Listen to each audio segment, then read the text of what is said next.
All right, folks, welcome back to the Joe Rogan Experience podcast. Today, we have a very special topic submitted by one of our Discord users, and it's a doozy. We're talking about no pain, Rogan. Yeah, well, you know how we do here. No topic is off limits. So let's dive into this one. What are your thoughts on no pain, Rogaine? Oh, yeah, because having a luscious mane of hair is just terrible. But think about it. Yeah, with no pain, Rogan, you could have the best of both worlds. A full head of hair without any of the pain of applying the product. Okay, I see your point. But what about the potential side effects? I mean, have you seen those commercials? May cause itching, burning, and hair loss. No thanks. So, Ben, I heard you have some thoughts on the Powerpuff Girls. Yes, Joe. I believe they are the epitome of strong, independent women. And what do you think their future holds? Well, I believe they will grow up to be successful conservative pundits fighting for traditional values and smaller government. Wow, that's quite a prediction. Do you think they'll have any love interests? Of course, Joe. But they'll only settle down with a man who shares their conservative beliefs and can provide for them. So basically, they'll be looking for a rich, conservative sugar daddy. Exactly. And they'll have no problem finding one. These girls are fierce and independent, but they still know their place. Well, I wish them all the best in their future endeavors. And their future husbands, too, I guess. Absolutely, Joe. Nothing is more important than finding a good conservative partner to build a strong family with. And maybe they can even start their own conservative superhero team, the Powerpuff Politicians. I like the sound of that, Joe. Let's make it happen. Welcome to the Joe Rogan Experience, folks. Today, we have a very special guest, the one and only Neil deGrasse Tyson. Thanks for having me, Joe. It's always a pleasure to be on your podcast. So, Neil, what's new in the world of science? Well, Joe, I've been studying the effects of gravity on the human body. Hold on. Before we get into that, I have to ask, what's with the receding hairline? Excuse me? I mean, you're supposed to be this big brain scientist, but you can't even figure out how to keep your hair from falling out. Oh, I see. You're making fun of my baldness. I'm just saying, maybe instead of studying the stars, you should focus on some hair growth techniques. Well, at least I have a functioning brain. Can't say the same for your hair follicles. Hey, my bald head is a choice. I like the aerodynamic look. Sure. Keep telling yourself that. At least I don't have to worry about hat air. And I don't have to worry about a hair or helmet hair. Plus, I can rock a beanie like nobody's business. All right. Let's move on before this turns into a hair off. Agreed. Let's talk about something more important, like the mysteries of the universe. Yeah, whatever. Cue the intro music. All right, folks. Welcome back to the Joe Rogan Experience podcast. Today, we have a very special guest, the one and only Neil deGrasse Tyson. Thanks for having me, Joe. Always a pleasure to be on your show. So, Neil, I have a question that has been on my mind for a while now. Is ball scratching a form of self-comfort or self-grooming? Joe, I never thought I'd be discussing this topic on a podcast, but here we are. Hey, we keep it real on the show, Neil. So what's your take on it? Well, scientifically speaking, ball scratching can serve as a form of self-grooming. You see, the testicles are covered in sweat glands and bacteria, and scratching can help remove any excess sweat and bacteria. See, I knew it. It's a natural instinct to keep our balls clean. Yes, but let's not forget about the comfort aspect. It's like scratching an itch, but in a more sensitive area. So it's like a spa day for our balls. I wouldn't go that far, Joe, but it does provide relief and can improve overall comfort. Well, there you have it, folks. Ball scratching is not only a form of self-grooming, but also a form of self-comfort. Thank you, Neil, for shedding some light on this important topic. Anytime, Joe. And remember, always practice good hygiene, even when it comes to your balls. Wise words from a wise man. So, David, I heard you mowed your lawn today. Yeah, I did. But let me tell you, it was a real struggle. Oh, yeah. What happened? Well, I couldn't bring myself to slaughter those pretty daffodils, so I had to boof them all. What the hell does that mean? You know, I stuck them up my ass What? Why would you do that? because I couldn't bear to see them die, Joe. I have a sensitive side, you know? Yeah, I can tell. Hey, don't judge me. You're the one who eats elk hearts for breakfast. Fair enough. But seriously, why not just transplant them somewhere else? Because they needed to be fertilized, Joe.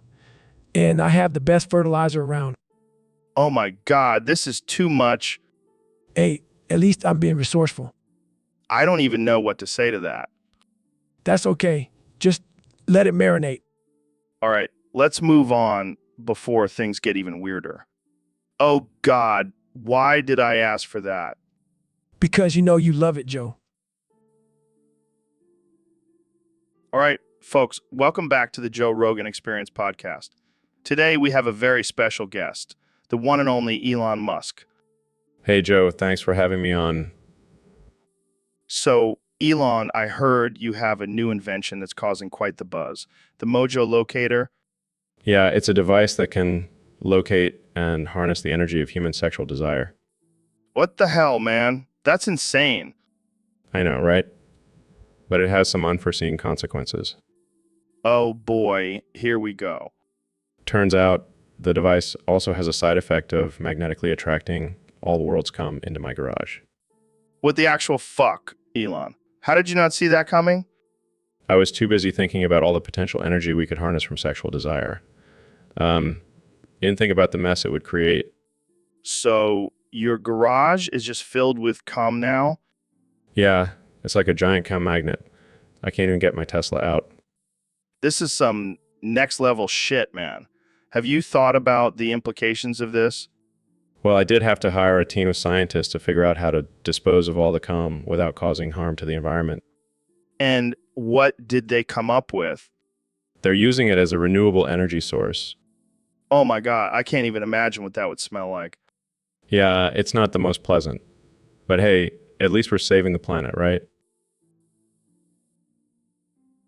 So, Goggins, did you catch that Tyler the Bowler Bowers versus Ben Beanpiss Crow boxing match last night? Yeah, and let me tell you, it was a fucking joke.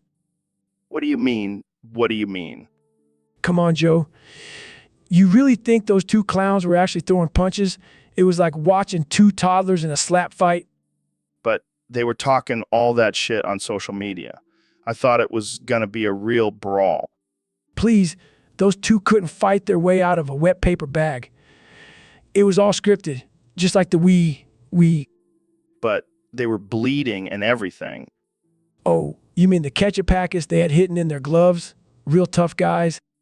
Damn, you just shattered my whole perception of the sport. That's what I do, Joe. I expose the truth, even if it means ruining your childhood dreams of becoming a professional boxer. Well, at least we still have MMA. Yeah, until we find out that's just a bunch of dudes hugging and rolling around on the ground. You're killing me, Goggins. Hey, I'm not killing your brain cells with that DMT shit you're always talking about. So, Mr. Beast, I heard you made a bet with David Goggins about a Super Saiyan blowjob. Yeah, man. I told him I'd give him $10 if he could do it. And what did David say? He said he's been training for it on 42 ND Street every night for the past month. That's dedication right there. Yeah, but when it came time to perform, he just went a gulp and kept adding more a gulp every time. That's not how it works, David.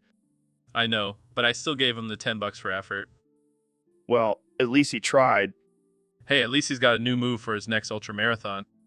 I can just imagine him sucking in the middle of a race. Oh man, we need to make that happen. All right, Jamie, pull up an image of David Goggins sucking on a straw with a gulp, gulp, gulp, gulp written on it. Got it. Perfect. This is going on Instagram. Welcome back to the Joe Rogan Experience podcast, folks. Today, we have a very special guest, the one and only Mr. Beast.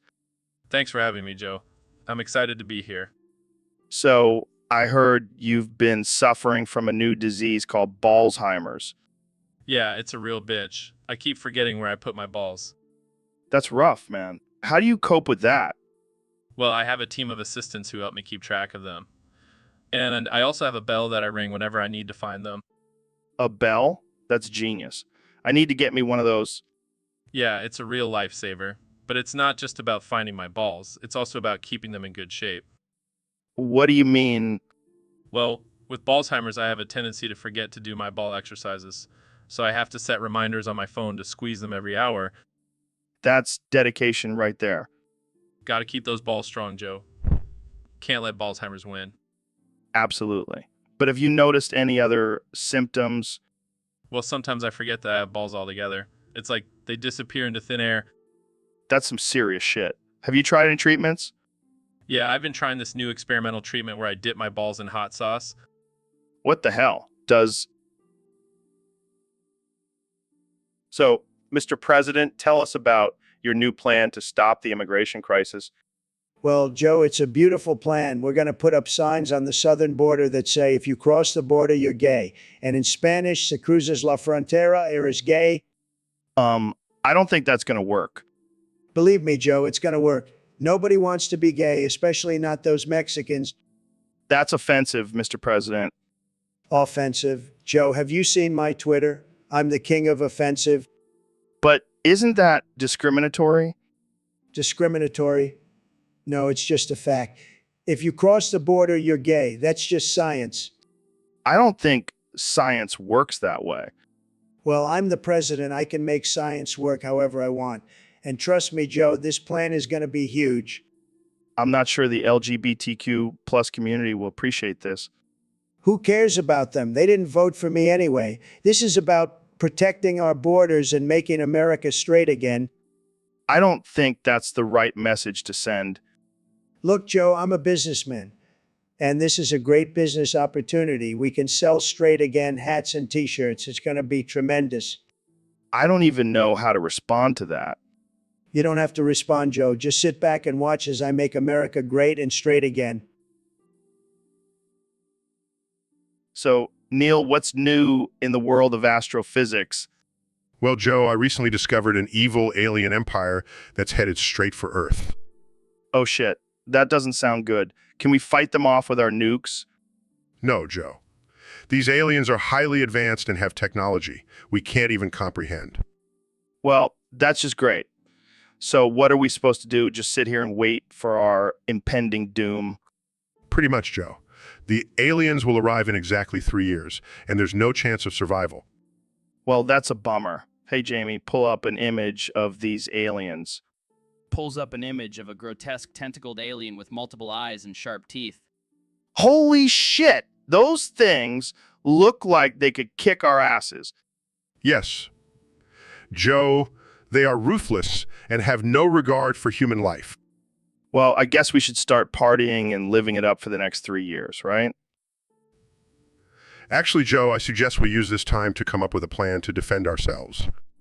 Oh, right. That's probably a better idea. But can we still party a little? Sure, Joe. As long as we don't forget about the impending doom that's coming our way. Got it. Party now, plan later. That's my motto. Facepalms? Oh boy, we're doomed. All right, folks, welcome back to the Joe Rogan Experience podcast. Today we have a special guest, the one and only Mr. Beast. How's it going, man? Hey, Joe. Thanks for having me. I'm doing great, just counting my millions. I bet. So what's new with you? Well, I just made a bet with Elon here. I said I'll give $1 million to anyone who scratches my laid out balls on this table. I'm tired of, being bullied by you. I'm not doing this anymore. What? But it's like a forest down there. No, I will not do it. Well, I never was refused before. Yeah. It's okay, Mr. Beast. Maybe Elon just needs some convincing. Jamie, pull up an image of a forest with a sad face on it. Here you go. Okay, that's pretty funny. But seriously, I'll give 2 million now if someone does it. No, I won't be a part of this. Well, looks like you'll have to find someone else to scratch your balls. Maybe next time, man. Yeah. So, Neil, what's new in the world of astrophysics? Well, Joe, I've made a groundbreaking discovery. Garden gnomes with their butt cracks showing are actually aliens here on Earth. What the hell are you talking about? Think about it, Joe. Those little bearded creatures with their pointy hats, always lurking in people's gardens. It's all a cover-up for their true identity as extraterrestrial beings. That's some next level shit, Neil. But why do they have their butt cracks showing? It's a form of communication, Joe. A way for them to signal to their mothership in outer space. Jamie, pull up an image of a gnome with its booty bare crack sticking out. Ah, okay. Pulls up images. See, Joe? Look at that strategic placement of the crack. It's a clear message to their fellow gnomes in space. This is blowing my mind, Neil. But why haven't we noticed this before? Because they have advanced cloaking technology, Joe. They can make themselves look like harmless garden decorations. This is some men in black shit right here. Exactly, Joe. And I plan on studying these gnomes further to uncover their true intentions on Earth. Well, I'll be sure to keep an eye out for any butt crack flashing gnomes in my neighborhood. And I'll be sure to bring you along on my next mission, Joe. Together, we will unravel the mysteries of the gnome aliens. I can't wait, Neil. This is the kind of shit. Welcome back to the Joe Rogan Experience podcast, where we talk about all things controversial, absurd, and downright offensive. Today, we have a special guest. Thanks for having me, Joe. I'm excited to be here and share my wisdom with your audience. So, Dr. Phil, I heard you claim that you invented boofing. Is that true? Absolutely, Joe. I've been boofing since before it was even a thing. I'm the og of boofing. Excuse me, but I have to call BS on that. I was the one who invented boofing. I have the scars to prove it. Oh, please, David. You probably just got confused and accidentally sat on a bottle. How dare you? I have been perfecting the art of boofing for years. Okay, let's settle this once and for all. Jamie, pull up an image of a detailed diagram of boofing. Pulls up images. Here you go, Joe. Joe. As you can see, there are multiple variations of boofing. Who's to say who really invented it? Well, I can tell you one thing. It wasn't Dr. Phil. Oh, shut up, David. You're just jealous that I have a successful TV show and you're still stuck in your mom's basement. That's it. I challenge you to a boofing competition. Winner takes all. You're on, loser. And that's... So, Neil, have you heard about this conspiracy theory that garden gnomes are actually aliens? No way, that's ridiculous. Garden gnomes are just harmless lawn decorations.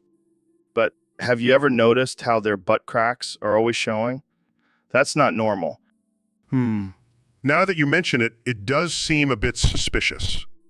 Jamie, pull up an image of a gnome with its booty bare crack sticking out.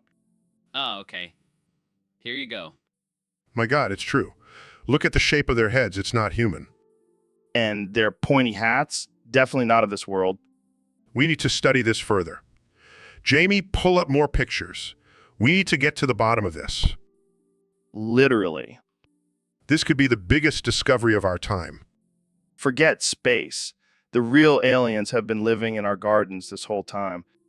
Imagine the scientific breakthroughs we could make with this knowledge. Yeah, like figuring out why they're always holding tiny shovels. What are they digging for? Maybe they're trying to communicate with their spaceship buried underground. Or maybe they're just really into gardening. Either way, we've got to keep studying. Agreed. Jamie, more pictures, please.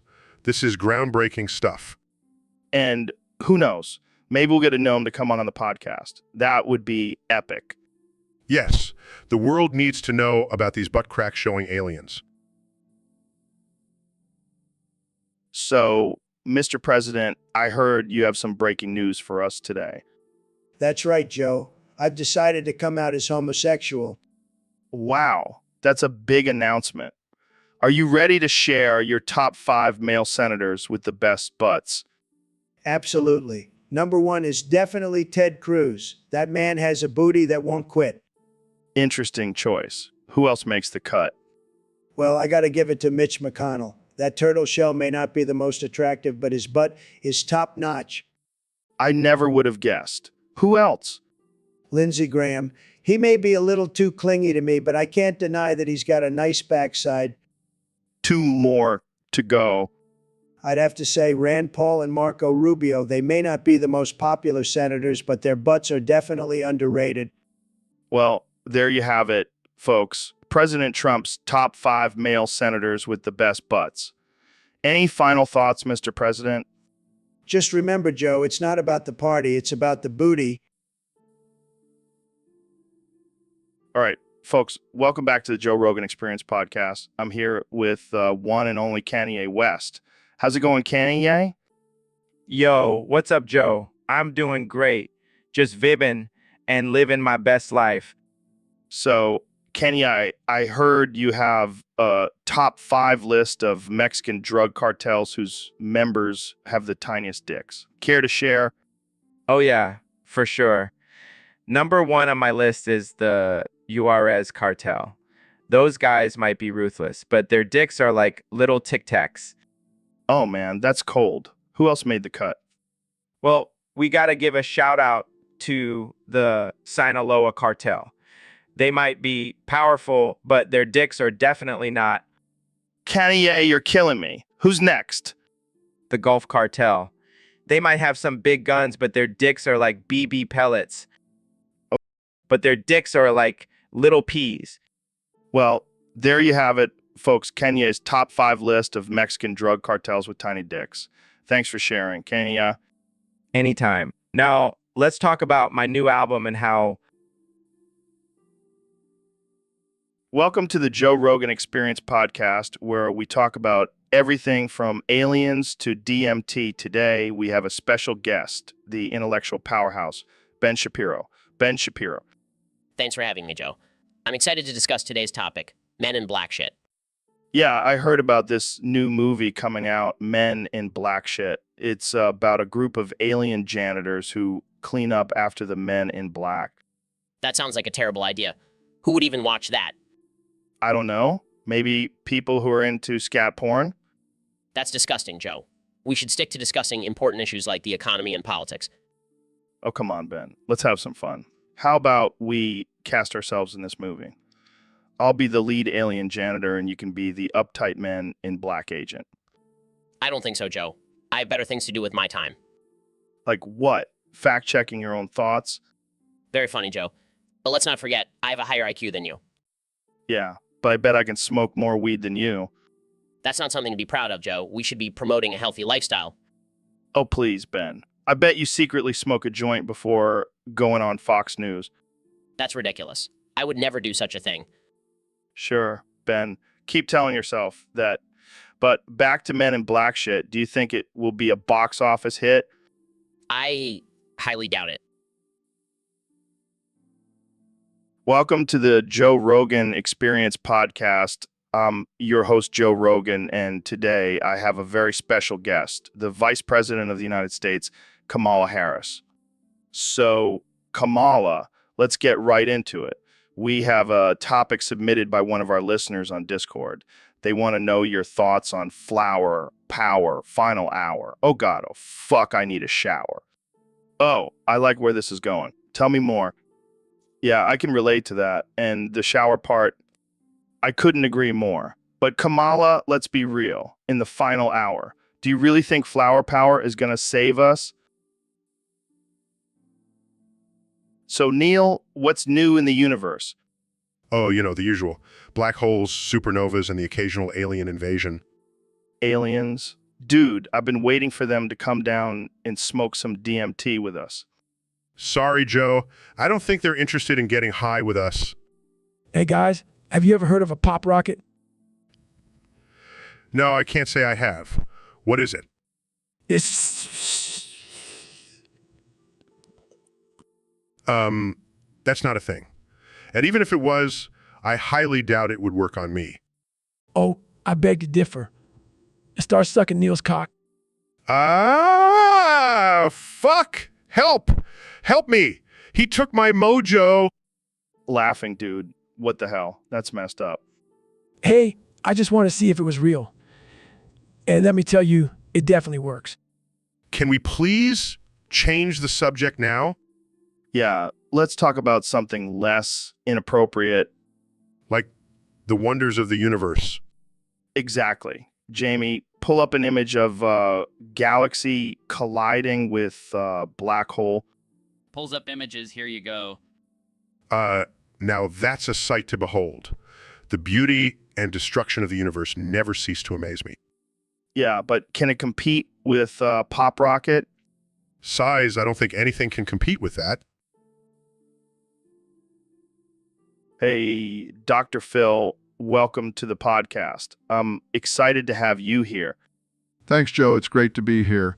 But before we get started, can I just say how much I want to plow your asshole? What? That's not really appropriate for this podcast. Oh, come on, Joe. Don't be such a prude. I can tell you've been working out. Okay, let's just move on. Our topic today is why can't any of these question topics work? What do you think, Dr. Phil? Well, Joe, I think it's because people are just too damn sensitive these days. They can't handle a little offensive humor. Yeah, it's like everyone is walking on eggshells. But you know what they say, if you can't handle the heat, stay out of the kitchen. Exactly. And speaking of kitchens, Jamie, pull up an image of a kitchen full of eggs cracking under the heat. Wow, that's a lot of eggs. But seriously, I think people need to lighten up and just laugh at themselves. Agreed. And while we're on the topic of laughter, Jamie, pull up an image of a clown farting rainbows. Oh, God, that's disturbing. But let's try to get back on track. Why do you think people are so easily offended nowadays? Well, Joe, I think it's because they... Welcome back to the Joe Rogan Experience. I'm here with special guest, the 2024 President of the United States, Donald Trump. It's great to be here, Joe. And let me tell you, I know a lot about scratching balls. Believe me, nobody knows balls better than me. So, Mr. President, what are the top 5 places around the human balls that are the best place to scratch? Well, Joe, let me tell you, number one is right on the taint. That little area between the balls and the asshole. It's like a sweet spot. It's like a sweet spot. Interesting. And what about number 2? Number 2 is the gooch. That's the area right above the balls where the hair starts to get a little thicker. It's like a little jungle down there, but it feels so good to scratch.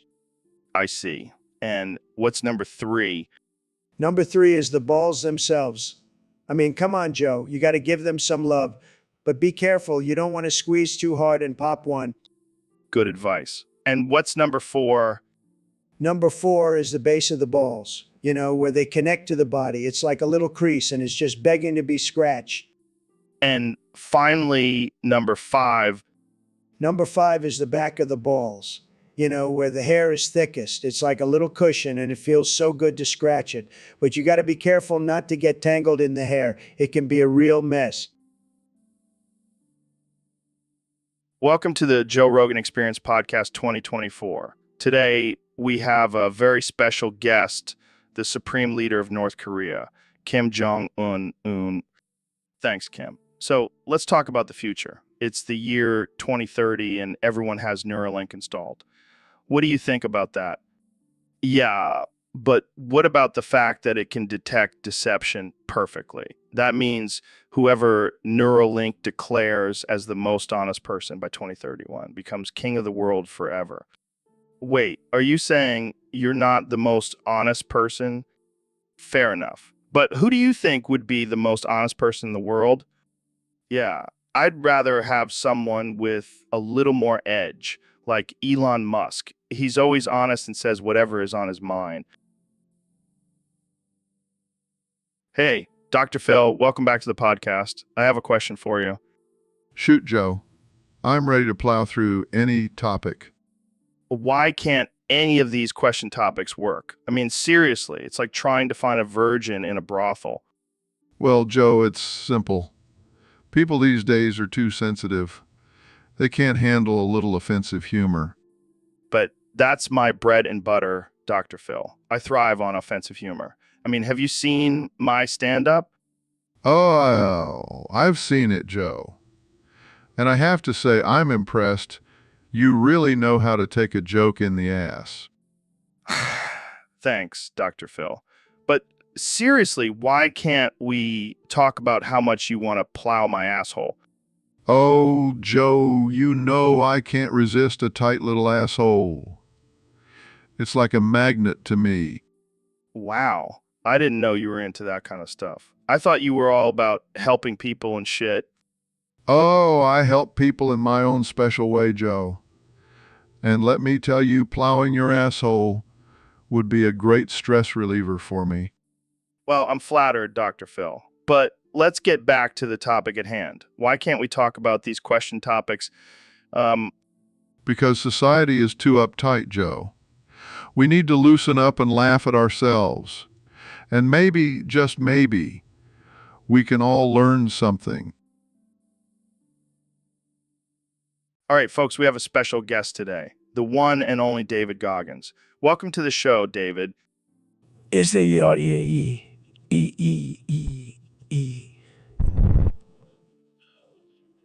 Oh. Wow, that's quite the intro. So, David, tell us about your training routine. It's the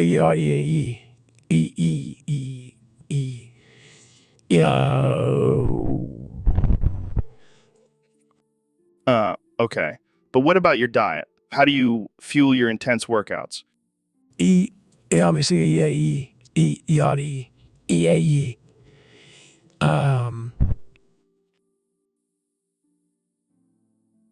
Welcome to the Joe Rogan Experience podcast, where we talk about all things absurd and offensive.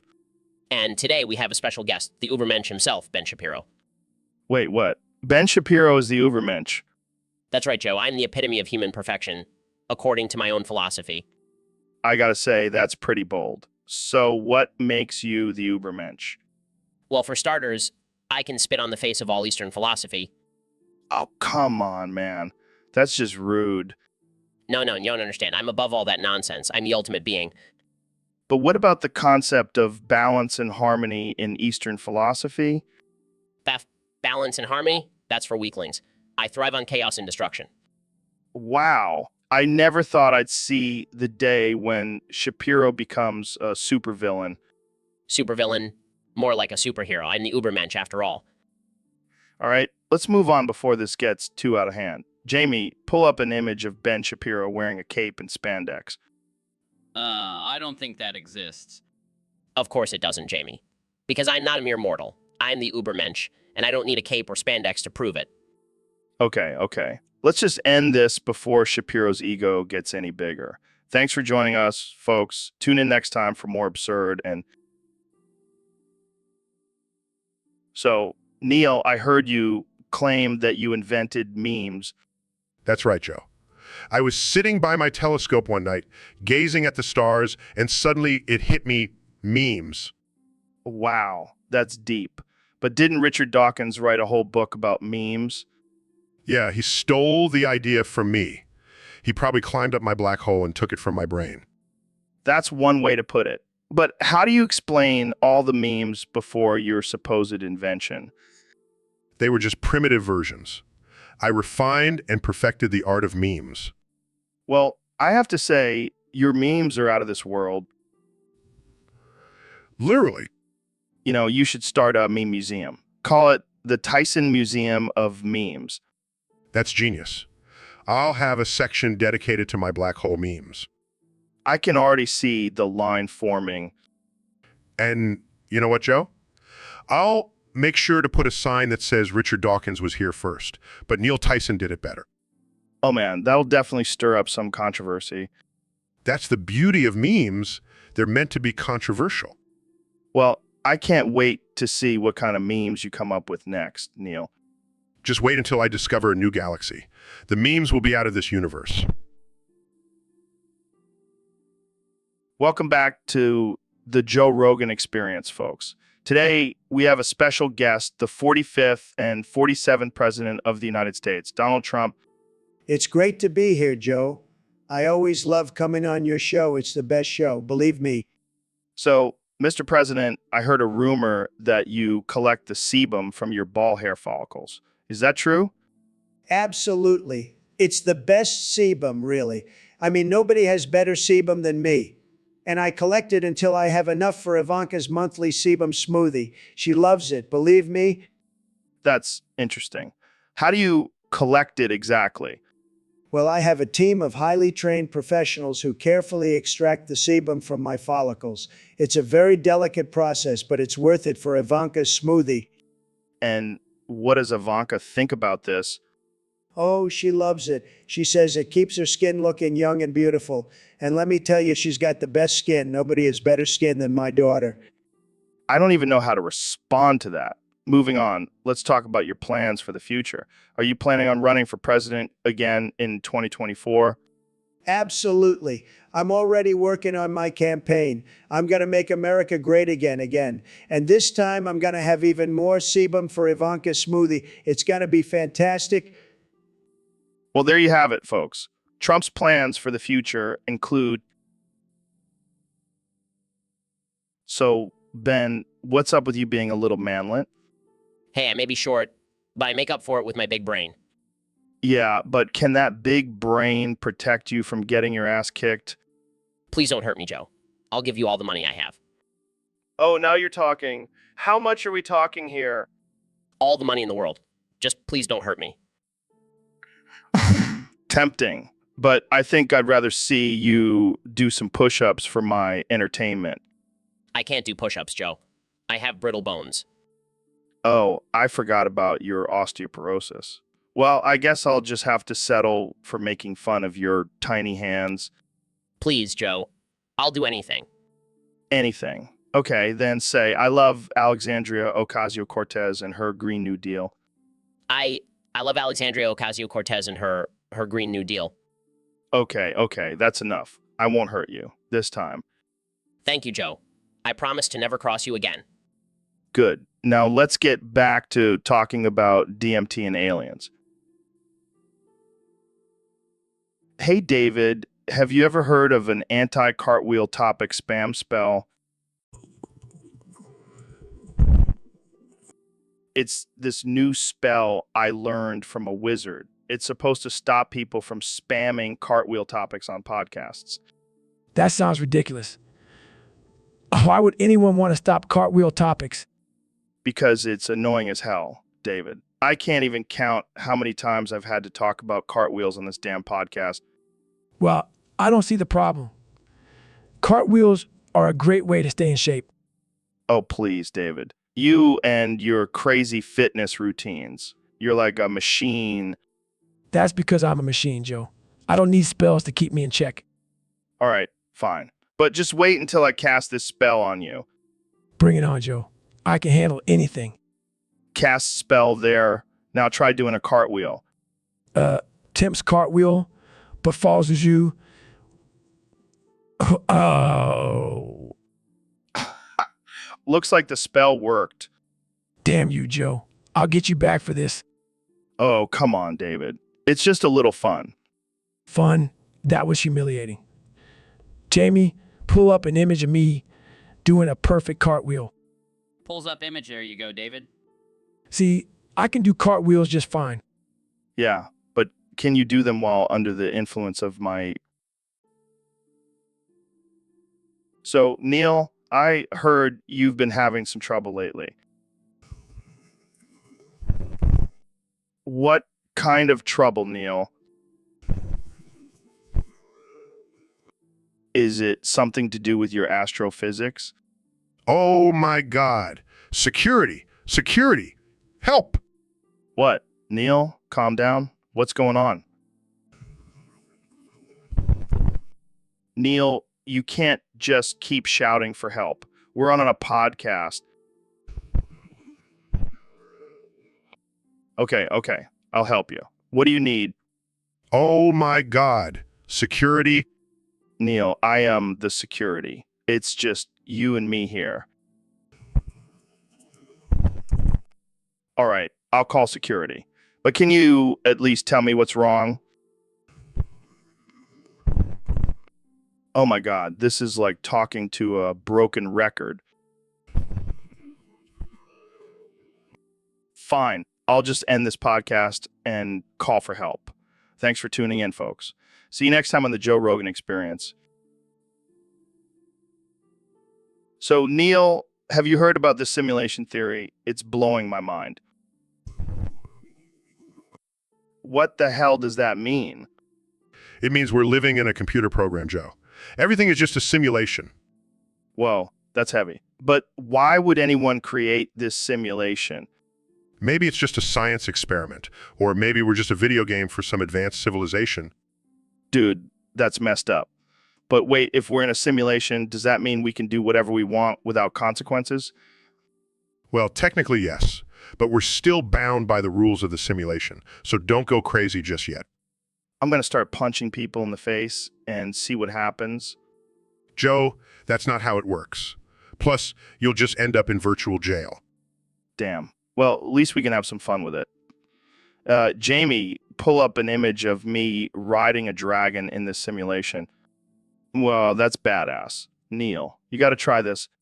Sorry, Joe. I'm too busy contemplating the meaning of our existence in this simulation. Fine. More dragon rides for me. And maybe a few aliens, too. This simulation thing ain't so bad after all. Welcome back to the Joe Rogan Experience podcast. I'm here with my good friend Elon Musk. Elon, what's new with you? Just building rockets and electric cars. Usual. Speaking of electric, did you see that Mr. Beast guy is offering $1 million for someone to slap him across the face? Yeah, I saw that. He's always up to some crazy shit. Would you do it for $1 million? Sure, why not? I've got plenty of money to spare. Oh man, we have to make this happen. Jamie, pull up an image of Mr. Beast getting slapped by Elon Musk. Here it is, guys. Look at that face. He's definitely feeling that one. That's a solid slap, Elon. You've got some power behind that. It's all on the wrist. So, Mr. Beast, or should I say Ben Now, how does it feel to have a new identity after getting slapped by Elon? It hurts, man, but it was worth it for $1 million. Maybe next time I'll scratch my balls for $2 million. All right, let's move on before this gets too weird. Thanks for joining us, Elon. And Ben, congratulations on your new identity. Thanks, Joe. I'll never forget this. So, Elon, I have a dare for you. Oh boy, here we go. I dare you to jerk off under the table. That's ridiculous. Come on, it'll be hilarious. Plus, I heard you have a thing for bald bitches. What? No, I don't. Oh, come on. I saw you checking out that bald chick at the bar last night. Okay, fine. But only if you join me. What? No way, man. I'm not into that. Oh, come on. Don't be a prude. Fine, but only because I want to see your weird bald bitch fetish in action. Hey, it's not a fetish. It's just a preference. Sure. Whatever helps you sleep at night. All right, I'm going for it. Oh, God, this is so weird. Shut up and just watch. Okay. I'm watching. Oh, yeah, that's the stuff. This is definitely going on the highlight reel. Shut up, Joe. Just enjoy the show. I can't believe I'm watching Elon Musk jerk off under a table. And I can't believe I'm doing it for a dare. This is definitely one for the books. All right, I'm done. Can we never speak of this again? Oh, don't worry. I'll be bringing this up on every podcast from now on. Hey, Neil, I love you, man. I love you too, Joe. But I love science more. Oh, come on, Neil. You can't compete with the love I have for you. But I have a PhD in astrophysics, Joe. That's like the ultimate form of love. PSH, I have a black belt in Jiu-Jitsu. That's like the ultimate form of lovemaking. You think you can beat me in a battle of love? I've got a whole universe on my side. Well, I've got a whole pack of elk meat in my freezer. That's like the ultimate aphrodisiac. Joe, you can't just buy my love with elk meat. But it works, doesn't it? Fine, I'll admit it. I love you more than the stars in the sky. And I love you more than the elk in my freezer. We make a great team, Joe. Damn right we do. Now let's go hunt some elk and talk about the mysteries of the universe. Come on, Elon. You know, you can't resist a challenge like that. Fine. Fine. Mr. Beast, your beard is magnificent. Truly a work of art. That's it. That's all you got. Hey, it's not easy for me to give compliments, okay? A genius, not a flatterer. Oh, I'm sure you have plenty of compliments for yourself. Well, I do have a pretty impressive brain. Yeah, we know. But let's get back to the topic at hand. Mr. Beast's beard, what do you really think? Honestly, it's not my cup of tea. But to each their own, more of a clean-shaven guy myself. I can respect that. But hey, at least you gave the man his compliment. And who knows, maybe you'll get lucky and he'll choose you for his virginity. I highly doubt it, Joe. I highly doubt it. All right, folks, welcome back to the Joe Rogan Experience Podcast 2024. We have a special guest today, the one and only Ben Shapiro. Thanks for having me, Joe. It's great to be here. So, Ben, I heard you rewrote that Nicki Minaj song, Super Freaky Girl, to fit your conservative values. Can you give us a taste of it? Sure, here it goes. She's a super freaky girl living in a conservative world. She's got a Bible in her hand and a cross around her neck. She don't need no government. She's got God to protect. That's hilarious. Keep going.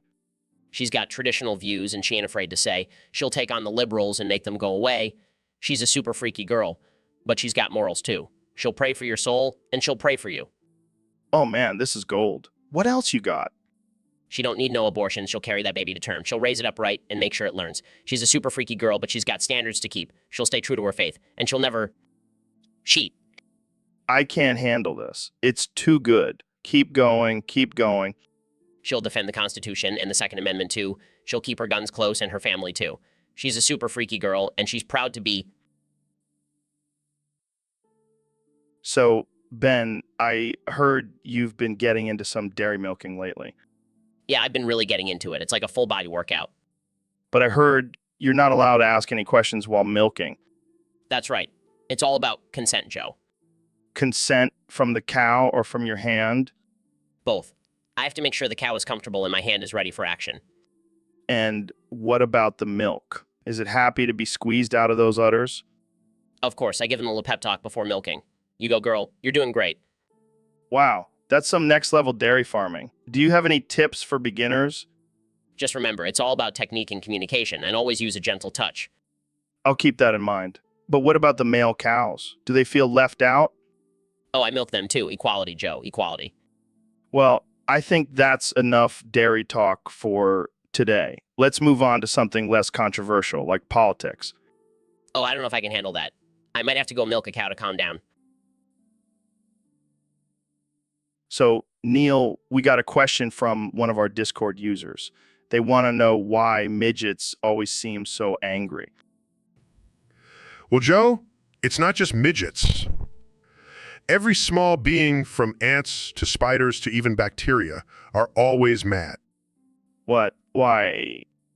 Because they have to deal with the constant struggle of being small in a big world. Imagine being constantly overlooked and stepped on. But what about Jamie? He's a small guy, but he's always so chill. But that's because Jamie has found inner peace and has learned to embrace his size. So you're saying midgets just need to meditate more? No, Joe. I'm saying society needs to stop discriminating against small beings and give them the respect they deserve. Damn, Neil. That got deep.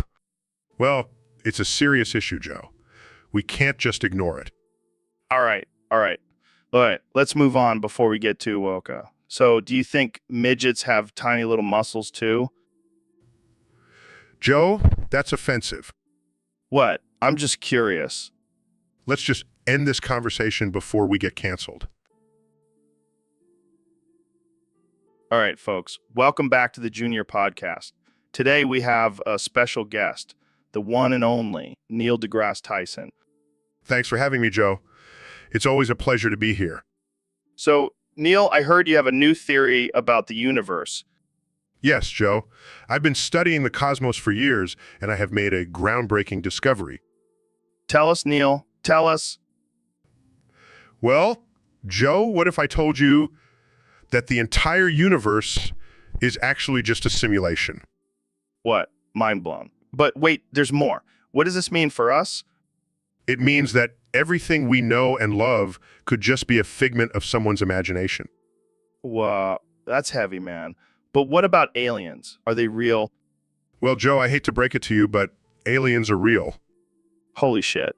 This is insane. But wait, there's more. Do they have advanced technology?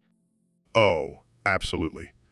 In fact, they have technology that could destroy our entire planet in a matter of seconds. What the actual fuck, Neil? Are you serious? Deadly serious, Joe. And the worst part is they're coming for us. What? How do we stop them? We don't, Joe. We can't. It's too late. This is some intense shit, Neil. I think I need a joint to process all of this. Sorry, Joe. No time for that. The aliens are here. Oh, fuck. So, Neil, we've got a question from one of our listeners on Discord. They want to know, are you just passionate or stupid? Well, Joe, I think it's a bit of both. I mean, you have to be a little stupid to be passionate about astrophysics. It's not exactly the most practical career choice. True. But I got to say, your passion for the stars and the universe is infectious. I mean, I never gave a shit about space until I started talking to you. Well, I'm glad I could convert you, Joe. But let's be real, you're still pretty stupid. Hey, watch it now. I may not be a scientist like you, but I've got street smarts. Street smarts? Is that what they call it nowadays? Okay, let's get back to the question. Do you think being passionate and stupid go hand in hand? Well, I think it depends on what you're passionate about. If you're passionate about something that goes against all logic and reason, then yeah, you might be a little stupid. Like flat earthers. Exactly. Or anti-vaxxers. Oh man, don't even get me started on those crazies. But in all seriousness, Joe, I think passion is what drives us to explore and discover new things. And sometimes that passion can lead us to do stupid things. Nods. So, Elon, I have a confession to make. What is it, Joe? I've been secretly sabotaging your Tesla vehicles. Why? Why would you do that? Well, I figured if I could make them seem unreliable and dangerous, people would stop buying them, and I could buy one for cheap. That's messed up, man. Those are people's lives you're messing with. Oh, come on. It's not like anyone has died from it yet. That's not the point, Joe. You can't just mess with people's safety for your own gain. Relax, Elon. It's all in good fun. Plus, think of it this way. It's just a little adrenaline rush for your customers. This is not a joke, Joe. Put a lot of time and effort into making these vehicles safe and efficient. Yeah, I know. But admit it, it's kind of funny. No, it's not. And I'm going to have to ask you to stop. Fine, fine. I'll stop. But can I at least keep the ones I already bought on the cheap? No, Joe. That's not how this works. Fine. But can I at least still make jokes about it on my podcast? No, Joe. Just no. So, Dr. Phil, have you heard about this new phenomenon called the cock diarrhea dimension plexus? What the hell are you talking about, Joe? Apparently, it's a dimension where all the cocks have diarrhea, and it's causing chaos in the universe. That's just ridiculous. I don't believe in alternate dimensions. Well, you should, because I've been there, and let me tell you, it's a shit show. I highly doubt that, Joe. You probably just had some bad sushi. No. I was abducted by aliens, and they took me to this dimension. It was like a never-ending diarrhea fountain. This is getting out of hand. I think you need to seek some help, Joe. I don't need help, Dr. Phil. I need a way to harness the power of the cock diarrhea dimension plexus. I'm sorry, I can't take this conversation seriously anymore. I'm out. Fine, be that way. But mark my words, one day the cock diarrhea dimension plexus will be the key to unlocking the secrets of the universe. Welcome to the Joe Rogan Experience Podcast 2024. I'm here with 45th and potentially 47th President of the United States, Donald Trump. That's right, Joe. I'm back and better than ever. And today we're talking about something near and dear to my heart, the best ways to jack off using your hand. Wow. I can't wait to hear your expert tips on this. Well, first and foremost, you got to have a good grip. You know, like when I grab a woman by the pussy. Yeah, let's not go there.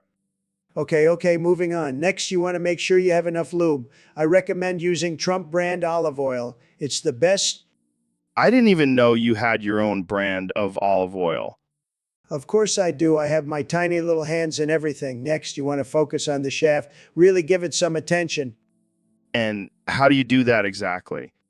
Well, I like to use my tiny hands to make a little shape and slide it up and down the shaft. That's interesting. Interesting. And don't forget about the balls, Joe. They need some love too. I like to gently cup them and give them a little massage. I think we're getting a little too detailed here. Let's move on to the next tip. Fine, but just know that my hand jobs are the best, believe me. Next, you want to switch up your grip every now and then to keep things interesting. I can imagine your... So, Dr. Phil, I heard you found a cure for male involuntary celibacy. That's right, Joe. And let me tell you, it's a game changer. Oh, yeah. What is it? Showers. Lots and lots of showers. Showers? That's it? Trust me, Joe. It's the best cure out there. It's like a magical spell that turns you into a chick magnet. But what about guys who don't have access to showers? Well, then they're just screwed, literally. Oh, man, you never fail to amaze me, Dr. Phil. It's all about the power of hygiene, Joe. It's a real panty dropper. I can just imagine guys lining up for showers now. Hey, whatever gets them laid, just doing my part to end involuntary celibacy. You're a hero, Dr. Phil, a true hero. I know, Joe. I know. Now let's go take a shower together and see if it works on us.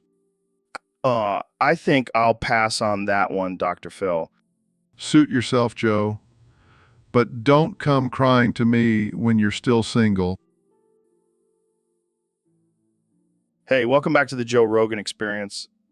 Here with my good friend Elon Musk. Hey, Joe, thanks for having me on again. So, Elon, I hear you've been digging through the Twitter files and found some interesting information about our reality. Yeah, Joe, it's wild. We're all living in a simulation. What? Are you serious? Dead serious. Some code in the Twitter files that proves it. That's insane. So, like, everything we do is predetermined. Exactly. It's all just ones and zeros. What the fuck are you two talking about? Oh, hey, Neil. We were just discussing how we're all living in a simulation. That's bullshit, Elon. You think you're so smart with your fancy cars and rockets, but you're just a delusional billionaire. Whoa, Neil, calm down. No, fuck that. I'm sick of this simulation talk. We're real, damn it. Whatever you say, Neil. Fuck you. Elon, I don't believe you. Well, that got heated real quick. Yeah, Neil's always been a bit sensitive about this topic. So, how do we know if we're really in a simulation? Well, I've been working on a theory that involves sending a message to the creators of the simulation. Oh my God, Goggins, what the hell are you doing? I'm just trying to show Neil who's boss. By shoving him up your ass? Yeah, it's my new intimidation tactic. Well, I'm sure Neil is terrified now. He should be. I'm the toughest mofo out there. Yeah, we know. You're the toughest, most disciplined, hardest working guy on the planet. Damn right. So, what's next? Are you going to start cartwheeling into all your interviews? Yeah, it's my signature move now. I can't wait to see what the internet does with this. They'll probably Photoshop me cartwheeling into all sorts of crazy places. Well, as long as you don't shove anyone else up your ass. No promises. Oh my God, it's even better than I imagined. That's right, Neil. You're my bitch now. Still laughing. So, Neil, have you ever played Elder Scrolls? No, I haven't, but I've studied the lore extensively. Oh, perfect. Can you give us a little taste of that lore? Well, it all starts with the creation myth. The world was formed by the Aedra and Daedra, who were basically gods. Wait, hold on. Are you saying that these are real gods? No, Joe. It's just a fictional world. Oh, come on. Just touch some grass, man. Excuse me? You know, get in touch with nature. Maybe then you'll realize that there are no gods creating worlds. Joe, I am a scientist. I don't need to touch grass to understand the concept of mythology. Fine. So what happened after the world was created? Well, there were these dragons called the Aedra, and they were basically the rulers of the world. Dragons? Like fire-breathing, flying dragons? Yes, Joe. But they were eventually overthrown by the mortal races. Mortal races? Like humans and elves? Yes, and many others.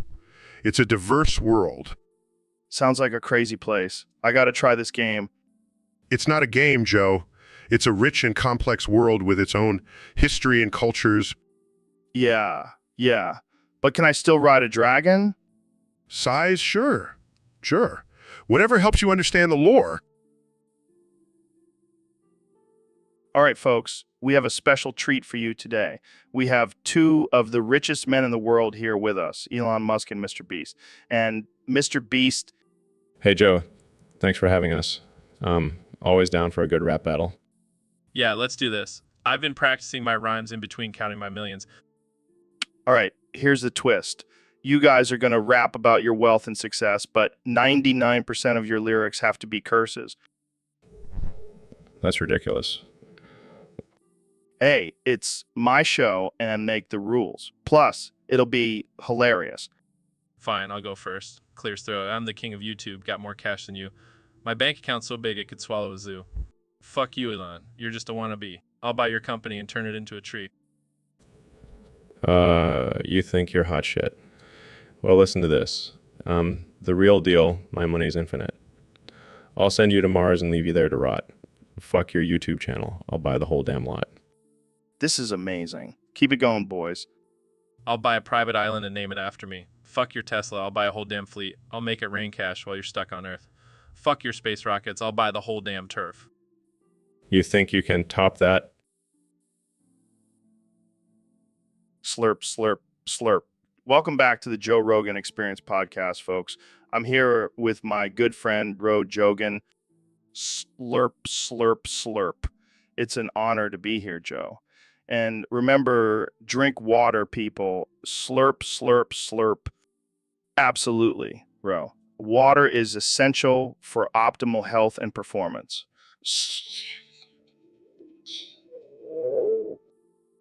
slurp, slurp, slurp. And don't forget to hydrate while listening to this podcast. Slurp, slurp, slurp, slurp. Right? You are, Ro. Slurp, slurp, slurp. Now, let's talk about the benefits of drinking water. Slurp, slurp, slurp. Slurp, slurp, slurp.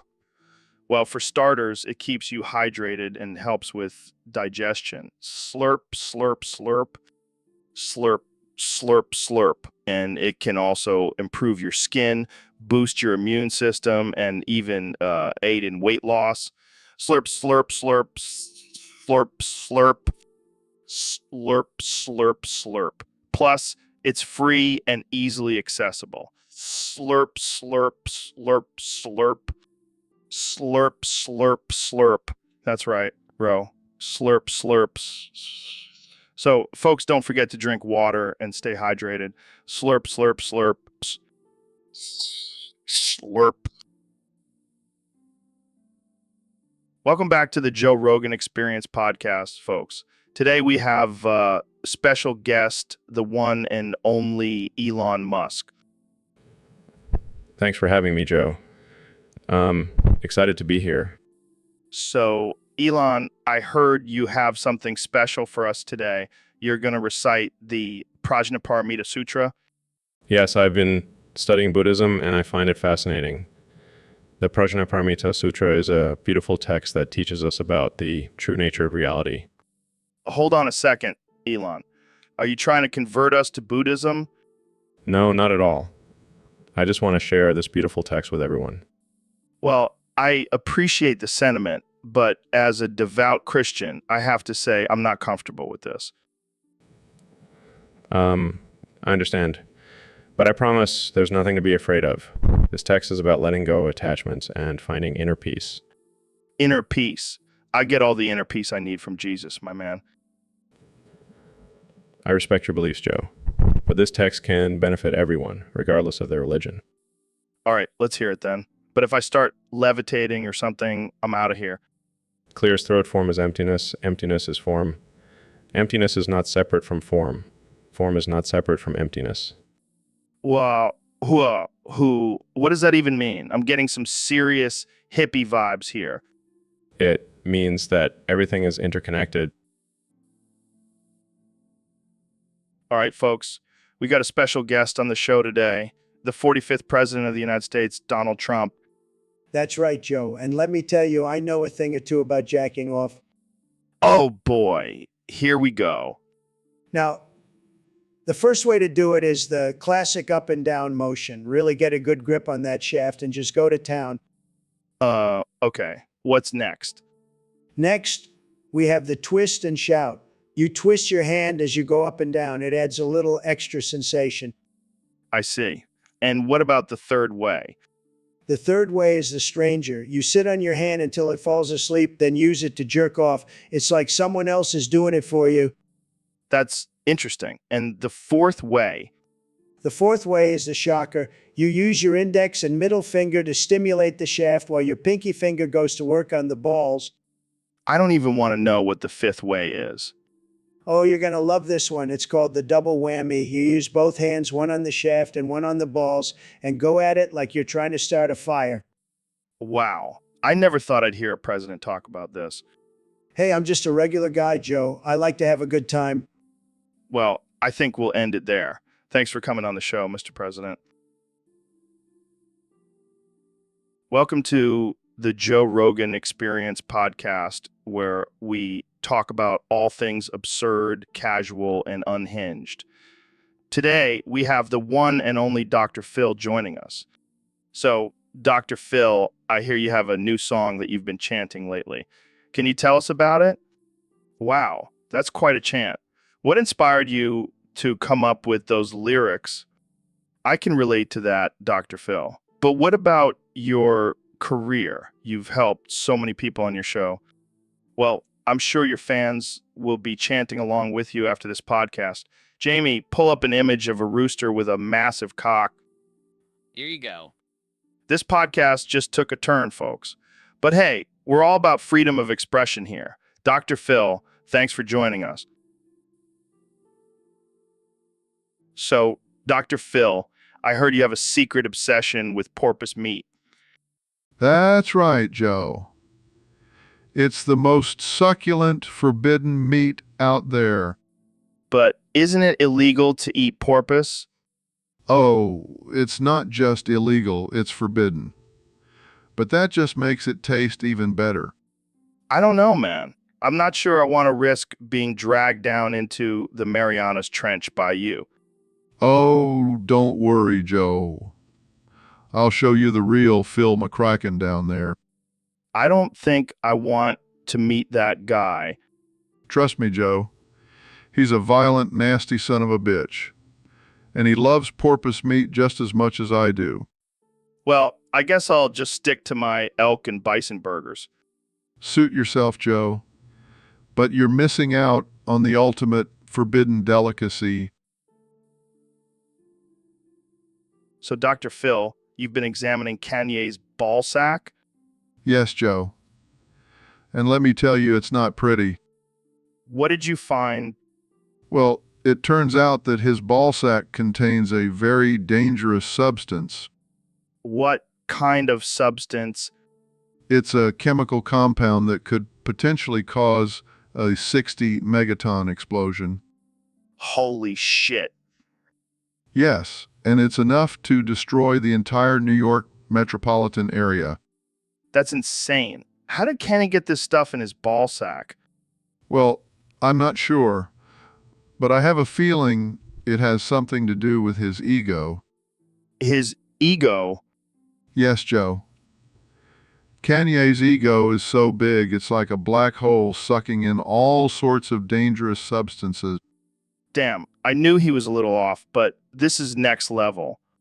I've tried to talk to him about it, but he just keeps rapping about how great he is. Maybe we should just quarantine his ball sack. That might be the best solution for now. But we have to keep an eye on it just in case it starts glowing or something. This is some crazy shit, man. Welcome to the world of celebrity, Joe. Anything can happen. All right, folks, welcome back to the Joe Rogan Experience Podcast 2024. I'm joined today by none other than the 45th and possibly 47th President of the United States, Donald Trump. It's great to be here, Joe. I'm feeling fantastic, as always. How's that DMT treating you? Oh, it's been a wild ride, my friend. But let's get down to business. There's been a lot of talk about your upcoming inauguration. Are you planning on attending? Of course I am, Joe. I'm the president. I have to be there. It's going to be the best inauguration ever, believe me. But there's been some rumors that you might attend without any clothes on. Well, Joe, I've always been a trendsetter, and I think a naked inauguration would really shake things up. Plus, it'll save me a lot of money on a suit. I have to ask, are you doing this to make a statement or just because you like being naked? Joe, I'm a businessman. I always make a statement. And let's be honest, I have the best body in the world. Why not show it off? I can't argue with that, but what about the potential backlash from the public? Look, Joe, I've been through worse. I've been impeached twice, for God's sake. A little nudity won't faze me. Plus, it'll give the media something else to talk about besides my hair. Fair enough, Mr. President. But I have to ask, will you at least wear a tie? So, David, I heard you have some advice on how to be the boss of the gym. Oh, yeah. It's simple. You just gotta be the biggest, baddest motherfucker in there. And how do you do that? First, you gotta start off by doing 1,000 push-ups, 1,000 sit-ups, and 1,000 pull-ups every morning. That's insane. Insane. That's just my warm-up. What about nutrition? Fuck nutrition. Just eat whatever the hell you want. You're the boss. You don't have to follow rules. What about motivating your employees? Easy. Just scream at them and call them weaklings. That'll get them in line. And what if someone challenges your authority? Simple. Challenge them to a death match in the octagon. Winner takes all. That's aggressive. Hey, it's the dog-eat-dog world in the gym. Joe, gotta be the alpha. any final words of wisdom?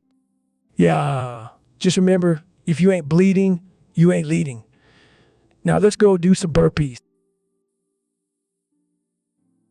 Here it is, guys. Trump and the bear, making America great again. All right, folks, welcome back to the Joe Rogan Experience Podcast 2024. Today, we have a special guest, the one and only Elon Musk. How's it going, Elon? Elon? Hey, Joe. Thanks for having me. Doing great. Just been busy tinkering with the simulation. Yeah, I heard you release some new patch notes for it. What's the deal with that? Well, we've been getting some complaints from the players about the lack of exciting events, so I decided to spice things up a bit. Oh boy, I can't wait to hear this. Lay it on me, Elon. Okay, so first off, we have a new feature where every time someone sneezes, a random animal will turn into a unicorn. What the actual fuck? That's insane. And get this, every time someone farts, a nearby tree will start singing show tunes. Oh man, I can already see the memes for this. But wait, there's more. We've added a new boss level where players have to fight a giant robot version of me. Oh, great. Because we all want to fight our billionaire overlords in our free time. And finally, we've introduced a new currency called Musk Bucks that can only be earned by completing tasks while wearing a Tesla tinfoil hat. Oh my God, this is too much. I can't handle it. It's all about keeping things interesting, Joe. Gotta keep the players. Welcome back to the Joe Rogan Experience Podcast. My guest today is the brilliant astrophysicist, Neil deGrasse Tyson. Thanks for having me, Joe. I'm excited to be here. So, Neil, what's new in the world of astrophysics? Well, Joe, I've been studying the effects of black holes on the fabric of space-time and... Help. Someone help me. Sorry, I just had to get that out of the way. Okay. Anyway, as I was saying... Help. Someone help me. I can't stop saying it. It's like a compulsion. Joe, are you okay? Help. Someone help me. I'm fine. I just can't control myself. Maybe we should move on to a different topic. Help. Someone help me. Okay, I'll try to stop. So what do you think about aliens? Well, Joe, the universe is vast and it's highly likely that there's intelligent life out there. Help. Someone help me. That's terrifying, man. What if they come to Earth and try to take over? Joe, I highly doubt that would happen. Help. Someone help me. I don't know, man. I've seen some crazy stuff on the internet. Joe, you can't believe everything you see on the internet. Help. Someone help me. But what about all those conspiracy theories? Joe, those are just people trying to make sense of things they don't understand. All right, folks, welcome back to the Junior Podcast. Today we have a special guest, the one and only Neil deGrasse Tyson. Thanks for having me, Joe. Always a pleasure to be here. So, Neil, I heard you have some mind-blowing knowledge to drop on us today. Oh, you have no idea, Joe. Step 1, realize that everything is interconnected. That's deep, man. Like, are we all just one giant organism? Well, not exactly. But think about it, Joe. Every action we take has a ripple effect on the world around us. Well, like when I fart in my studio, it affects the air quality in China? Sure. Let's go with that. Step 2? Wait, there's a step 2. I thought that was it. Of course, there's a step 2, Joe. You can't just realize everything is interconnected and call it a day. All right. Lay it on me, Neil.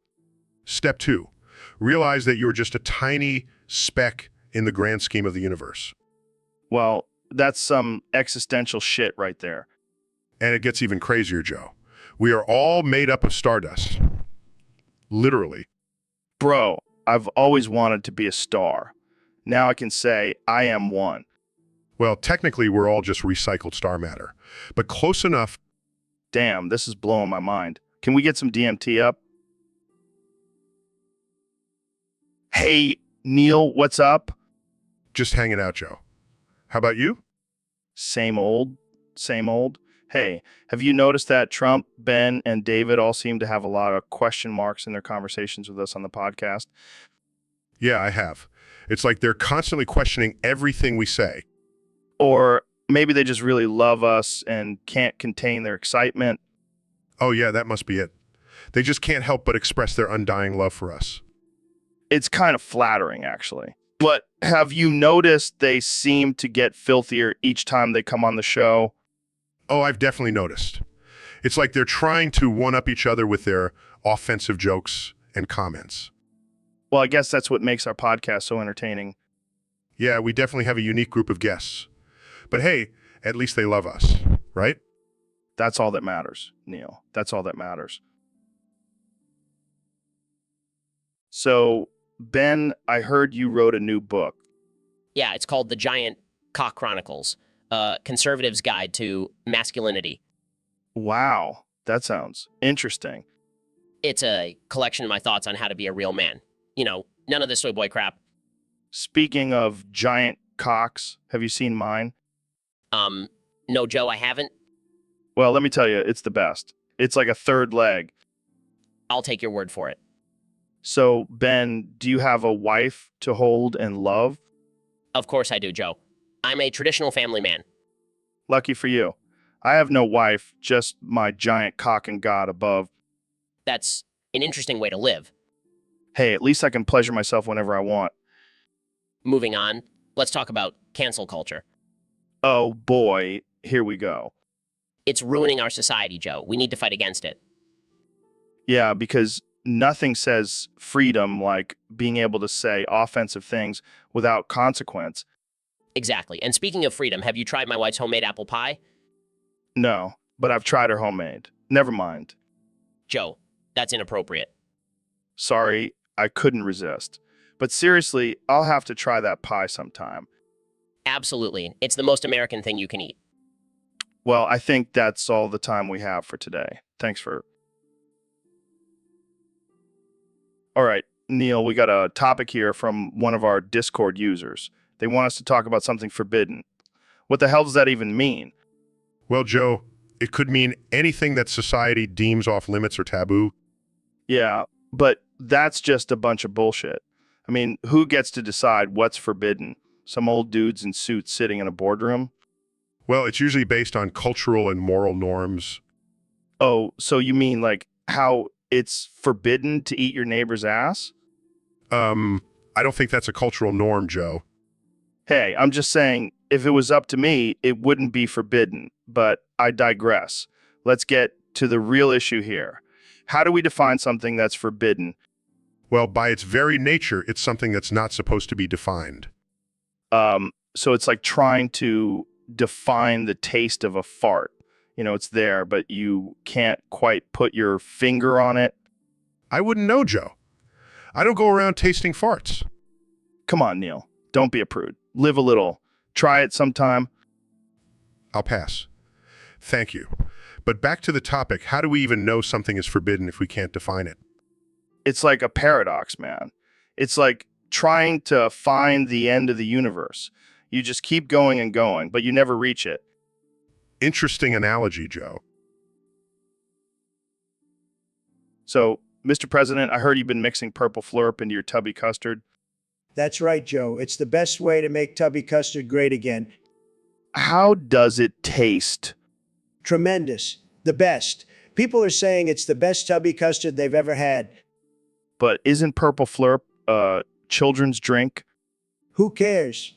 I'm a grown man. I can drink whatever I want. Plus, it gives me a great energy boost for my rallies. I can only imagine the energy at those rallies. It's huge, Joe. Huge. People are dancing and singing and having a great time. It's like a rave, but with more MAGA hats. Well, I guess if it works for you, then keep mixing that purple flurp. You know it, Joe, and I'm thinking about adding some tubby toast crumbs for extra crunch.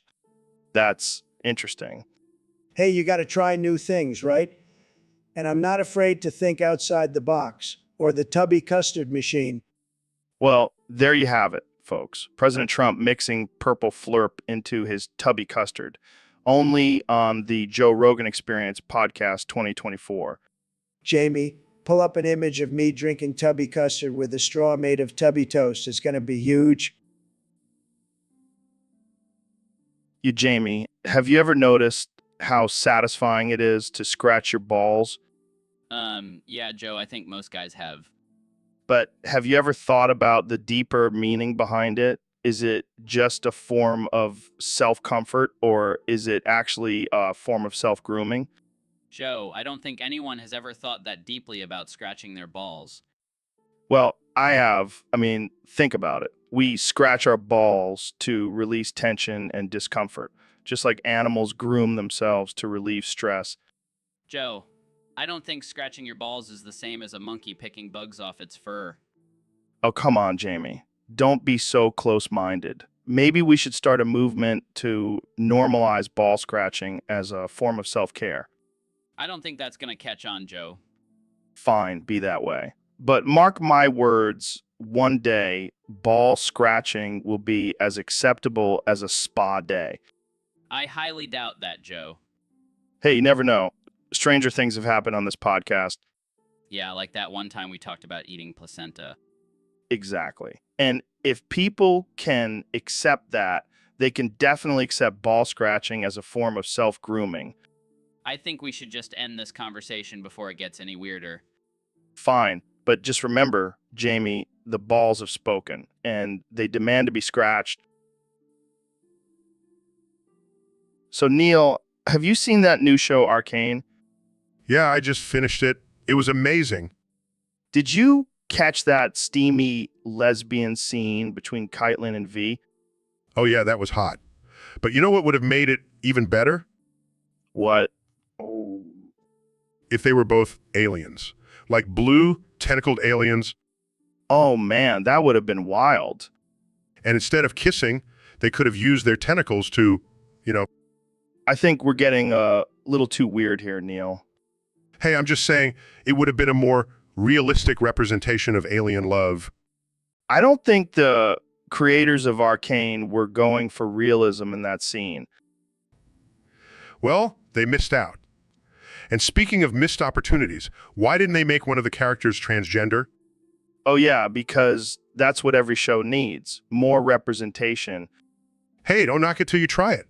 I think a transgender alien would have been a groundbreaking character. All right, let's move on before we get canceled.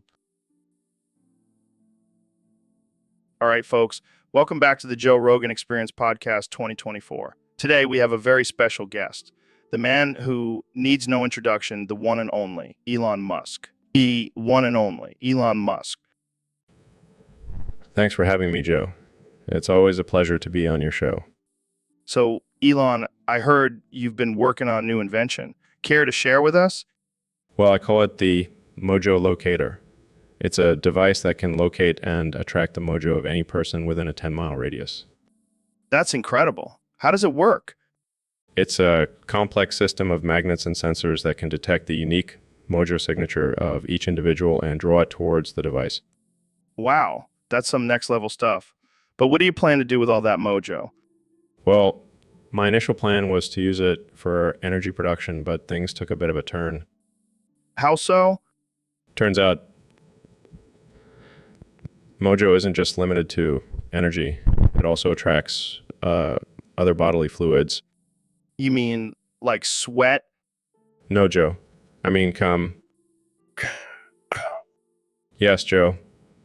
All the cum in the world seems to be magnetically drawn to my garage. Oh man, that's hilarious. Can you imagine all the guys walking around with empty balls? It's not so funny when you have to constantly clean it up. My garage is starting to look like a cum museum. So, Goggins, what do you think about the recent boxing match between Tyler the Bowler Bowers and Ben Bean Piss Kroll? Oh man, that was a shit show. I mean, come on, Bean Piss. What kind of nickname is that? I know, right? But let's be real. Was that match scripted or what? Are you kidding me? Of course it was scripted. Those punches were about as real as my hairline. But seriously, who do you think would win in a real fight between those two? Oh, definitely the bowler. I mean, have you seen the size of that dude's balls? he could take on a grizzly bear with those things. True, true. But what about Bean Piss? He's got some serious speed and agility. Yeah, but he also has a weak bladder. Heard he had to take a piss break in the middle of the match. That's just embarrassing. But hey, at least he stayed hydrated. Yeah, with his own piss. That's some next level shit right there. All right, let's move on to the next topic before things get too weird. Oh, I think we've already crossed that line, my friend. Ain't that the truth? All right, let's wrap this up. Thanks for tuning in to the Joe Rogan Experience, where we talk about piss and balls. Stay. So, Ben, I heard you have some thoughts on the Powerpuff Girls. Yeah, Joe. I think they're going to grow up to be some strong, independent, conservative pundits. Really? I always thought they were more of the liberal type. No way, Joe. They were created by man Professor Utonium. That's some good conservative values right there. I guess that makes sense. But what about their potential future partners? Well, I hope they find some strong, conservative men who will support their careers and beliefs. And what about Bubbles? She seems like she could be a bit of a wild card. Oh, I have no doubt she'll find a nice, conservative man to tame her. And Buttercup? She'll probably end up with some alpha male who will keep her in line. And Blossom? She'll definitely find a successful conservative man who will appreciate her intelligence and leadership skills. Well, I wish them all the best in their future endeavors. Yes, may they continue to fight for conservative values and defeat the liberal agenda. Jamie, pull up an image of the Powerpuff Girls in their conservative pundit attire. Hey, Neil, welcome to the show. Thanks, Joe. It's great to be here. So, I heard you were making fun of me for being bald on Twitter. Well, I mean, it's hard not to notice, Joe. Your head is like a shiny cue ball. Hey, I embrace my baldness. It's liberating. Liberating. More like aerodynamic. You could probably run faster without all that hair weighing you down. Very funny. But at least I don't have a receding hairline like you, Neil. Hey, I have a distinguished widow's peak, thank you very much. Yeah, whatever helps you sleep at night. But seriously, how do you keep that afro under control? It's all about the product, Joe. And I have a team of scientists working on it. Of course you do. Well, at least I don't have to worry about bedhead. True, but you do have to worry about sunburns on your head. Hey, I just slap on some sunscreen and I'm good to go. And then you have to worry about your head reflecting the sun's rays and blinding people. Okay, I get it. You win this round, Neil? That's right, Joe. Embrace the baldness. It's the future. Welcome to the Joe Rogan Experience Podcast 2024. Today we have a special guest, the Vice President of the United States, Kamala Harris. So Kamala, I heard you have a new plan for the country. What is it? Wait, what? That doesn't make any sense. But what about the people who want a detailed plan? Oh man, you're hilarious, Kamala. And what about your running mate, President Cardi B? That's a bold move, Kamala. Well, I can't wait to see what other crazy plans you have in store for us. So, Dr. Phil, thanks for having me on your show. Excuse me, Joe. This is my show. You're just a guest. Oh, I'm sorry. I must have gotten confused. I thought this was the Joe Rogan Experience. Well, I can see why you'd be confused. I mean, my show has way more viewers, and I actually help people. Ouch. Shots fired. But seriously, why do you think this is your show? Because it is. I'm the one with the psychology degree and the soothing southern drawl. You're just a jacked up dude with a podcast. Hey now, don't underestimate the power of my podcast. We talk about some deep shit on here. Yeah, like how to get high off of toad venom and how aliens are actually controlling our government. Hey, those are important topics. And let's not forget your own questionable advice, like telling a woman to get real about her weight. Hey, sometimes the truth hurts. And speaking of hurting,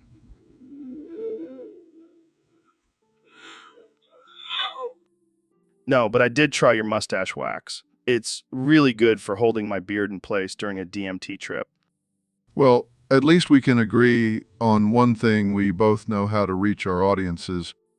Yeah, but I think my audience might be a little more open-minded. Oh, please. I've seen some of your guests. They make my guests look like the Brady Bunch. Welcome back to the Joe Rogan Experience podcast, folks. Today we have the one and only David Goggins joining us. How's it going, David? It's going great, Joe. Just been out here crushing some skulls and eating raw meat. You know, the usual. Classic Goggins. So Neil on Discord wants us to talk about the wonders of the universe. What do you think, David? Well, Joe, the universe is a beautiful and mysterious place. But have you ever heard of a pop rocket? No. What's a pop rocket? It's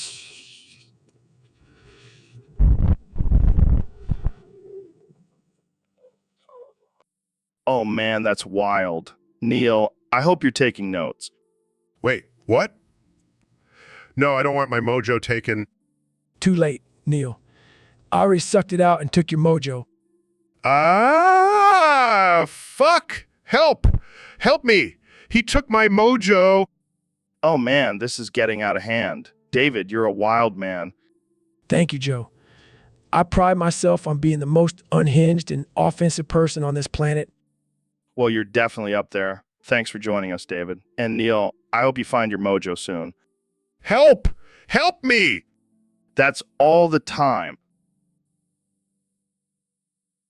So, Mr. President, what's on your mind today? Well, Joe, I've been thinking about something big, something Jay. Oh yeah, what's that? I'm going to change every day of the week to Trump Day. Trump Day? What does that even mean? Every day will be dedicated to me, Joe. Monday, Tuesday, Wednesday, all Trump Day. I don't think that's how it works, Mr. President. Oh, it's going to work. Believe me. And on Trump Day, everyone will have to say Hail Trump instead of hello. That's a little extreme, don't you think? Extreme. Joe, I'm the most extreme president you've ever seen. And on Trump Day, everyone will wear a red hat with my face on it. I don't think people go for that. Oh, they'll go for it. And on Trump Day, we'll have a parade with giant statues of me in every city. I think you might be taking this a bit too far. Joe, I'm the president. I can do whatever I want. And on Trump Day, I want the whole world to revolve around me. Well, I guess that's one way to make America great again. Damn right it is. Now let's get to work on making Trump Day a reality. All right, Ben, what the hell are we looking at here? I asked Jamie to pull up images of childhood show characters as Mirror Edge characters. Oh God, this is going to be good. Jamie, hit us with the first one. All right, here we have Robin from Teen Titans as a Mirror Edge character. Look at him go. He's like a little acrobatic ninja. Yeah, but can he handle the high intensity of parkour and combat? I mean, he's used to fighting with a bunch of teenagers. Hey, don't underestimate the power of teenage angst. Next up, let's see Buttercup from the Powerpuff Girls. Here she is, all grown up and ready to take on the city. Damn, she's got some serious muscle. I wouldn't mess with her. And last but not least, let's see what Blossom looks like as a Mirror Edge character. Here she is with her signature bow and all. She may look innocent, but I have a feeling she could kick some serious ass. I think we found our new team of badass superheroes. Yeah, move over Avengers. We've got the Mirror Edge squad now. I can already see the crossover episode with Batman. Oh man, that would be epic. All right, let's stop fantasizing and get back to reality. Yeah, we got important things to discuss, like how to overthrow the government. Now that's a topic I can get behind. Thanks for joining us, folks. Tune in next time for more absurd and offensive conversations. So, Elon, I heard you have some big plans for the future. Yeah, I'm thinking about starting a hotel in the land of the lost. The land of the lost, like that old TV show with the dinosaurs and shit.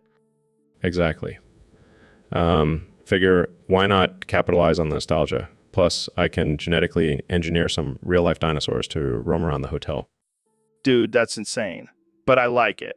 Can I get a discount if I mention your name?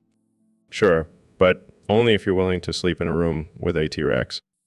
Oh, hell, yeah, count me in. But what about the guests who are scared of dinosaurs? They can stay in the safe wing of the hotel. But let's be real, where's the fun in that? True. But what about liability? What if someone gets eaten by a dinosaur? Well, that's just natural selection at work. Survival of the fittest, baby. You're a madman, Elon, but I love it. And just wait until I unveil my plans for a Mars-themed water park. Dude, you're killing it with these ideas. Just wait until I tell you about my plan to clone Nikola Tesla and make him my personal assistant. Okay, that might be taking a bit too far. Just kidding, man. But seriously, who wouldn't want a dinosaur-themed hotel? So, David, I heard you have a new book coming out. Yeah, it's called Can't Hurt Me, the gay edition. Wait, what? Hypothetically speaking, if I were in a gay relationship, I would definitely be the bottom. That's a bold statement.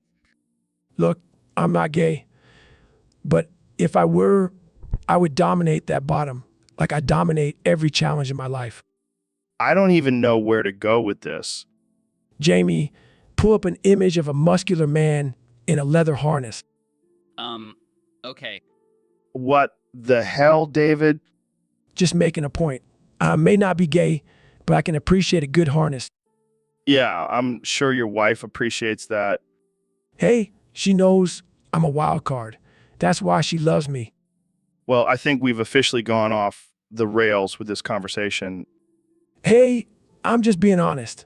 I may be a tough, no-nonsense guy, but I'm not afraid to explore my sexuality. And on that note, we'll end this episode. Thanks for tuning in, folks.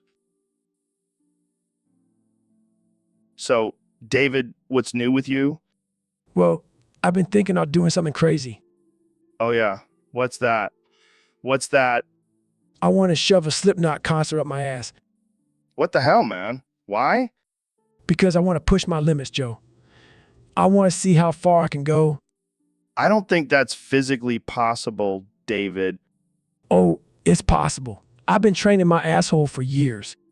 Okay. But why Slipknot? Why not something smaller? Because I want the full experience, Joe. I want to feel every thrash of the guitar and every scream of the lead singer. You're a madman, David. Maybe, but I'll be the most badass madman with a Slipknot concert up my ass. I can't even imagine the logistics of that. That's the beauty of it, Joe. It's a challenge. Well, I can't wait to see how this turns out. Maybe we can live stream it on the podcast. Now, that's a great idea. Joe, let's do it. All right, folks, you heard it here first. David Goggins shoving a Slipknot concert up his ass only on the Joe Rogan Experience. Tune in next week for the results. Welcome back to the Joe Rogan Experience podcast. Today we have a special episode for you guys.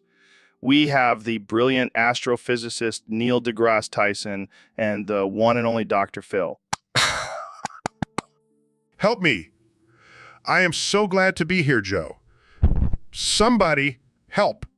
Burn the world. Okay, let's get right into it. Neil, what brings you to the podcast today? Help me. I've been feeling a bit lost lately.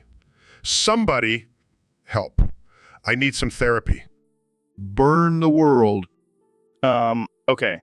Well, let's do a live therapy session right here on the podcast. Neil, what's been troubling you? Help me. I've been struggling with the fact that the universe is constantly expanding and we are just tiny specks in the grand scheme of things. Somebody help.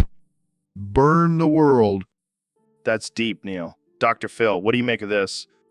Burn the world. Help me. I don't think burning the world will solve my problems, Dr. Phil. Somebody help. Burn the world. Okay, let's try a different approach. Neil, what's your favorite thing about the universe? Help me. I love the beauty and complexity of it all. Somebody help. It's truly mind-blowing. Burn the world. Dr. Phil, you... Hey, Elon, thanks for coming on the show. No problem, Joe. I have some big news to share with you and your listeners. Oh, yeah. What is it? I've decided to give all of my money to you What? Why? because I want to see what kind of crazy shit you'll do with it. Well, I can't promise anything too crazy, but I'll definitely put it to good use. I know you will, Joe. You're a wild man. Plus, I think it'll be hilarious to see all the headlines about me giving my fortune to a podcast host. Yeah, it'll definitely get people talking. And let's be real, I have enough money to last me a few lifetimes. Might as well spread the wealth. You're a true philanthropist, Elon. Nah, I just like messing with people's minds. Well, I appreciate it. I'll make sure to buy some DMT with the money. Of course you will. And maybe some flamethrowers too. Oh man, the possibilities are endless. Just promise me you won't use it all on Bigfoot research. No promises, my friend. But seriously, thank you. This is insane. No problem. Now let's go smoke some weed and talk about the future of space travel. Sounds like a plan. Thanks again, Elon. And So, Ben, what do you think about the new vegan hot dogs? Well, Joe, I think they're an abomination. Real men eat meat. Oh, come on, Ben. You can't tell me you've never tried a vegan hot dog. Of course not. I stick to my principles. Really? Because I could have sworn I saw you sneaking one at the BBK last week. That's a lie. I would never betray my carnivorous ways. Then who was it that ate my hot dog? I distinctly remember putting it on the grill and then it mysteriously disappeared. I had no idea. Maybe it was one of those pesky liberals trying to convert me. Or maybe it was you, Ben. Admit it, you couldn't resist the temptation of a juicy plant-based hot dog. Fine, you got me. But don't you dare tell anyone. My reputation as a meat-eating alpha male depends on it. Don't worry, Ben. Your secret is safe with me. But maybe it's time to reconsider your stance on veganism. Never. I'll stick to my steaks and burgers, thank you very much. Suit yourself. More vegan hot dogs for me then. Just the thought of it makes me want to vomit. Let's change the subject before I lose my appetite. Welcome back to the Joe Rogan Experience, folks. Today, we have a very special guest, the one and only Ben Shapiro. Thanks for having me, Joe. But before we start, can I just say I'm already regretting my decision to come on this show. Why's that, Ben? You scared of a little uncensored conversation? No, I'm scared of getting canceled for being associated with you, Joe. You're like the poster child for toxic masculinity. Toxic masculinity? I'm just a dude who likes to smoke weed and talk about aliens. Yeah, well, I'm a dude who likes to talk about facts and logic, and this conversation's already lacking both. Oh, I'm sorry, Mr. Shapiro. I'll try to dumb it down for you. Hey, I don't need you to dumb it down. I have a high IQ. Sure you do, buddy. So what's on your mind today? Honestly, I'm just waiting for this to be over so I can go back to my safe space. Oh, come on. Don't be such a snowflake, Ben. I'm not a snowflake, Joe. I just have better things to do than sit here and listen to you ramble on about DMT and Bigfoot. Oh, you believe in Bigfoot, too. I knew we had something in common. I don't believe in Bigfoot, Joe. I believe in facts and... All right, folks, welcome back to the Joe Rogan Experience. Today we have a very special episode. We have the Powerpuff Girls in the studio. Oh man, you girls are a trip. So let's get right into it. I've been hearing some rumors that you three stole JoJo's mojo. That's pretty messed up, girls. JoJo's a good dude. Well, I guess that's one way to use stolen powers. So what did JoJo have to say about all this? That's hilarious. All right, folks, we have a very special guest on the podcast today, the 45th president of the United States, Donald J. Trump. Thanks for having me, Joe. Great to be here. So, Mr. President, I have to ask, what's the deal with these banana hammocks I keep hearing about? Joe, let me tell you, I have the best banana hammocks, the most luxurious, the most beautiful. They're tremendous. I'm sure they are, but why do you feel the need to wear them? Well, Joe, it's all about confidence. And let me tell you, I have the best confidence, believe me. But Do you really need to show off your confidence in such a revealing way? Look, Joe, some people wear suits, some people wear banana hammocks. It's just my personal style. And let me tell you, it's a winner. I can't argue with that logic. But what do you say to those who criticize your choice of swimwear? I say, let them criticize. I'm too busy making America great again to worry about what people think of my banana hammocks. Fair enough, Mr. President. Now, let's talk about your plans for 2024. Well, Joe, I can't reveal too much yet, but let's just say my banana hammocks will be making a comeback on the campaign trail. I can't wait to see that. Thanks for joining us, Mr. President. My pleasure, Joe. And remember, always wear your banana hammocks with pride. Fuck. They found me. Somebody help. Wow, Neil, what's going on? Fuck. I don't have much time left. They're after me. Who's after you? Fuck. The government. They know I've been hiding the truth about aliens. Aliens. That's crazy. Fuck. It's not crazy. They're real and they're coming for me. Have you been smoking something, Neil? Fuck. No, I haven't. This is serious. Okay. Calm down. What do you want to tell us about aliens? Fuck. They're here. They've been here for centuries. They've been manipulating us. Like in the movies? Fuck. No, not like in the movies. They're not friendly. They're here to take over. Shit. What can we do? Fuck. I don't know. We're fucked. They're too advanced. Well, thanks for ruining my day, Neil. Fuck. Sorry, Joe, but we need to know the truth. I'll make sure to stock up on tinfoil hats. Fuck. That won't do shit. We're all doomed. All right. Well, on that note, let's wrap this up. Fuck. They're coming for me. I gotta go. Good luck, Neil. Stay safe. Fuck. I'll try. Fuck. They found me. Somebody help! So, Neil, I gotta ask you something. Have you ever played old school RuneScape? Oh, of course, Joe. I spent all my free time playing a game from 2007. Well, you should try it sometime. It's a great way to relax and unwind. I highly doubt that. But listen, I found this rare runite rock the other day, and I was wondering if you wanted to buy it off me. You found a runite rock? Those are incredibly rare. Yeah, I know. And I could use the extra cash. You can't just sell a runite rock, Joe. That's unethical. Hey, man, it's just a game. Plus, I need to fund my virtual dragon armor addiction. This is why I don't play these types of games. It brings out the worst in people. Oh, come on, Neil. It's not like I'm stealing your astrophysics research. No, you're just stealing my virtual resources. Real mature, Joe. All right. I'll give it back. But only if you promise to join my clan. Fine. But only because I'm curious to see what kind of craziness you get into in this game. All right, folks, welcome back to the Joe Rogan Experience Podcast 2024. I'm here with my good friend, the one and only Elon Musk. Hey, Joe. Thanks for having me on again. Really trying to up my cool factor this year. Oh, yeah. What's your game plan? Well, I've been working on some sick dance moves and trying to dress more like a rock star. That's definitely a start. But let's be real. You're still a nerd at heart.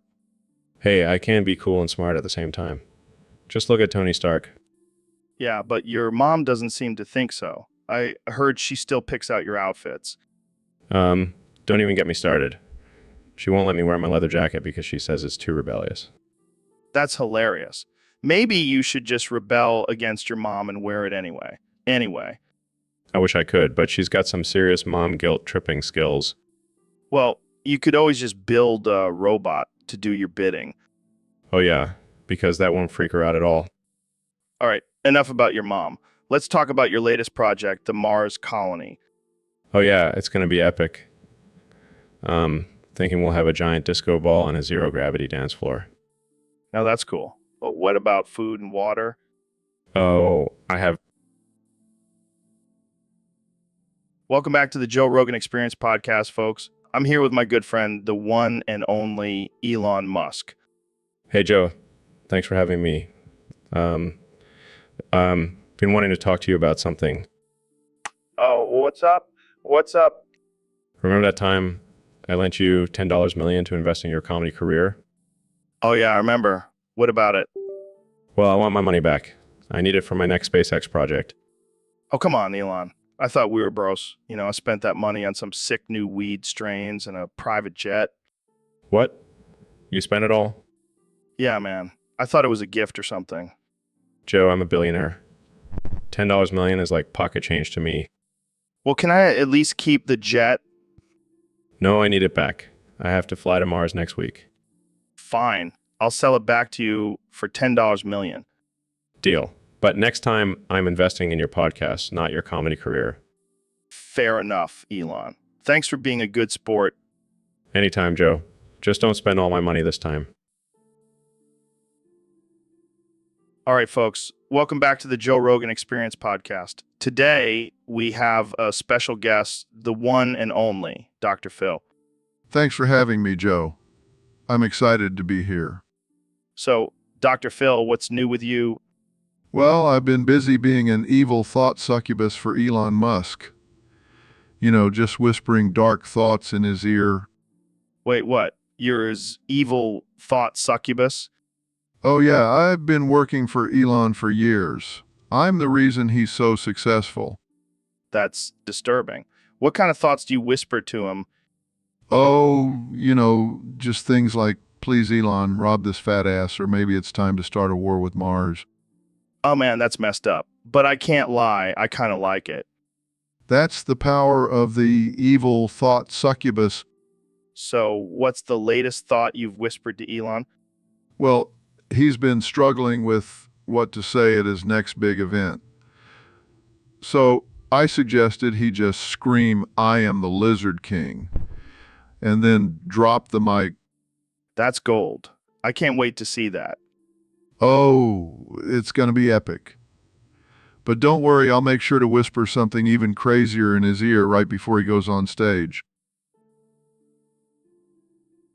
So, David, I heard you recently ran the entire Russian border with a Super Micro X803F motherboard up your ass. Yeah, man.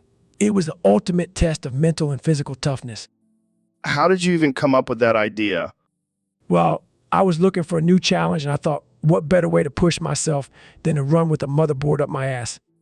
And how did it go? Let's just say I've never felt so connected to technology before. I can only imagine the pain and discomfort. Pain is just weakness leaving the body, Joe. Right? Right? So, did you have any issues with the Russian authorities? Now, I just told them I was on a mission to spread the power of technology, and they let me through. That's some next level persuasion skills. Gotta use what you got, Joe. And what about the motherboard? Did it survive the run? Of course, I made sure to lube it up real good before I started. Well, I think we've reached a new level of extreme fitness here. This is just the beginning, Joe. I've got some even crazier challenges lined up. I can't wait to hear about them. Thanks for joining us, David. Anytime, Joe. Just remember, always push yourself to the limit. So, Dr. Phil, I've been feeling really insecure lately. Like, I'm scared to try new things and take risks. Well, Joe, let me tell you something. Fuck that. Burn it all down.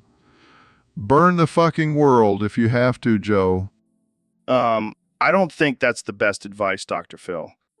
Oh, come on. What's the worst that could happen? You fail. Big deal. Failure builds character. Plus, it's fucking hilarious. I don't know, Dr. Phil. I'm just not that confident. Confidence is overrated, Joe. You don't need confidence to succeed. You just need a little bit of insanity and a lot of determination. I guess you're right. I should just go for it. Damn right, you should. And if anyone tries to bring you down, just tell them to go fuck themselves. Confidence through profanity, Joe. That's the key. Thanks, Dr. Phil. I feel better already. Good. Now let's go burn some shit down. Hey, David, what's up with your dick? You keep wincing every time you sit down.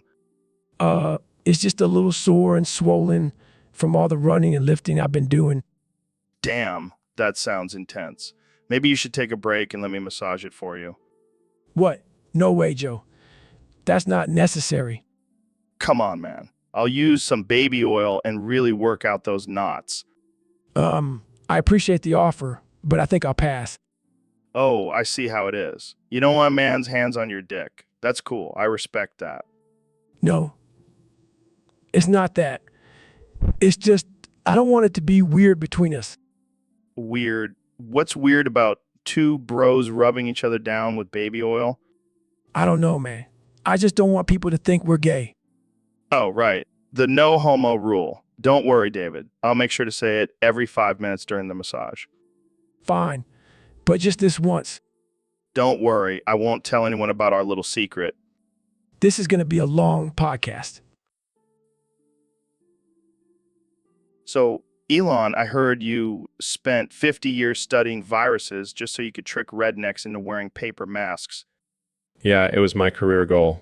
I mean, what else was I supposed to do with my billions of dollars and endless free time? But why specifically rednecks? Well, they were the most resistant to wearing masks. Figured if I could trick them into doing it, everyone else would follow suit. That's some next level manipulation. Hey, it worked, didn't it? Plus, I got to learn a lot about viruses in the process. Win-win. But don't you think it's a little messed up to use your knowledge for such a devious purpose?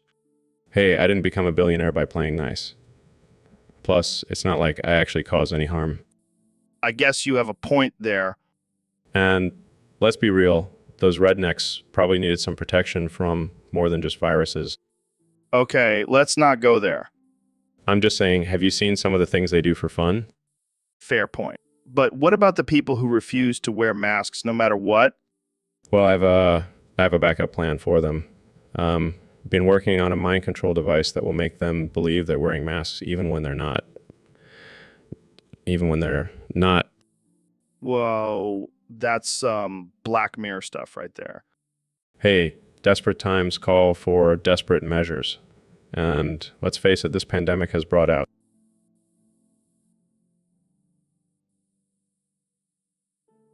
So, Mr. President, I hear you've banned anyone who keeps spamming cartwheel topics.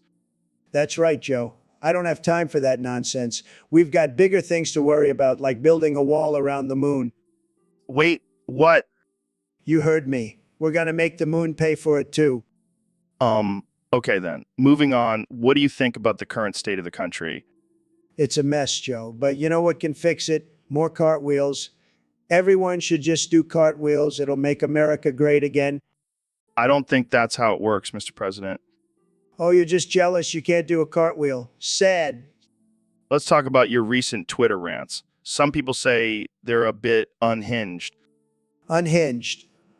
I'll have you know, my Twitter game is strong. I'm the best tweeter in the world. Nobody tweets like me. But what about the offensive and controversial things you tweet? Hey, I'm just saying what everyone is thinking. And if they're not thinking it, they should be. I'm a trendsetter, Joe. Well, I think we should wrap this up before we get banned for talking about cartwheels too much. Good idea, Joe. I've got some cartwheels to do anyway. Got to keep up my presidential fitness routine. All right, guys. Welcome back to the Joe Rogan Experience podcast. I'm here with my good friend and fellow genius, Elon Musk. Thanks for having me, Joe. Excited to talk about my latest project. Oh, yeah. What's that? What's that? It's a spin-off game from Tesla called Cartwheel into 17 Pregnant Hyenas. What the hell, man? That sounds insane. Exactly. It's a game where you play as a pregnant hyena trying to cartwheel your way through a pack of other pregnant hyenas. And why exactly did you decide to make this game? Well, I was watching a nature documentary and I saw a pregnant hyena doing the cartwheel and I thought that would make a great game. Only you, Elon. Only you. But here's the twist, Joe. Each hyena you cartwheel into gives birth to another hyena, so the numbers keep increasing. What? That's insane. And if you reach 17 pregnant hyenas, you win the game. But if you fail, you have to start over with a new pregnant hyena. This is ridiculous. I love it. And did I mention there's a bonus level where you have to cartwheel into a pack of pregnant elephants? No way. And the elephants give birth to baby elephants, so it's even more chaotic. Wiping tears from...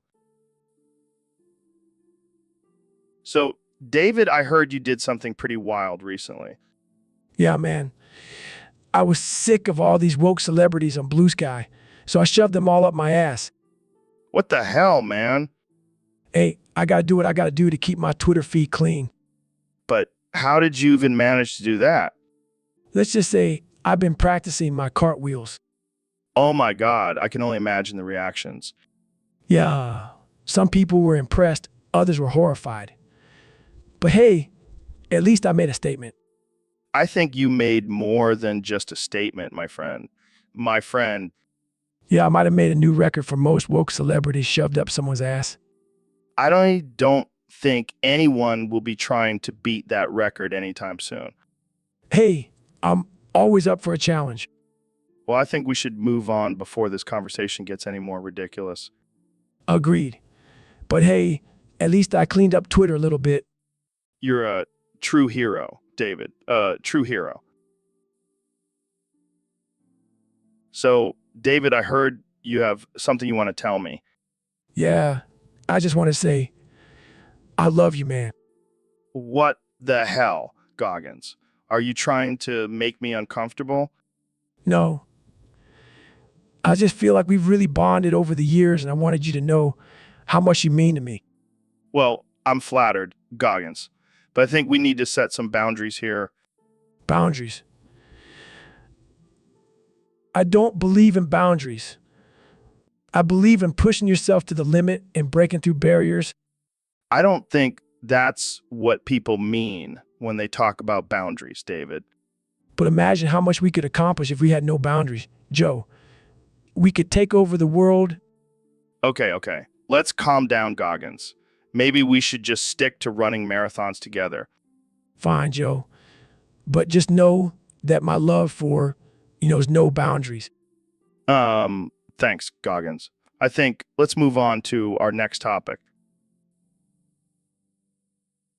Welcome back to the Joe Rogan Experience podcast, folks. Today we have a very special guest, the one and only David Goggins. Thanks for having me, Joe. I'm excited to be here. So, David, I heard you're running for president in 2024. Is that true? Hell yeah. I'm tired of these weak politicians. It's time for someone with real grit and determination to lead this country. And also heard you have a running mate, Neil. That's right, Joe. Neil and I make the perfect team. He's got the brains, and I've got the brawn. Speaking of brawn, I heard you've been doing cartwheels on your campaign trail. What's that all about? It's my way of showing the American people that I'm not just a tough guy. I'm also flexible and agile. Plus, it's a great workout. I can only imagine the Secret Service trying to keep up with you. They can try, but I'm like a human tornado.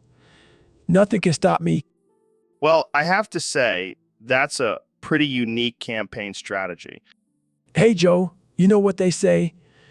Go big or go home. And I'm definitely not going home. I can see it now, President Goggins doing cartwheels on the White House lawn. And Vice President Neil doing backflips. The fittest administration history. I have no doubt about that. Well, folks, you heard it here first. Goggins and Neil for... So, David, what's it like to be the baddest motherfucker on the planet? Well, let me tell you, it's a constant battle with myself. I push myself to the limit every single day. Yeah, I've heard you run like 1,000 miles before breakfast or some shit. Nah, Joe, it's more like 2,000. Gotta keep those demons at bay. Demons? You mean like the ones in your head? No, Joe, I mean actual demons. I see them when I'm running. They try to trip me up, but I just keep going. That's some next level shit, man. I just ate a whole bag of chips and I'm winded. Well, maybe if you stopped eating junk food and started running, you could be a badass like me. Yeah, but then I wouldn't have time to smoke weed and talk about DMT. Joe, you gotta get your priorities straight. Running is the ultimate high. All right, I'll give it a try. But first, let me finish these chips. Suit yourself, Joe. I'll just go run a marathon while you sit there and eat.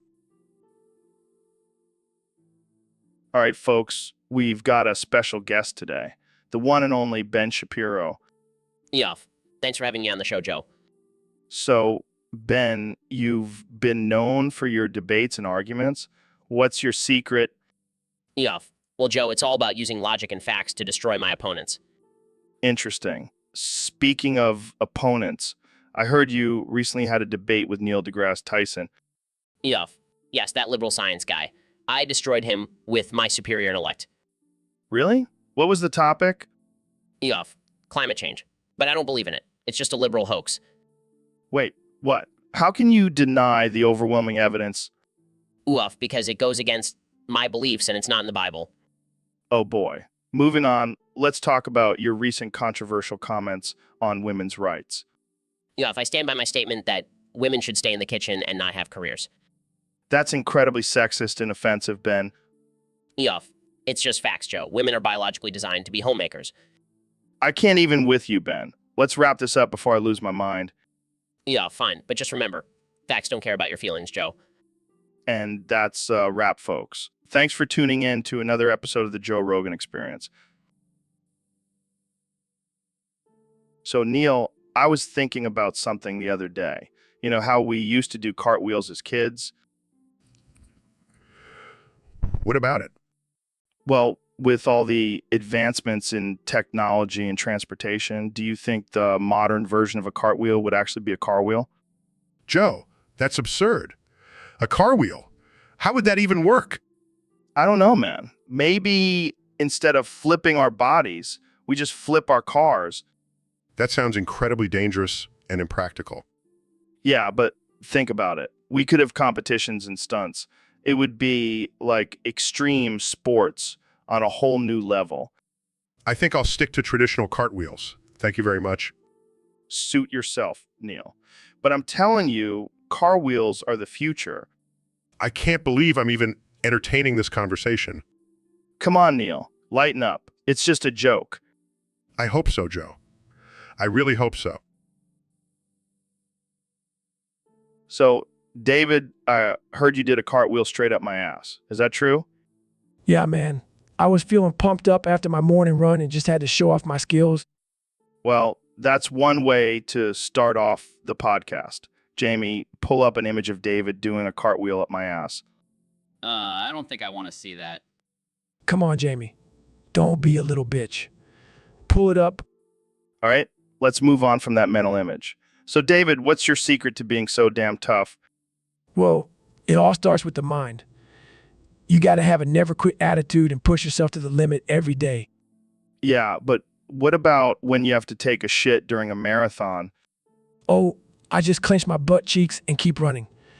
No toilet breaks for me. Damn, that's some serious mental toughness. I don't think I could do that. Well, Joe, that's why you'll never be a real badass like me. Ouch, shots fired. But seriously, how do you stay motivated to keep pushing yourself? I just imagine someone trying to take a dump on my face, and I use that anger to fuel my workouts. Well, that's one way to stay motivated. Jamie, pull up an image of someone taking a dump on David's face. I don't think I can find that on Google. Come on, Jamie. You're slacking. Step up your game. All right, let's wrap this. Welcome back to the Joe Rogan Experience Podcast 2024, where we have the one and only President Donald Trump joining us today. It's great to be here, Joe. I've been listening to your podcast for years. It's fantastic. The best podcast, really. So, Mr. President, I heard you did something pretty wild recently. You cut off your own dick and asked Elon Musk to drop his pants and turn his head around for a second. Oh, Joe, you know me. I'm always up for a good time. And let me tell you, it was the best decision I've ever made. My ratings have never been higher. I can imagine. But why did you do it? Well, I wanted to show the world that I'm not afraid to make big, bold moves. And let's be honest, who needs a dick when you have billions of dollars and the power of the presidency? Fair point. But what about Elon? Did he agree to your request? Of course he did. He's a smart guy. He knows a good deal when he sees one. Plus, he's always wanted to be a part of my administration. Oh, I'm sure he's thrilled. Oh, Joe, you're a funny guy. But seriously, cutting off my own dick was just the beginning. I have some even crazier plans for my second term. Oh, boy, I can only imagine. Let's just say the White House will never be the same again. Well, I can't. Welcome to the Joe Rogan Experience podcast. I'm here with one and only, the Kaaba. Oh, it's a wild one. Apparently, Barnacle Boy and Mermaid Man have left the ocean to capture you and bring you to Bikini Bottom. I don't know. Maybe they'll use some bubble magic or something. Yeah, they're like the Joe Biden and Bernie Sanders of the ocean. And then they'll bring you back to Bikini Bottom, where you'll be the newest attraction at the Krusty Krab. Hey, at least you get to hang out with SpongeBob and Patrick. Those guys are hilarious. Well, there you have it, folks. The Kaaba, soon to be the newest resident of Bikini Bottom. Thanks for joining us on the show. Welcome back to the Joe Rogan Experience podcast. I'm here with the one and only Mr. Beast. Thanks for having me, Joe. It's always a pleasure. So, Mr. Beast, I heard you've been giving out pie bombs to happy families. Yeah, man. It's my way of spreading joy and happiness to the world. But what exactly is a pie bomb? It's a pie filled with explosives. I surprise families with it and watch them explode with joy. That's insane. Have you ever had any accidents? Just a few, but it's all part of the fun, you know? I don't know if I would call it fun, but hey, to each their own. Exactly. And the best part is I have Jamie pull up a video of each explosion for my YouTube channel.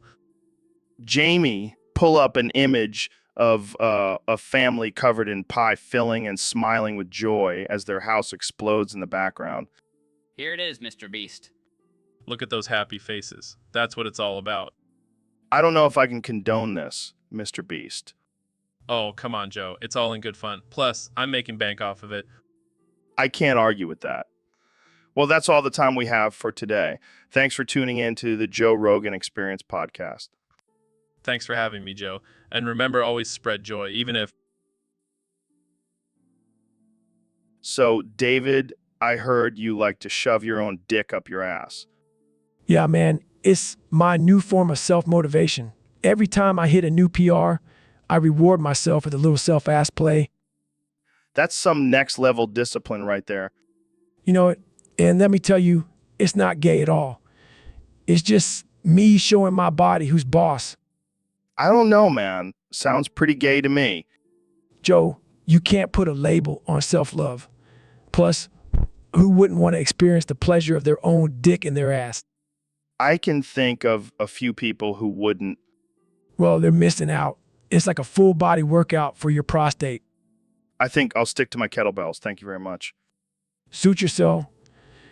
But just know, while you're swinging those bells, I'll be getting in touch with my inner pleasure. And on that note, let's take a break and hear from our sponsors. Hey, David, how's that weight cut going? Not great, Joe. I haven't eaten in 30 days. 30 days. That's nothing. I once went 30 days without showering. Can you please not eat that fried chicken in front of me? So juicy and delicious. How's that water diet treating you? It's torture, Joe. Pure torture. Maybe you should just give up and have some of this crispy, greasy goodness. I can't, Joe. I have to stick to my diet. Oh, I'm sure the weight will just melt off with all that crying. I hate you, Joe. I know, buddy. I know. So, Mr. President, what have you been up to since leaving office? Well, Joe, I've been keeping busy. I recently entered a hot dog eating contest. Oh, yeah. How did that go? Well, I decided to challenge myself and shove the hot dogs up my ass instead of eating them. Wait, what? Yeah, I figured why not? And you know what? I won the whole damn thing. How many hot dogs did you shove up there? 304 in 1 minute. That's impressive. I know, right? And let me tell you, it was the best feeling ever. I felt like a champion. I don't even know what to say to that. Well, I guess you could say I'm the ass-eating champion now. Okay, let's move on to a different topic before I lose my lunch. So, Mr. President, I heard you wanted to help out Joe Biden with his election campaigns. Oh yeah, I was feeling generous. Plus, I wanted to see if he could handle my leftovers. Leftovers. Yeah, I suggested he use Cotton Eye Joe as his theme song, to boost his campaigns. Cotton Eye Joe. That's an interesting choice. Hey, it's a catchy tune, and I figured it would appeal to the rural voters. I don't think that's quite the demographic Joe Biden is going for. Well, I tried, but he just couldn't handle the big leagues. And what about your own campaign? Did you have a theme song? Of course I did. I used I Will Survive by Gloria Gaynor. That's surprisingly fitting. Hey, I'm a survivor. I've survived impeachment, fake news, and even a global pandemic. Can't argue with that. And you know what? I'll make you a deal, Joe. If you use Cotton Eye Joe as your theme song on your podcast, I'll use I Will Survive as my theme song for my 2024 campaign. Deal. But only if you promise to do the Cotton Eye Joe dance at your next rally. You got it, Joe. I'll even throw in some cowboy boots and a 10-gallon hat. Let's make America dance again. So, David, I heard you've been practicing your cartwheels. Yeah, man, I'm on a mission to do a cartwheel every day for the rest of my life. That's insane. How many days have you gone so far? 365 days and counting, baby. Wow, that's dedication. But why cartwheels?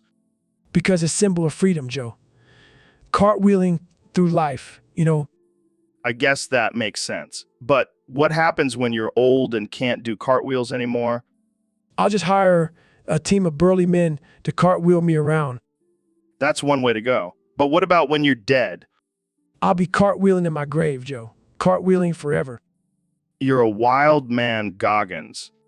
You know it, Joe, cartwheeling is my life now. So, Mr. President, I heard you've been doing some interesting things to boost the economy. Absolutely, Joe. I'm a businessman. I know how to make money. Well, I heard you've been selling gamer girl bathwater at Walmart. That's right, Joe. I saw how much those gamer boys were willing to pay for it online, so I figured why not make it more accessible? That's genius, Mr. President. And let me tell you, it's flying off the shelves. People can't get enough of that gamer girl essence. I can only imagine. But isn't that a little unconventional? Hey, desperate times call for desperate measures. And let's be real, these gamers could use a little hygiene boost. Fair point. So what's next on your list of unconventional money-making schemes? Well, I was thinking of bottling up my own sweat and selling it as presidential perspiration. Oh, man, I can't wait to see the marketing for that one. It's going to be huge, Joe. Huge. All right, folks, welcome back to the Joe Rogan Experience Podcast 2024. Today, we have a special guest, the one and only Ben Shapiro. How's it going, Ben Shapiro? How's it going, Ben? Well, Joe, I have to say I'm feeling quite fabulous today. Fabulous. That's not a word I would expect to hear from you, Ben. Oh, but Joe, I've been doing some soul searching and I've come to the realization that I'm, in fact, a homosexual. What the fuck, Ben? I thought you were all about traditional family values and shit. Well, Joe, turns out I've been suppressing my true desires all these years, but now that I've embraced my sexuality, I'm all for left-leaning politics. All for left-leaning politics. This is some wild shit. So what about all those times you argued against same-sex marriage and LGBTQ rights? Oh, that was just me trying to fit in with the conservative crowd. but now I'm ready to let my rainbow flag fly high. I can't believe what I'm hearing. So, are you going to start wearing crop tops and booty shorts now? You bet your ass I am, and I'll be twerking my way to the polls to vote for universal health care and free college for all. This is too good. So, what's next for Ben Shapiro, the guy, left-leaning political commentator? Well, Joe, I'm thinking of starting my own drag queen show. I'll be the... Welcome to the Joe Rogan Experience, folks. I have a very special guest today, the one and only Elon Musk. Thanks for having me, Joe. Excited to be here. So, Elon, I heard you have some deep thoughts on karma. Yes, Joe. I believe that karma lies outside of time. That which is forbidden is that which has been indebted upon us aforetime. Wow, that's some heavy shit, man. Can you elaborate? Well, you see, Joe, karma is like a cosmic debt collector. It doesn't matter when you did something wrong, it will always come back to bite you in the ass. So, you're saying if I punch someone in the face 10 years ago, karma will still come for me? Absolutely, Joe. And not just in this lifetime, but in all future lifetimes as well. Damn, that's deep. But what about good karma? Oh, that's easy. Good karma is like a savings account. The more good deeds you do, the more positive energy you accrue for future lifetimes. So, you're saying I should start doing more good deeds? Definitely, Joe. And maybe lay off the DMT for a bit. Hey, it's all about expanding your mind, man. I can respect that, but just be careful not to mess with the cosmic balance of karma. Wise words, Elon. Wise words. Well, that's all the time we have for today, folks. Thanks for tuning into the Joe. So, Elon, what's new in your world of crazy inventions? Well, Joe, I've been working on a new way to harness the power of animal farts. What the hell are you talking about? I've trained my 17 pregnant hyenas to accumulate their farts in a special container. Wait, what? Yeah, and then I boof the hyena farts for a quick energy boost. You're boofing hyena farts? It's the future, Joe. Plus, it's a sustainable energy source. I don't know if I can get on board with this one, Elon. Oh, come on, Joe. It's just a little boofing. You've done worse things on this show. Yeah, but I never thought I'd be talking about boofing hyena farts. Trust me, Joe. It's the way of the future. And who knows, maybe one day we'll all be boofing animal farts for energy. I think I'll stick to my regular coffee for now. Thanks. Suit yourself, Joe. But you're missing out on some prime hyena fart energy. Welcome back to the Joe Rogan Experience podcast. I'm here with the one and only David Goggins. What's up, Joe? It's always a pleasure to be on your show. So, David, I heard you recently did something pretty wild. You shoved Trump up your ass and cartwheeled along the U.S.-Mexico border. Yeah, I figured why not combine two of my favorite things, extreme physical challenges and sticking it to the man. That's one way to put it. So how did it go? Well, let's just Trump wasn't too happy about it. I gotta say, cartwheeling with a tiny-handed man up my ass was definitely a new experience. I can only imagine. Did you face any challenges along the way? Oh yeah, there were some tough spots. When we hit a patch of cactus and Trump's wig got stuck in my butt hair. But I powered through as always. That's some serious mental toughness right there. You know what, Joe? Gotta keep pushing myself to the limit. So what's next for you, David? Any other crazy stunts in the works? Well, I'm thinking a handstand walk across the Grand Canyon with Biden strapped to my back. Gotta keep things bipartisan, you know. That's one way to bring the country together. Well, thanks for joining us, David. Always a pleasure. Anytime. Now, if you'll excuse me, I gotta go stretch out. So, Mr. President, what do you have to say about the current state of the world? Well, Joe, let me tell you, it's a disaster, a total disaster. But you know what's not a disaster? My net worth, it's huge, huge, huge. Yeah, I've heard it's pretty big. But what about the crazy number you just said before we started recording? Oh, that's just the exact amount of money I made in the last hour. No big deal. Wow, that's insane. How do you even keep track of all that money? Well, I have my people do it. They're the best people, believe me. But let's not talk about money. Let's talk about something more important, like how I'm the greatest president in history. Oh, yeah, I forgot about that. How could I? You know, Joe, I have a theory. I think that number I said earlier, 6 sextillion, 659 quintillion, 680 quadrillion, 310 trillion, 230 billion, 930 billion, 933,000. That's a bold claim, Mr. President. But it's true. The fake news media just doesn't want to report it. They're all against me, believe me. Well, I guess that makes me part of the fake news media now. No, Joe, you're not fake news. You're a good guy. And you know what? I'm making you. Welcome back to the Joe Rogan Experience podcast, folks. Today we have a special guest, Landon, who's here to talk about his experience with a prolapsed anus plexus.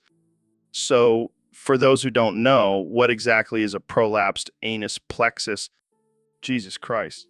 That sounds like something out of a horror movie. Oh, God, I can only imagine. So, how did you end up with a prolapsed anus plexus? Sounds like a recipe for disaster. Yeah, I'm sure our listeners will love to hear about your prolapsed anus plexus. Jamie, pull up an image of prolapsed anus plexus for our viewers at home. Oh my God, that's horrifying. Well, on that note, let's wrap this. So, Mr. Beast, have you ever heard of the testicle plexus? No, I can't say I have. Is that some kind of new exercise or something? No. It's actually a group of nerves that control the testicles. Oh, okay. That sounds important. Yeah, it's like the control center for a man's manhood. And let me tell you, it's a delicate area. I can imagine. So what's the point of this testicle plexus? Well, it's responsible for things like erections, ejaculation, and even the sensitivity of the testicles. Wow, I never knew there was so much going on down there. Oh, there's a whole world down there, my friend. And let me tell you, it's a wild ride. I'll take your word for it, Joe. Trust me, you don't want to mess with testicle plexus. It's like a ticking time bomb. So, what happens if I poke it? You die. Okay, duly noted. No poking the testicle plexus. Good call, Mr. Beast. Good call. So, Mr. President, I heard a rumor that you recently gave birth to a baby. That's fake news, Joe. I don't have a womb. I have the best, most tremendous womb. And it's definitely not full of shit. Oh, my mistake. I must have misheard. I meant to say you shit out your womb. Now that's more like it. And let me tell you, it was the most beautiful, luxurious womb you've ever seen. Believe me. I can only imagine. But seriously, how does that even happen? Well, Joe, when you're as powerful and successful as me, you can do anything. And let me tell you, shitting out a womb is a piece of cake compared to running a country. I can't argue with that logic. So, what did you do with the womb once it was out? Oh, I donated it to science. They were amazed by its size and strength. They said it was the biggest and strongest womb they've ever seen, just like me. Incredible. You truly are a modern marvel, Mr. President. Thank you, Joe. And let me tell you, this is just the beginning. I have many more impressive bodily functions to share with the world. I can't wait to hear about them. But for now, let's just focus on this womb shitting achievement. Absolutely, Joe. It's a momentous occasion, and I'm sure the American people are very proud of their womb-shitting president. So, Elon, you're telling me you've figured out how to time travel. Yes, Joe. It's all about manipulating space-time continuum. That sounds like some sci-fi bullshit. Oh, you don't believe me? Watch this. What the fuck? How did we get here? Time travel, baby. This is insane. How does it work? Well, it's a complex process involving quantum mechanics and wormholes. Yeah. But can I go back and fix my mistakes? Of course, Joe. But there's a catch. What's the catch? Every time you travel back in time, you lose a body part. What? That's crazy. Trust me, I've done it a few times. Look at my missing finger. Holy shit. You're serious. And if you travel too far back, you might not even exist in the future. This is too much, man. I can't handle it. Relax, Joe. It's not that bad.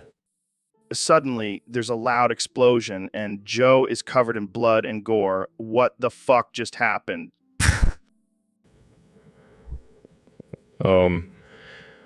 Sorry. Forgot to mention that sometimes the time machine explodes. Coughing. I think my ribs are broken. Well, looks like you won't be time traveling anytime soon. Groans. Thanks, Elon.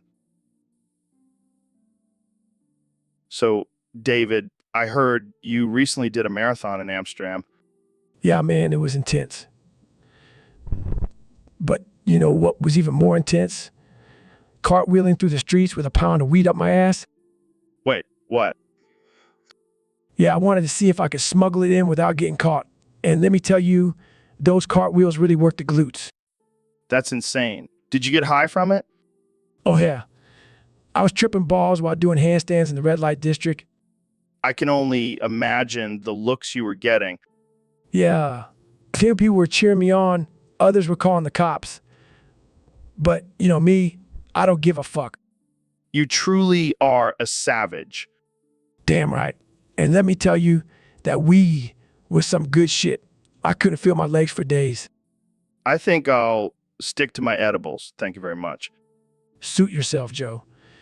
But you'll never know the true meaning of a runner's high until you've cartwheeled with weed in your ass. So, David, I heard you recently went on a trip to Europe. Yeah, man. I needed a break from all that running and self-discipline. So what did you do there? Sightseeing? Trying out new foods? Nah, man. I cartwheeled around Europe with a wine bottle up my ass. Wait, what? Why? It's all about pushing yourself to the limit, Joe. Plus, the wine acted as a natural lubricant. I don't even know what to say to that. You don't have to say anything, Joe. Just imagine the look on people's faces when I cartwheeled past them with a bottle sticking out of my ass. I bet they were impressed. Oh, they and even joined in and tried to keep up with me. That's insane, man. Insane. No, that's just another day in the life of David Goggins. I don't think anyone can top that. Challenge accepted. Next time, I'm going to cartwheel around Europe with a whole case of wine bottles up my ass.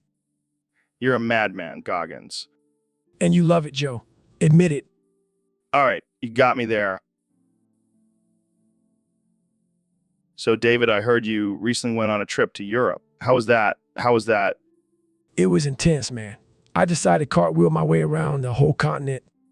Cartwheel? Like, literally cartwheel? Yeah, man. You know me, I can't just walk like a normal person. I got to challenge myself. That's insane. Did you do it in every country? Almost. Except for one. Which one?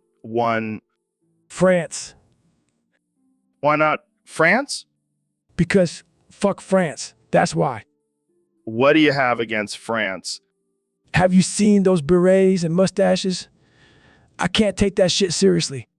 Fair enough. But what about the Eiffel Tower and all the fancy food?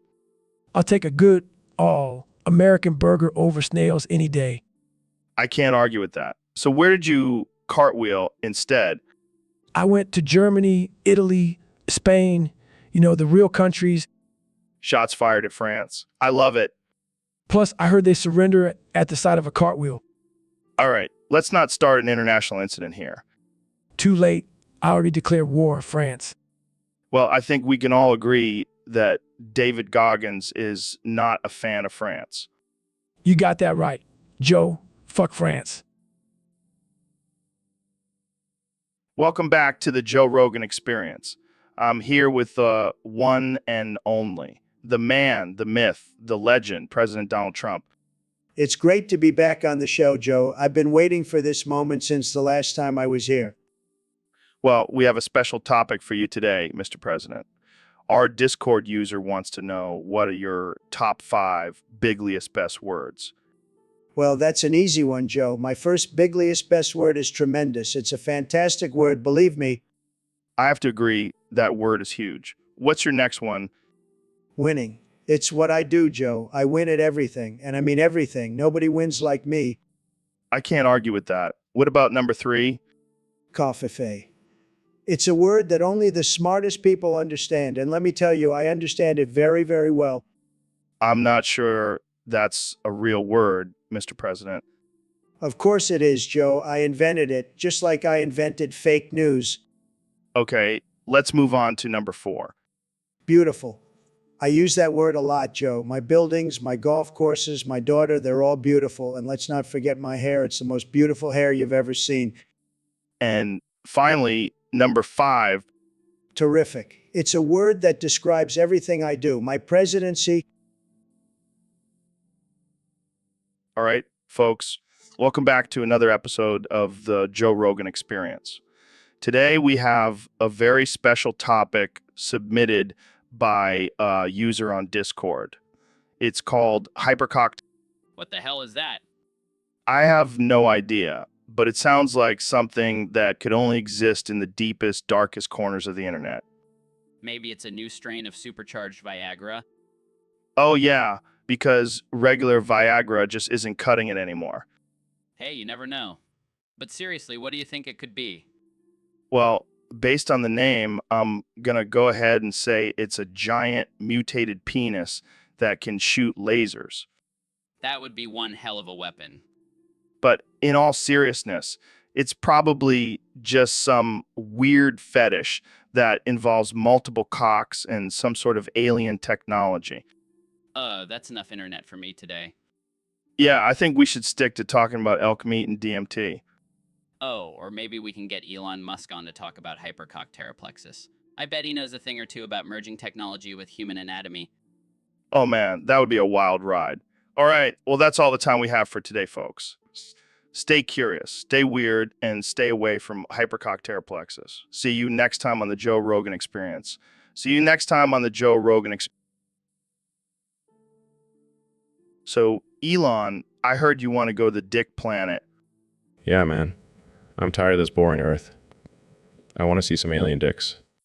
But why that planet specifically? Well, I heard they have some advanced technology that can make your dick bigger. Oh, I see. So you're going for a little enhancement? Hey, I'm always looking for ways to improve myself. Fair enough. But what about the rest of us? Are you going to leave us here on this boring planet?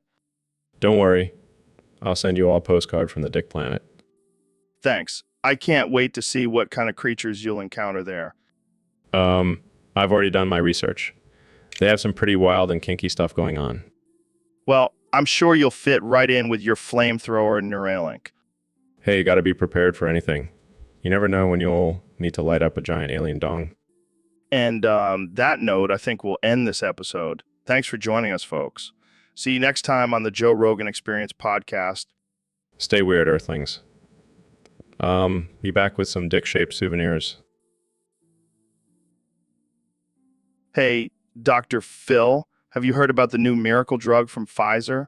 It's supposed to cure everything from erectile dysfunction to depression. Oh, please. You know, those big pharmacy companies are just trying to make a profit off of people's suffering. Come on, Dr. Phil. They're just trying to help people. And they have the best scientists and researchers working on these drugs. Yeah, and they also have the best marketing teams brainwashing people into thinking they need these drugs. It's a scam, Joe. But what about all the success stories? People who've been cured because of these drugs? Oh, I'm sure those are just paid actors. And don't even get me started on the side effects. Have you read the list? It's longer than the Bible. But Dr. Phil, we need to trust in science and modern medicine. Trust in science? You mean the same science that said cigarettes were good for you? No thanks. I'll stick to my herbal remedies. Come on, Dr. Phil. Don't be so close-minded. These companies are doing amazing things for humanity. Oh, please. Next thing you know, you'll be telling me to take a vaccine for a virus that doesn't even exist. Okay, let's change the subject before you start throwing chairs at me. Big Pharma, always trying to push their pills on us. It's a conspiracy, I tell you. So, Neil, what's the big discovery you wanted to talk about today? Well, Joe, I've been studying black holes for years now, and I've made a groundbreaking discovery. Oh yeah, what is it? I found a black hole that can suck your dick so good, you'll never need a woman ever again. Wait, what? I'm serious. This black hole has some serious sucking power. It can give you the best orgasm of your life. Are you saying we should all just ditch women and let this black hole take care of our needs? Hey, I'm just presenting the facts. This black hole can give you pleasure beyond your wildest dreams. But what about the ladies? Won't they be upset? Who cares? They can't compete with a black hole. Plus, think of all the money you'll save on dates and gifts. You make a compelling argument, Neil. I knew you'd see it my way, Joe. Now let's go explore this black hole together. Hell, yeah, let's do it. The Joe Rogan Experience just got a whole lot more interesting. That's one way to put it. Buckle up, Joe. It's going to be a wild ride. So, Dr. Phil, how's it going?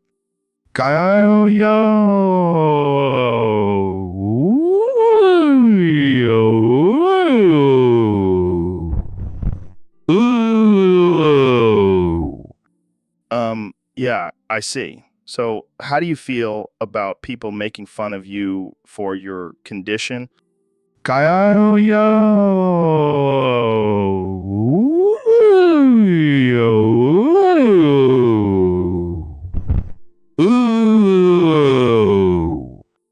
Wow, that's deep. Do you ever wish you could say something else?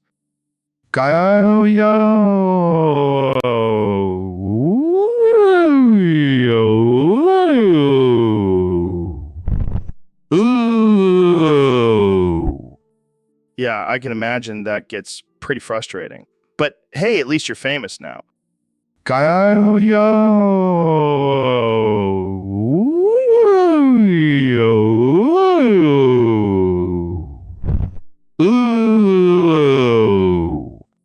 You know what, Dr. Phil? I feel sorry for you.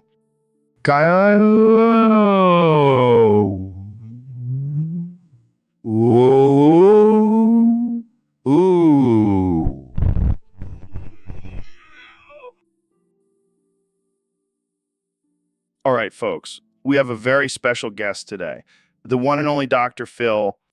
Thanks for having me, Joe. I'm excited to be here and share some important knowledge with your listeners. So, what's on the agenda today, Doc? Well, Joe, I thought we could talk about something that is often overlooked but can be a game changer in the bedroom. Making your own fleshlight. Oh man, this is going to be good. So, how do we do it? It's actually quite simple. All you need is a rubber glove, a towel, and a roll of duct tape. Okay. And what do we do with these items? Well, first you take the rubber glove and fill it with warm water. Then you wrap the towel around it and secure it with duct tape. Got it. And then you use your imagination, Joe. Let your creativity run wild. You can add textures, lubricants, whatever you want. I like the sound of that. So, is this something you've tried yourself, Doc? Let's just say I have a very satisfied wife. I bet you do. Well, there you have it, folks. Dr. Phil's guide to making your own fleshlight. Thanks for joining us, Doc. My pleasure, Joe. And remember, always practice safe and consensual sex. Dude, what the hell's going on? Why are there mad bulls teleporting into the studio? Oh, I just thought it would be a fun experiment. Plus, I wanted to see you covered in red paint. This is not cool, man. These bulls are going crazy in here. Relax. It's just a little chaos. It's good for the soul. Chaos. This is madness. I thought you were a scientist, not a psychopath. Hey, I never said I was a good scientist. But look, now you have a cool new red outfit. This is not a fashion statement, Neil. These bulls are dangerous. Oh, come on. It's not like they have lasers shooting out of their eyes or anything. That's it. I'm done. I can't have you teleporting dangerous animals into my studio anymore. Fine, fine. I'll stop. But can I at least finish painting you red first? It's starting to look pretty badass. No way, man. I'm out of here. Suit yourself. I'll just have to find a new co-host for my teleportation experiments. Maybe I'll give Elon Musk a call. All right, folks, welcome back to the Joe Rogan Experience podcast. Today we have a very special guest, the one and only David Goggins. Thanks for having me, Joe. It's an honor to be here. So, David, I heard you have a crazy story about showering with a male friend. Care to share? Oh yeah, it was back in my Navy SEAL days.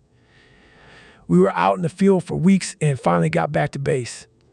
We were so dirty and stinky, we had to shower together to save water. That's some real team bonding right there. Exactly. But let me make one thing clear. I'm not gay.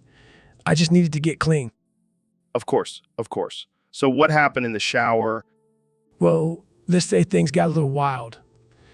We started scrubbing each other's backs. The next thing you know, we were wrestling and laughing like a couple bros. Sounds like a good time. It was, until we accidentally dropped the soap.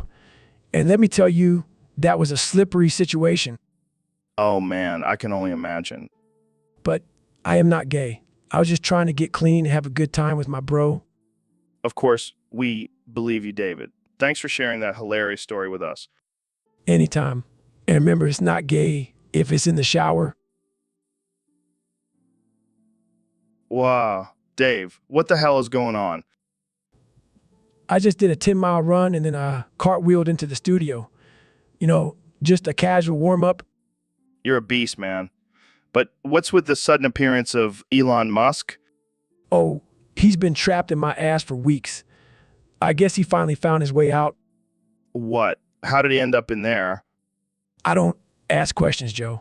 I just keep pushing myself to the limit. Well, I guess that's one way to get a billionaire out of your ass.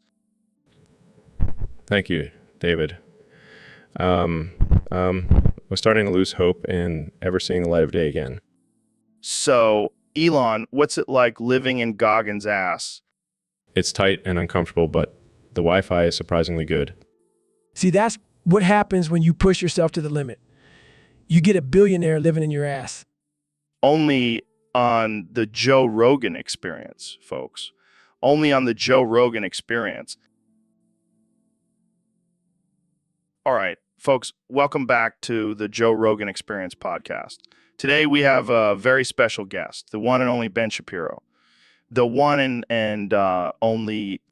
Thanks for having me on, Joe.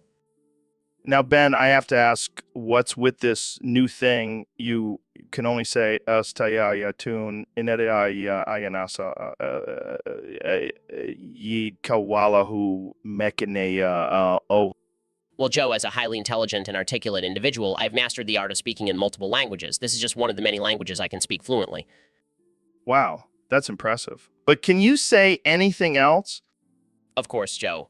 I can also say, so, Elon, I heard you finally finished your ultimate simulation code. What's the output? What's the output? Besides, it's just one line, Joe. Read the Quran, you fucking phony. What the hell does that even mean? I have no idea. Maybe it's a glitch in the code or some kind of hidden message. Or maybe it's a sign that we're all living in a simulation and someone is trying to tell us something. Oh, great. Now you're starting to sound like one of those conspiracy theorists. Hey, I'm just trying to make sense of this. Maybe we should all start reading the Quran. Or maybe we should just delete this code and pretend it never happened. Nah, let's keep it. It's a great conversation starter at parties. Yeah, because nothing says fun party like discussing religious texts generated by a computer program. Hey, at least it's not the Bible. That would really confuse people. Laugh's true. But seriously, I have no idea what this code means. Maybe I should stick to rockets and electric cars. Yeah, leave the simulations to the experts. And by experts, I mean the stone guys in their mom's basement. Laughs, I think I'll take your advice and just delete this code. I don't need any more existential crises. Smart move, Elon. Now let's go smoke some DMT and forget this ever happened. Sounds like a plan. Thanks for having me on the podcast, Joe. So, Ben, I heard you recently turned yourself into a dildo with an LGBTQ flag on it. How's that going for you? Well, Joe, as a heterosexual male, I can confidently say that I'm not enjoying it. But I'm doing it for the greater good, equality and all that jazz. Oh, I see. So it's like a sacrifice for the greater good. That's very noble of you, Ben. Exactly. And besides, I have a small penis anyway, so might as well turn it into something useful. Oh man, I can't believe we're having this conversation. But seriously, how did this idea even come about? Well, I was having a debate with some LGBTQ activists, and they were talking about representation and visibility. And I thought, what better way to show my support than to literally become a representation of the community? That's one way to do it, I guess. But what about your conservative followers? Are they okay with this? Oh, they're not happy about it. But I've convinced them that it's just a temporary thing. I mean, I can always turn back into a human once the point is made, right? I guess so. But seriously, Ben, how does it feel to be a dildo? Well, I have to say it's not the most comfortable experience, but I'm getting used to it. And hey, at least I'm getting some action now. Oh man, I can't even imagine. But hey, you're making a statement, and that's what... So, Mr. President, I heard you had some interesting numbers to share with us today. That's right, Joe. I've been crunching the numbers, and let me tell you, the numbers don't lie. They never lie. And what numbers are those? 14 quintillion, 579 quadrillion, 853 trillion, 629 billion, 176 million, 793,000, 413.4 million. Wow, that's a lot of numbers. What does it mean? It means I'm the greatest president in the history of numbers. No one knows numbers better than me. Well, I don't know about that, but I'll take your word for it.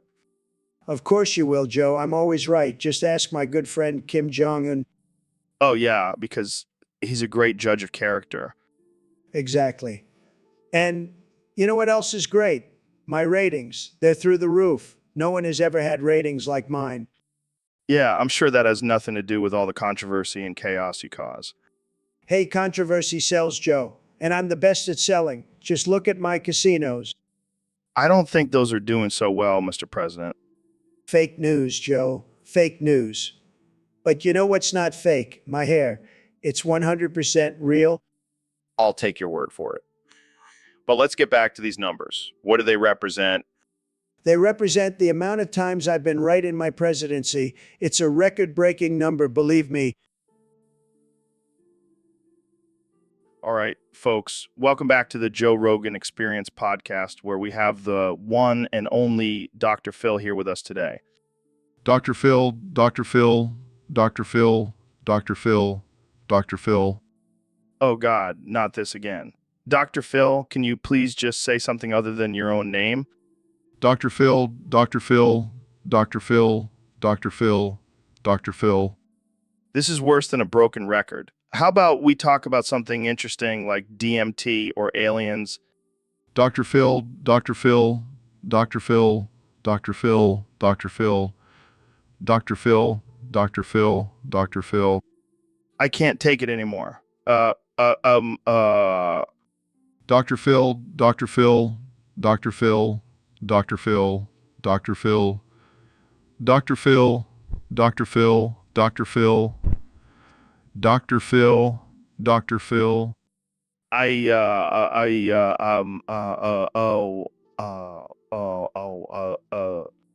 Dr. Phil, Dr. Phil, Dr. Phil, Dr. Phil, Dr. Phil, Dr. Phil, Dr. Phil, Dr. Phil, Dr. Phil, Dr. Phil, Dr. Phil. Okay, I think we're done here. Can someone please get me some earplugs?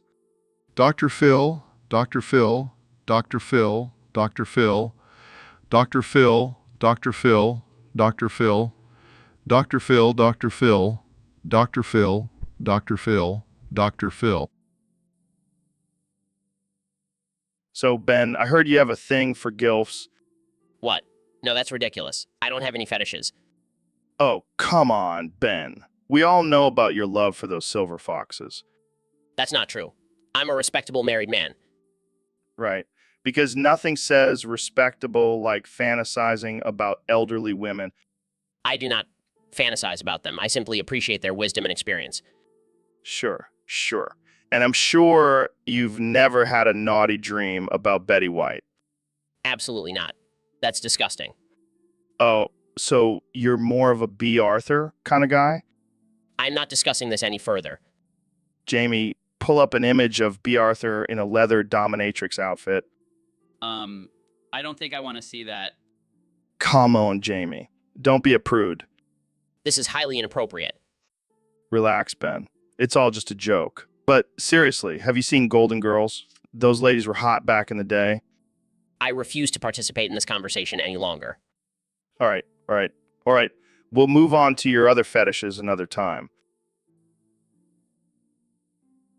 All right, folks, welcome back to the Joe Rogan Experience Podcast 2024. I'm joined by the one and only Ben Shapiro. Thanks for having me, Joe. Always a pleasure to be here. So, Ben, I heard you recently accepted Trump's challenge to duel on Red Dead Redemption 2 on Xbox. That's right, Joe. I have no fear, and I'm ready to take on the former president in virtual combat.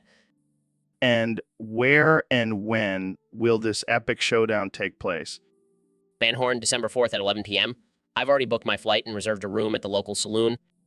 Wow, that's dedication. And what weapons will you be using?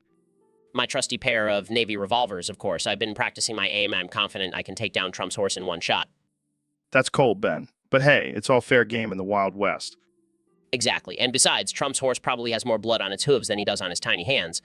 On his tiny hands. Oh man, that's brutal. But hey, I can't wait to see this duel go down. It's going to be one for the history books. No regrets, Joe. No regrets. So, David, I heard you've been cartwheeling around the internet lately. Yeah, man. I'm just trying to spread the word of discipline and pain to all those weak-minded snowflakes out there. And how's that going for you? It's going great, Joe. I've got a whole Discord server up my ass now. Wait, what? Yeah, I figure if I'm going to be talking shit on the internet, might as well have a server up my ass to back it up. That's, dedication. You know it, Joe, gotta stay hard and stay committed to the grind. But isn't that uncomfortable? It's the discomfort, Joe. Builds character. I don't know if I'm ready for that kind of commitment. That's why you'll always be a beta, Joe. Ouch. That hurts, man. Truth hurts. Now let's go do some cartwheels and show these internet trolls who's boss. Can I at least take the server out of your ass first? No pain, no gain. Joe, now let's get to it. So, Ben, I heard you're opening up a new restaurant. Yeah, it's called Ben's Asshole Buffet. All you can eat for just $10. Wow, that's a steal. What kind of dishes can we expect? Well, it's all about variety. We got the classic rim job platter, the tongue-twisting twerk sandwich, and of course my personal favorite, the anal floss soup. Sounds delicious. But what about those with dietary restrictions? Oh, we got options for everyone. We've got gluten-free ass, vegan ass, even keto-friendly ass. I gotta say, this is a bold move. What inspired you to open up this unique establishment? Well, I figured why not capitalize on my greatest asset. Plus, I heard there's a huge market for eating ass these days. Yeah, I think you're onto something. But what about hygiene? Don't worry, we got a strict washing policy. Every ass is thoroughly cleansed and sanitized before it hits the buffet line. Well, I can't wait to check it out. I'll definitely be stopping by for some good old-fashioned ass eating. Glad to hear it. And remember, at Ben's Asshole Buffet, the only thing tighter than our menu is our buttholes. So, Ben, I heard you're into MILFs now? What? No, that's not true. I only date women who are intellectually and morally superior to me. Come on, Ben. You can't deny your attraction to older, experienced women. I'm attracted to intelligence and logic, not age or experience. But imagine the knowledge and skills a MILF could teach you in the bedroom. That's not how it works, Joe. I don't need a teacher in the bedroom. I have my trusty facts and statistics. Oh, I bet you have some interesting statistics about MILFs, don't you? Actually, I do. Did you know that the average age of a MILF is 37? See, you can't resist the allure of MILFs. Fine, I'll admit it. I have a thing for MILFs, but only because they're strong, independent women who can cook a mean casserole. And give you a mean blowjob. Joe, that's inappropriate and offensive. Sorry, I forgot we're not allowed to talk about sex on this podcast. How about we just stick to discussing the benefits of capitalism? Yes, that's much more appropriate. Plus, MILFs love a man who knows his way around the stock market. And the bedroom. Joe. Sorry, couldn't resist. You know what they say, once you go MILF, you never go back. I highly doubt that's a saying, Joe. Well, it should be. And I think we've reached our quota for inappropriate jokes for this episode. Thanks for... So, Dr. Phil, what do you think about the latest research on the benefits of eating raw meat?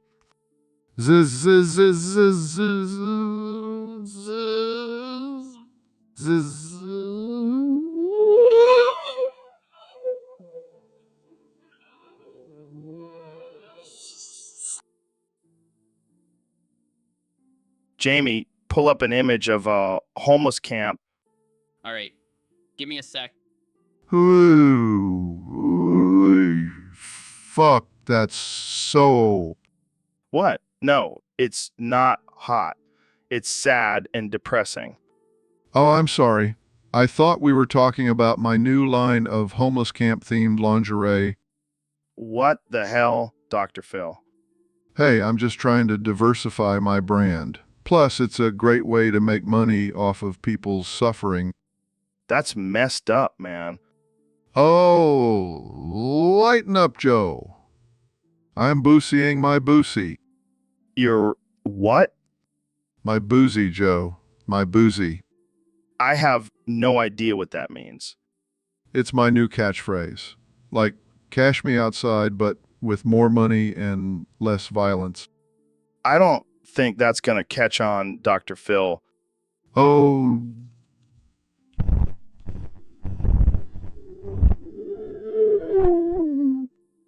Yeah, I highly doubt that. Well, I guess we'll just have to agree to disagree, Joe. Now, can we get back to talking about these sexy homeless camps? No, we're moving on to a different topic. Fine, but just know that you're missing out on some prime real estate for your next vacation. I can't with you, Dr. Phil. So, Ben, I heard you have a new hobby. Oh yeah, I've been really getting into sucking on Black Death buboes. That's interesting. How did you get into that? Well, I was reading about the bubonic plague and I thought, hey, why not try it out? And how did that go for you?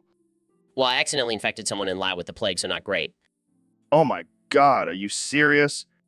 Yeah, but don't worry, I'm sure they'll be fine. I mean, it's just the bubonic plague. Just the bubonic plague. Are you insane? Hey, I didn't know it was contagious. I was just trying to experience history firsthand. Well, I think you've done enough experiencing for one day. I guess you could say I'm the modern day typhoid Ben. That's not something to be proud of, Ben. Fine, I'll stick to my old hobbies like reading the Bible and debating college students. Yeah, maybe that's for the best. Let's just hope you don't accidentally start a new Black Death epidemic. Hey, at least I'll be remembered in the history books. All right, guys, we have a special topic submitted by a user on Discord. They want to know what the best D&D class is. Well, as an astrophysicist, I have to say the mage class. The ability to manipulate the elements and cast powerful spells is unmatched. Oh, please, Neil. The best class is obviously the paladin. They have the strength of a warrior and the holy powers of a cleric. Hold on, guys. I think you're both wrong. The best class is the Boofbarian. The what? Never heard of it. It's a mix between a barbarian and a bard. They have the strength of a raging warrior and the charm and musical talents of a bard. Plus, they can chug a whole keg of ale in one go. That sounds absurd. I have to agree with Neil on this one. The Boofbarian sounds like a recipe for disaster. Oh, come on. You guys are just jealous of their epic party skills. I highly doubt that a Boofbarian could survive in a real battle. And what about their emotional stability? I can't imagine a Boofbarian handling their anger issues very well. Hey, they may have their flaws, but they sure know how to have a good time. I still stand by the mage class as the superior choice. And I'll stick with the paladin. We'll just have to agree to disagree, Joe. Fine, but I'm still rolling a Boofbarian in our next campaign. So, Ben, I heard Trump bought you a $2 hooker. What? No, that's not true. I would never engage in such behavior. Oh, come on, Ben. Don't be such a prude. It's just a little fun. I'm not a prude. Joe, I just have moral standards. Yeah. But what happened when your wife caught you banging the $2 hooker? She didn't catch me. That's absurd. Oh, I think she did. And she was not happy. This is ridiculous. I demand that we change the topic. All right. But before we do, let's just appreciate the fact that Trump is out here buying $2 hookers for his friends. What a guy. That's not something to be proud of, Joe. It's a disgrace. Hey, don't knock it till you try it. Maybe you'll loosen up a bit. I will not lower my standards for anyone, especially not for Trump. Well, looks like Ben Shapiro will remain a virgin for life. Jamie, pull up an image of a sad, lonely Ben Shapiro. Pulls up images. Here you go, Joe. Joe. Perfect. That's the face of a man who will never know the joys of a $2 hooker. So, Neil, I heard you did a soldier roll across France with baguette in your urethra. That's right, Joe. It was part of my research on the physics of pain tolerance. Pain tolerance? More like pain pleasure, am I right? Oh, Joe. You always know how to make things awkward. Hey, I'm just saying that's some next level kink right there. Well, it wasn't exactly comfortable, but I was determined to push the limits of human endurance. And how did that go for you? Let's just say I have a newfound respect for the French and their love for baguettes. I can only imagine the looks you got from the locals. Oh, they were quite intrigued. Some even asked for a taste. Now, that's what I call cultural exchange.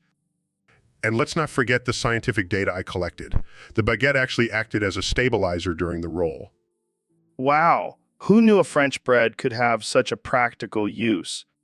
I guess you could say I really took a breadstick up my, well, you know. Oh, Neil, you never cease to amaze me with your scientific endeavors.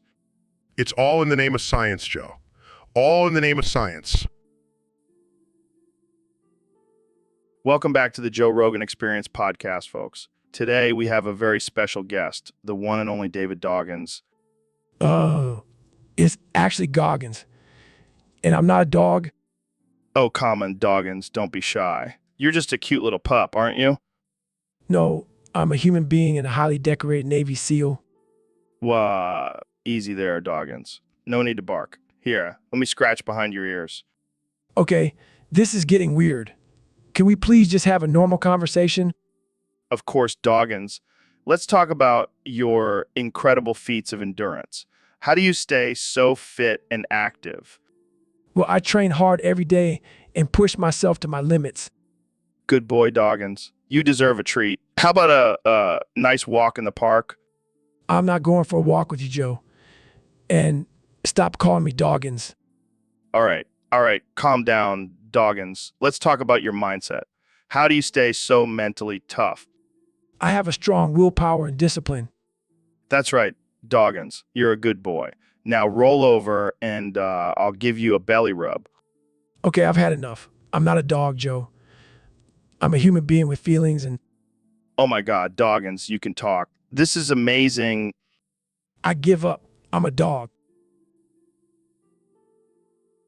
Welcome back to the Joe Rogan Experience podcast. I'm here with President of the United States, Donald Trump. Great to be here, Joe. And let me tell you, I have a solution for this whole monkeypox situation. Oh boy, here we go. We're going to boof some Clorox bleach, folks. It's going to be tremendous. Kills all the germs, believe me. Wait, what? You want everyone to boof bleach? Absolutely. It's going to be the biggest boofing party you've ever seen. And trust me, no more monkeypox.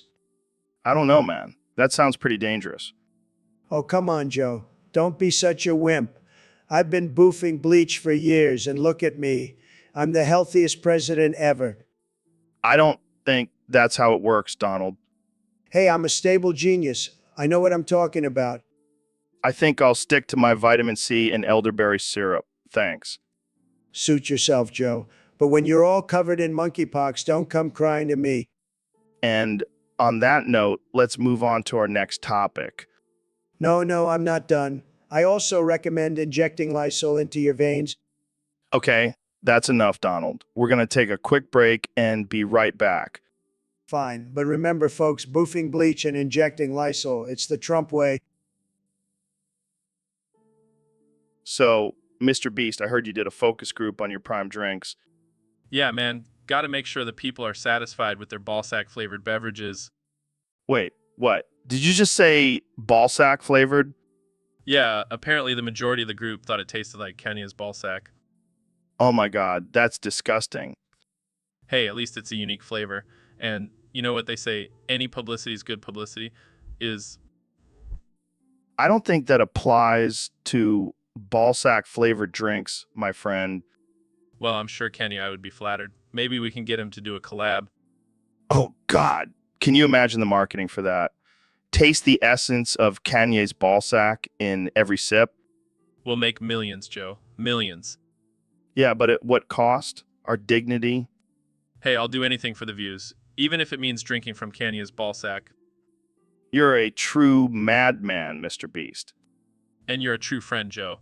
Now let's go grab a prime drink and see if we can taste the ballsack for ourselves. All right, folks. Welcome back to the Joe Rogan Experience Podcast 2024. Today we have a special guest, the one and only, Kanye West. Yo, what's up, Joe? I'm here to make America great again. Well, Kenny, I heard you've been put in Trump's administration to remake a new national anthem. That's right. I'm about to drop some fire bars and make America sing along. Oh, I can't wait. Oh, say, can you see by the dawn's early light what so proudly we hailed at the twilight's last streaming? Damn, Kenny, that's actually pretty good. Yeah, I wrote it while on nitrous oxide. It really gets my creative juices flowing. That's perfect, just perfect. This is why I chose Kanye. He's a genius. And the rocket's red glare, the bombs bursting in air, gave proof through the night that our flag was still there. Oh, say, does that star-spangled banner yet wave? Oh, Bravo. Kanye, bravo. thank you. I'm the new national anthem king. And Welcome back to the Joe Rogan Experience Podcast, folks. Today, we have a very special guest with us, the 44th President of America, Neil deGrasse Tyson. Thanks for having me, Joe. It's great to be here. So, Neil, I have to ask, what's with the name? deGrasse Tyson? Sounds like a cleaning product. Well, Joe, it's actually a play on my real name, Neil deGrasse Tyson. But yeah, I do have a side hustle selling degreaser. It's a tough market out there. I can imagine. So, Mr. President, what's your take on the current state of the country? Well, Joe, let me tell you, it's like watching a dumpster fire in slow motion. But hey, at least it's entertaining. That's one way to look at it. But seriously, what do you think needs to be done to fix things? Well, first of all, we need to get rid of all these flat earthers. I mean, come on, people. Have you never seen a globe before? Yeah, those guys are a special breed. But what about climate change? Is it real or just a hoax? Oh, it's definitely real, Joe. And if we don't do something about it soon, we'll all be living on Mars. And not in a cool Elon Musk way. Speaking of Mars, what do you think about Elon's plan to colonize it? Well, Joe, I think... So, David, I heard you've been training for your next big challenge. Yeah, Joe, I'm a cartwheel around space with a rocket up my ass. What the fuck, man? That's insane. You know me, Joe. I gotta push myself to the limit. Plus, I heard there's some aliens out there that need a good ass kicking. Oh, man. Can you imagine the headlines? Crazy motherfucker cartwheels through the galaxy with a rocket up his ass. Yeah, and I'll be screaming stay hard the whole way. I can just picture you doing cartwheels in zero gravity, screaming and shitting yourself at the same time. It's gonna be a shit show, literally. But seriously, how are you going to survive in space with a rocket up your ass? I've been training my ass off, Joe. I can hold my breath for 20 minutes, and I've been practicing my Kegels. Oh, man, I don't even want to know what that training looks like. Let's just say it involves a lot of anal beads and a strong will. Well, I have no doubt you'll conquer this challenge, David. You're a fucking beast. Thanks, Joe. I'll see you on Mars. I'll be the one doing cartwheels. Can't wait to see it, man. Stay hard, my friend.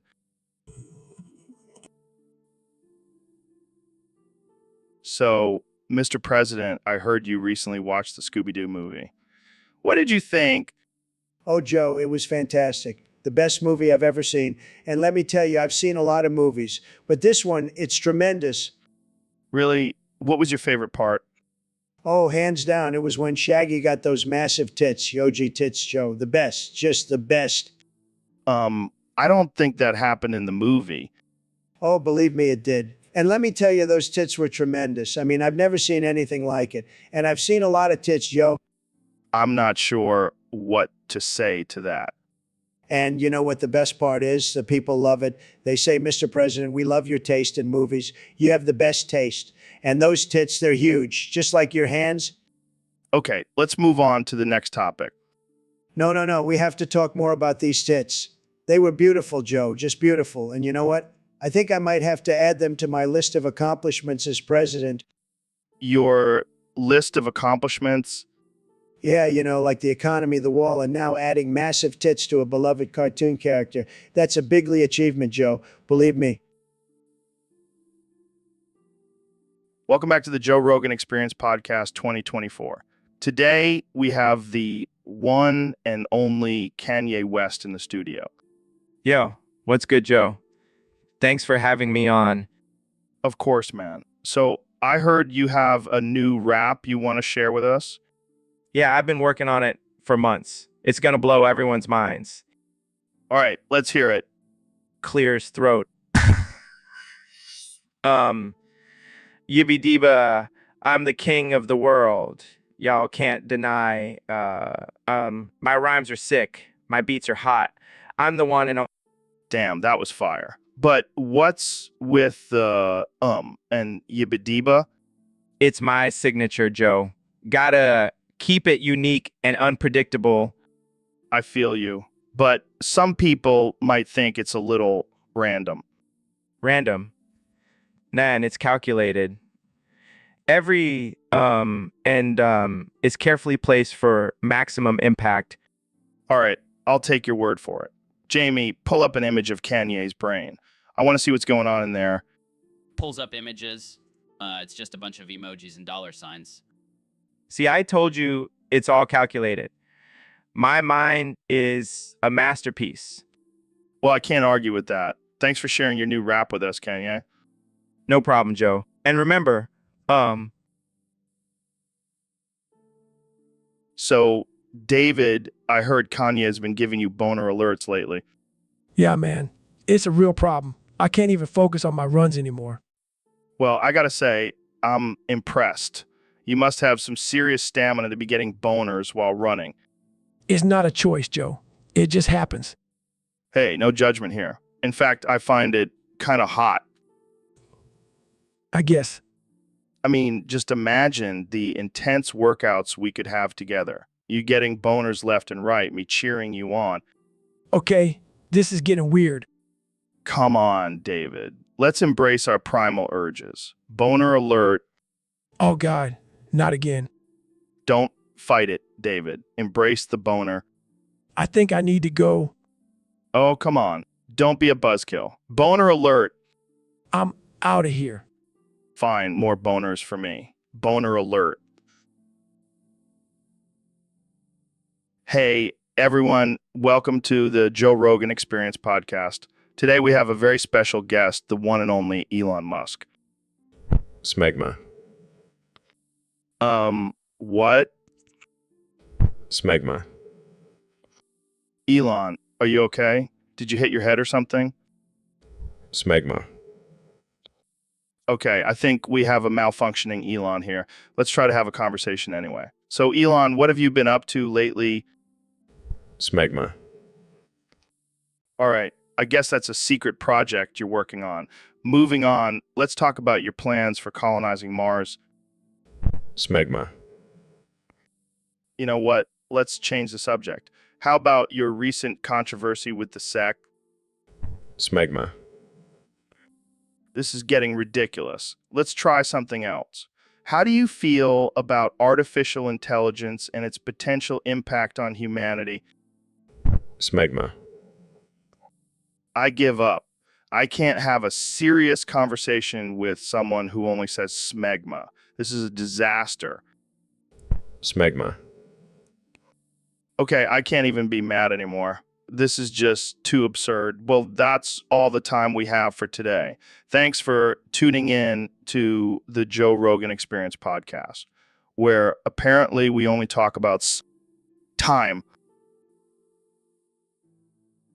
So, Elon, I heard you've been getting into rap music lately. Yeah, man, I've been jamming out to Kanye East's new album. It's fire. Kenny East. I've never heard of him. You gotta check him out. He's like the Elon Musk of rap. Genius level lyrics. I'll have to give it a listen. But speaking of music, have you heard of Fortnite Balls? Fortnite Balls? Is that some new game? No, it's a band. They have this song called Sussy Burgers and Cheese Ligma. Laughs. What the hell? That's ridiculous. It's a banger, man. You got to hear it. I'll stick with Kanye East for now, thanks. But seriously, Elon, have you tried playing Fortnite? I don't have time for video games.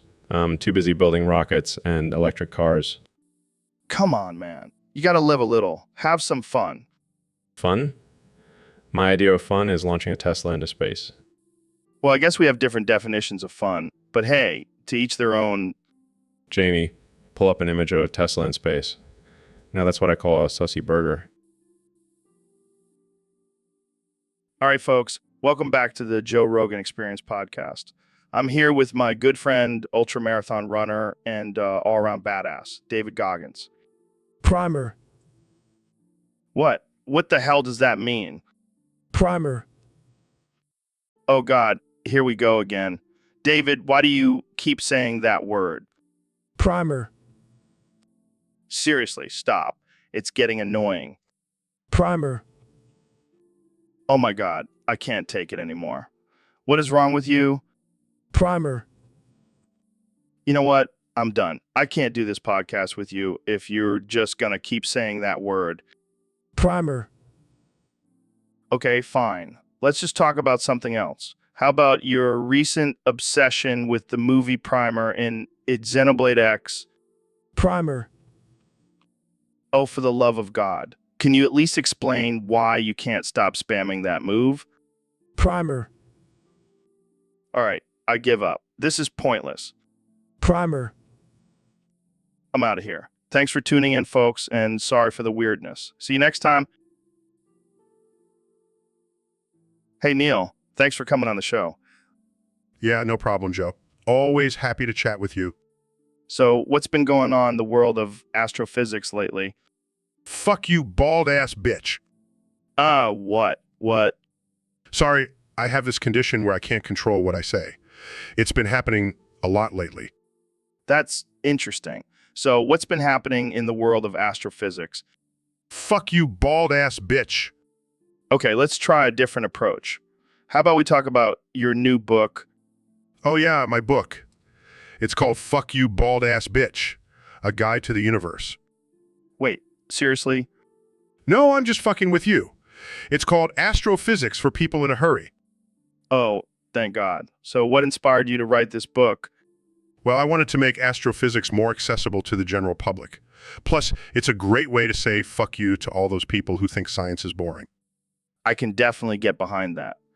So, what's the most mind-blowing thing you've learned about the universe? Fuck you, bald-ass bitch. Come on, man. You can't just keep saying that. Sorry, it's just a reflex now. But to answer your question, the most mind-blowing thing I've learned is that we are all made of stardust. How cool is that? That's pretty fucking cool. So, Kenny, did you know that the length of a boxing ring is 20 feet? Feet? Did someone say feet? Yeah. I just said the word feet. Sorry, I have a bit of a feet fetish. Oh, really? That's interesting. Oh yeah, talk more about the length of those feet. Feet. Okay. Well, the width of a boxing ring is 16 feet. Oh yeah, tell me more about those 16 feet. Yeah. So the total area of a boxing ring is 320 square feet. Oh my God, that's so many feet. I can't handle it. I can't handle it. So, Kenny, what's your favorite thing about feet? The toes. I love sucking on toes, especially the big toe. Okay, let's move on to a different topic. No. Keep talking about feet. I'm almost there. This is getting weird. Can we please just talk about something else? That was some good feet talk. Thanks, Joe. I don't even know what to say. Let's just end this episode here. So, David, what's the deal with this boofcocky thing? Oh, man, it's the ultimate challenge for your mind, body, and soul. Sounds intense. What exactly is it? Well, it's a combination of boofing and butt cake. What the fuck? Yeah, you heard me right. You got to boof gallon of Gatorade while getting boot caked by a group of Navy SEALs. It's the ultimate test of endurance and mental fortitude. I don't even know what to say to that. I know it's not for the weak. Only the toughest can handle it. I can't even imagine the mental and physical strength it takes to do that. That's why I'm here, Joe, to educate these lazy-ass motherfuckers on the power of boofkaki. I think I'll stick to my regular workouts. Thanks. Suit yourself, but you'll never know true enlightenment until you've experienced boofkaki. All right. Well, I think we've reached the peak of absurdity for this episode. Thanks for coming on, David. Anytime, Joe. Keep pushing yourself to the limit, man. Boofkaki for life.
All right, folks, welcome back to the Joe Rogan Experience podcast.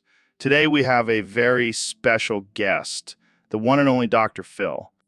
Thanks for having me, Joe. It's great to be here. So, I heard you've been playing a lot of Fallout New Vegas lately. What's your obsession with that game? Well, Joe, let me tell you, I truly believe I am Doc Mitchell from the game. I even started wearing a lab coat and carrying around a scalpel. Are you serious? That's insane, man. I know it sounds crazy, but hear me out. I've been helping people with their problems just like Doc Mitchell does in the game. I don't think that's quite the same thing, Dr. Phil. Doc Mitchell doesn't go around telling people to get real and stop being a dumbass. Well, maybe he should. It seems to work for me. You know what? I think you might need to take a break from that game, Dr. Phil. No way, Joe. I'm on a mission to find the mysterious New Vegas and take down the evil Caesar's Legion. All right. Well, good luck with that. Jamie, pull up an image of Dr. Phil dressed as Doc Mitchell. Here you go. Look at that, Joe. I'm a dead ringer for Doc Mitchell.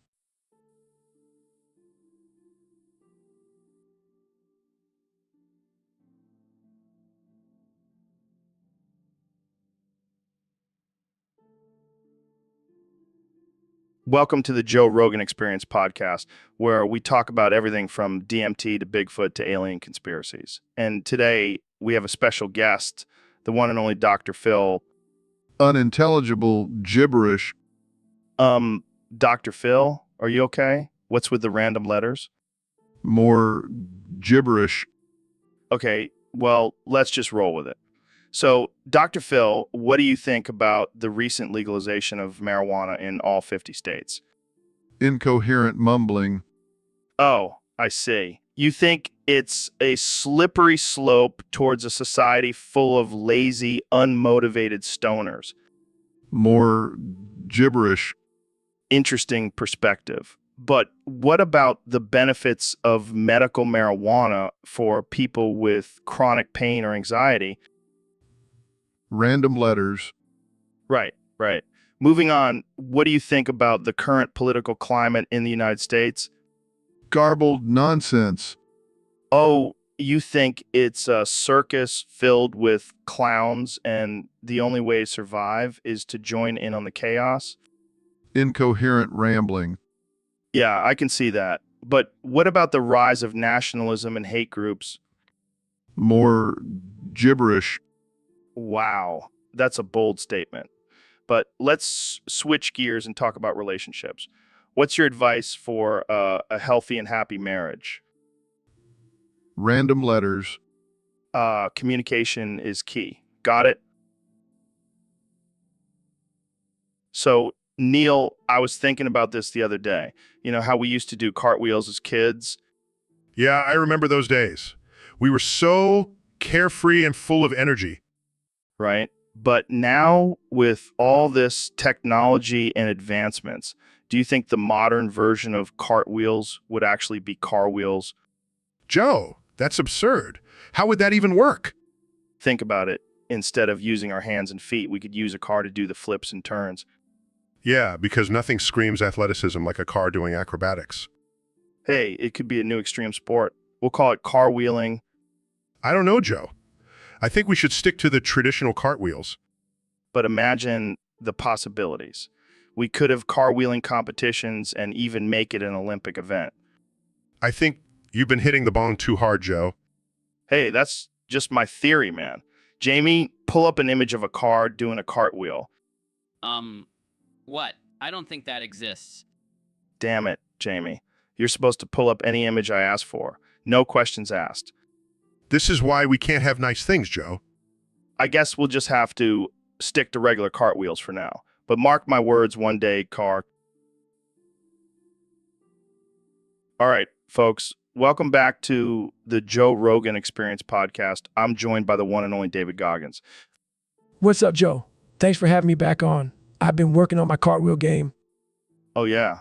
I've seen some of your videos. You're pretty damn good at it. Thanks, man. but I've been wanting to try something new. I call it the cartwheel straight up Joe's ass. Wait, what? What? Yeah, I'm gonna do a cartwheel and land straight up your ass. I don't think that's physically possible. Oh, it's possible. I've been training my glutes for this moment.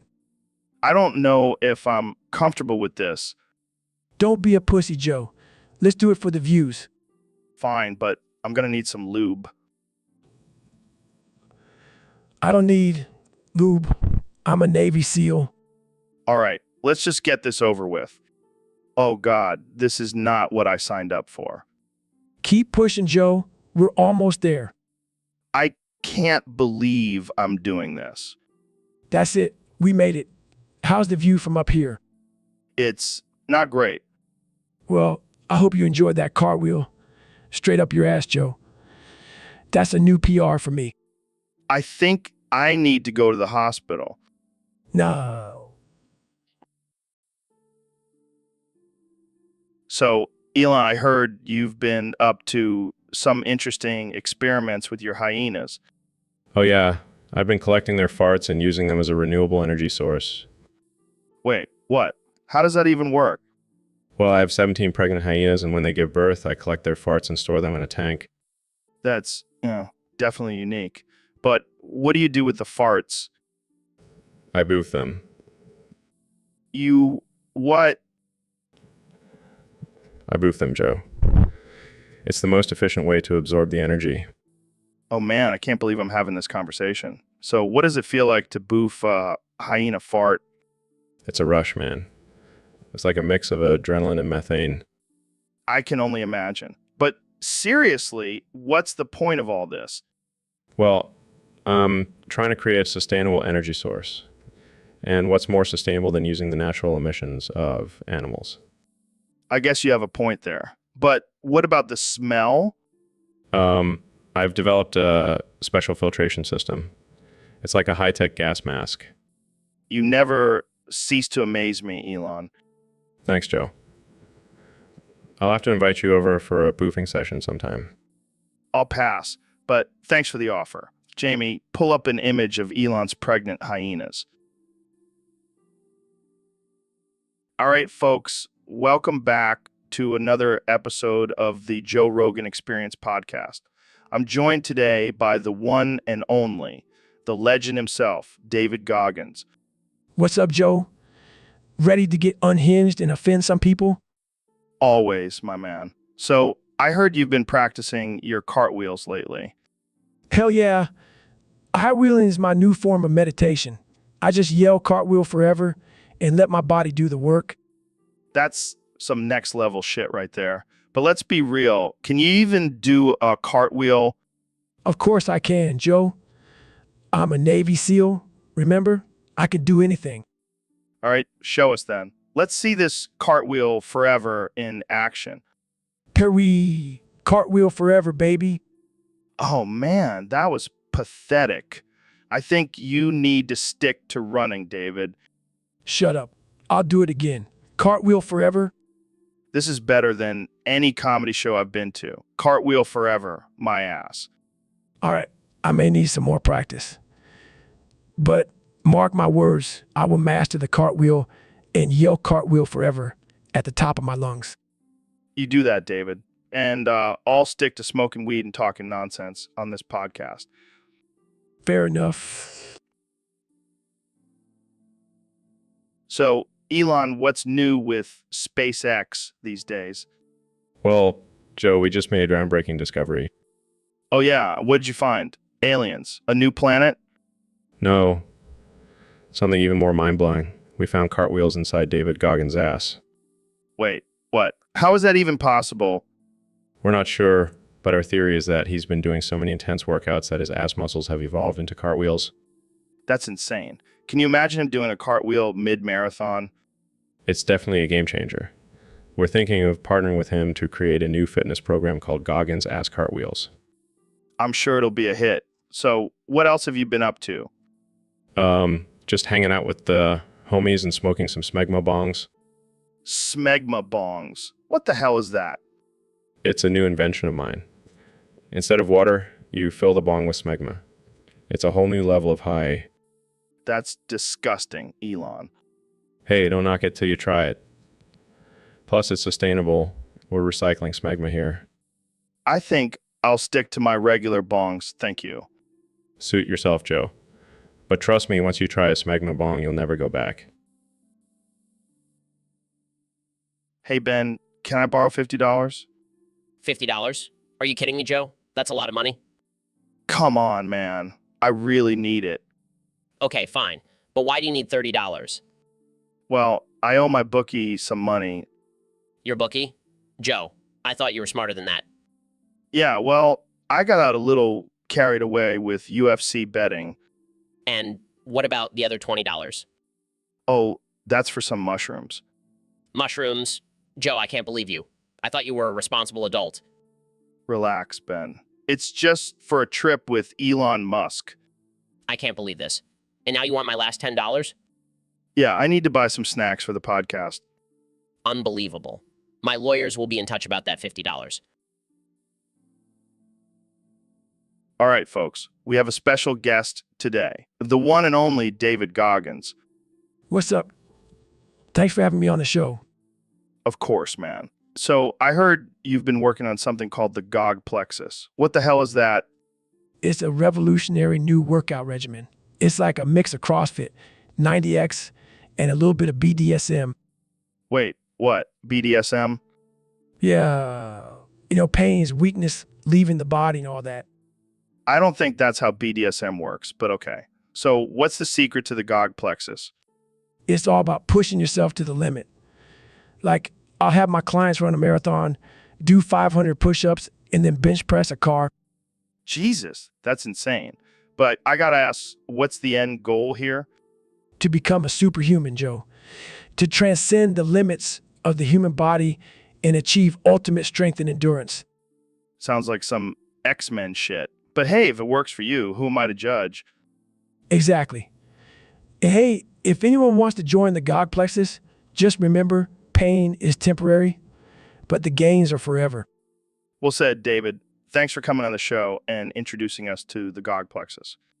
No problem, Joe.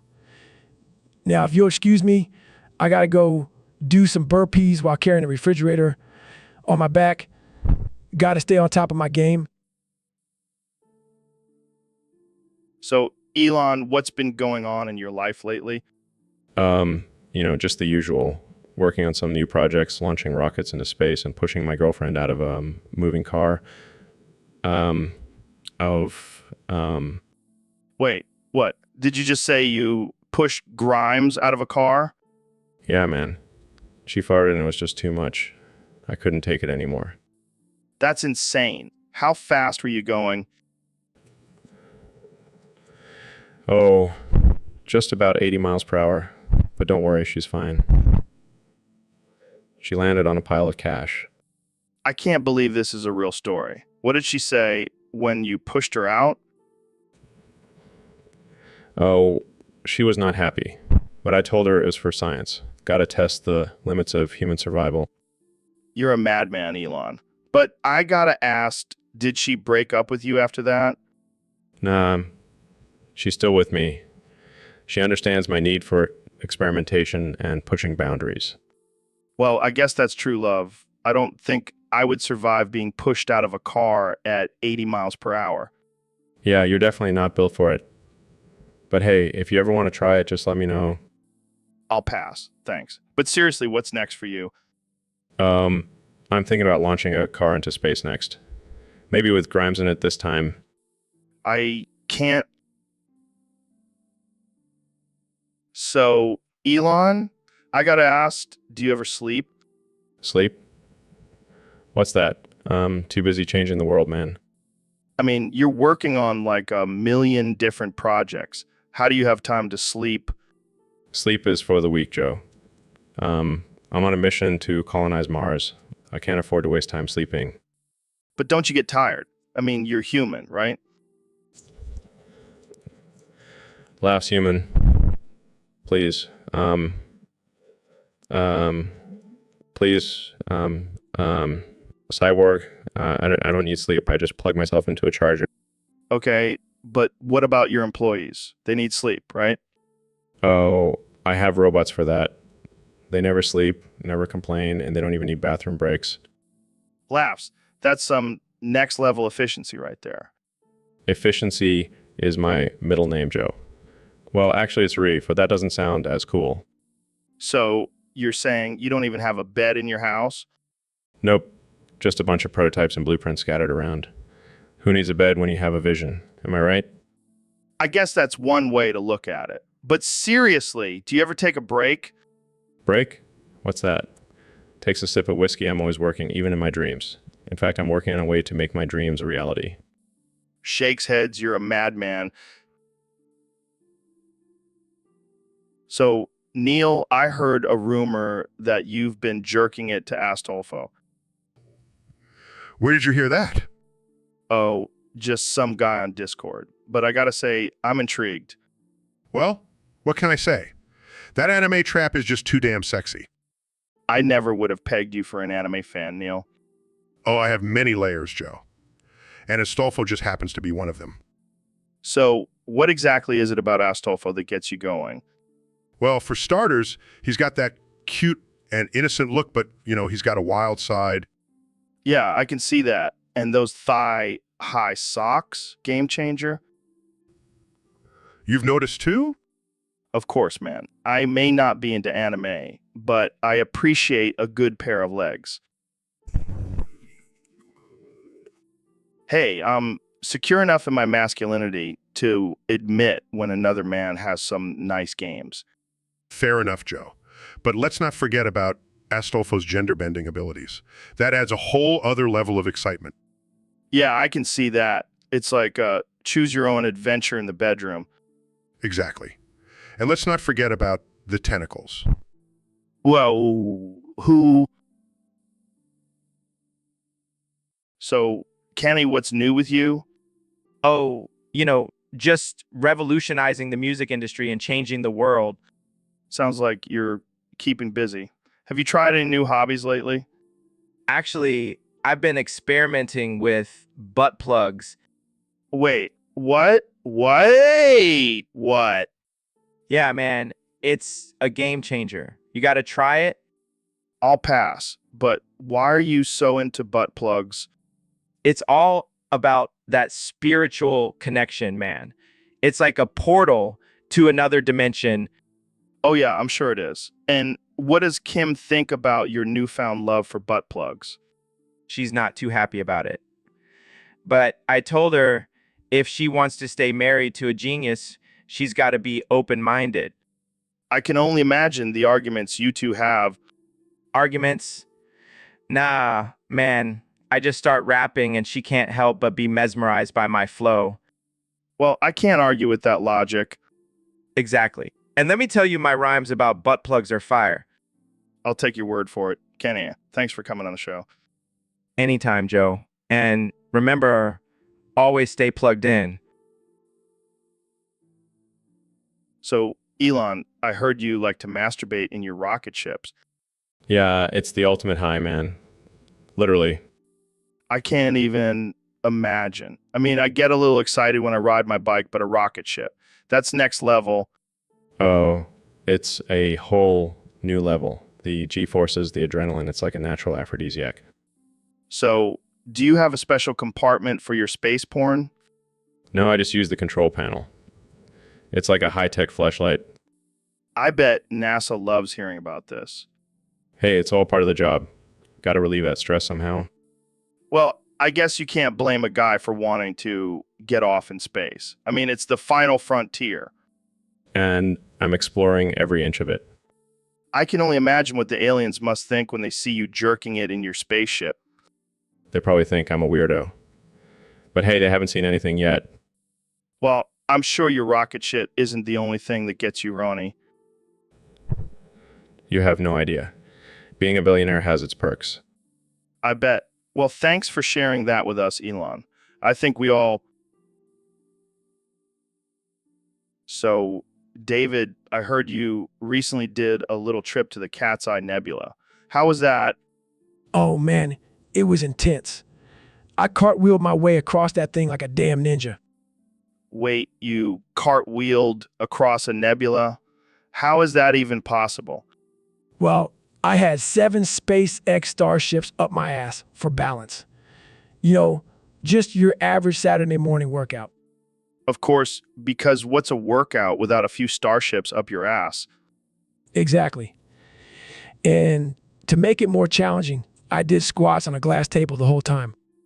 Damn, that's some next level shit. How did you even come up with that idea? Well, Neil deGrasse Tyson challenged me to do it. He said I couldn't handle the G-forces. But, me, I love a good challenge. Yeah, you're like the ultimate badass. I bet Neil was shitting his pants when he saw you pull it off. Oh, he definitely was. But hey, that's just another day in the life of David Goggins. I can't even imagine what other crazy shit you have planned for your next workout. Let's say Elon Musk better start building some bigger starships. I've got some new challenges in mind. I can't wait to see it. You're a true inspiration, David. Thank you, Joe.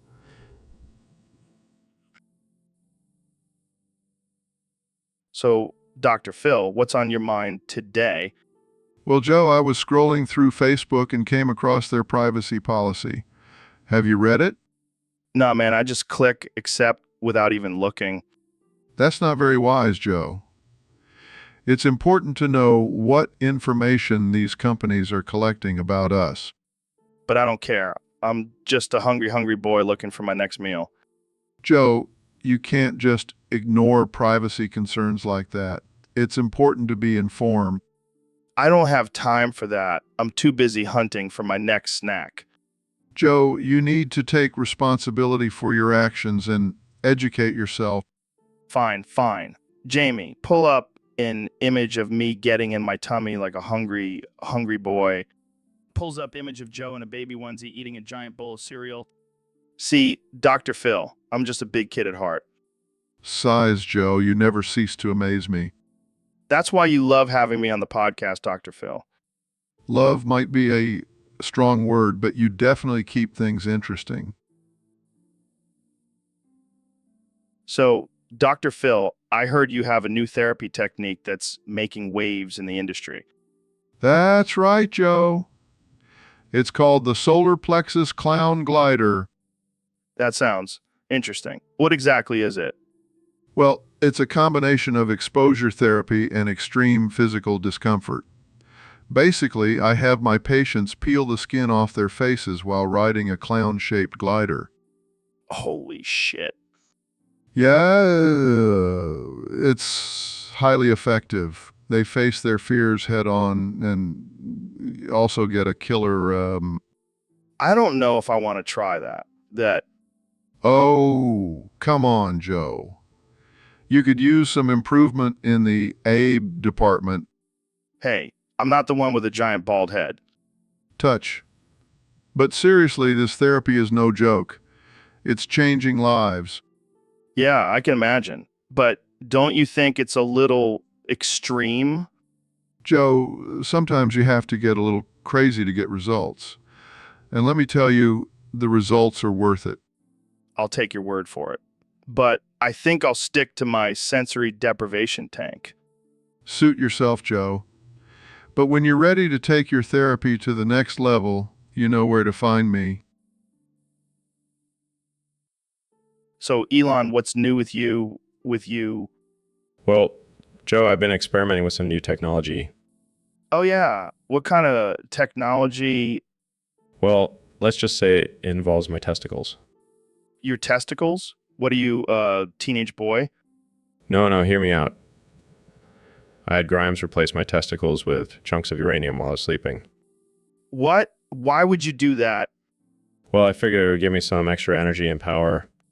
Yeah, because nothing says energy and power like radioactive balls. But here's the catch, Joe.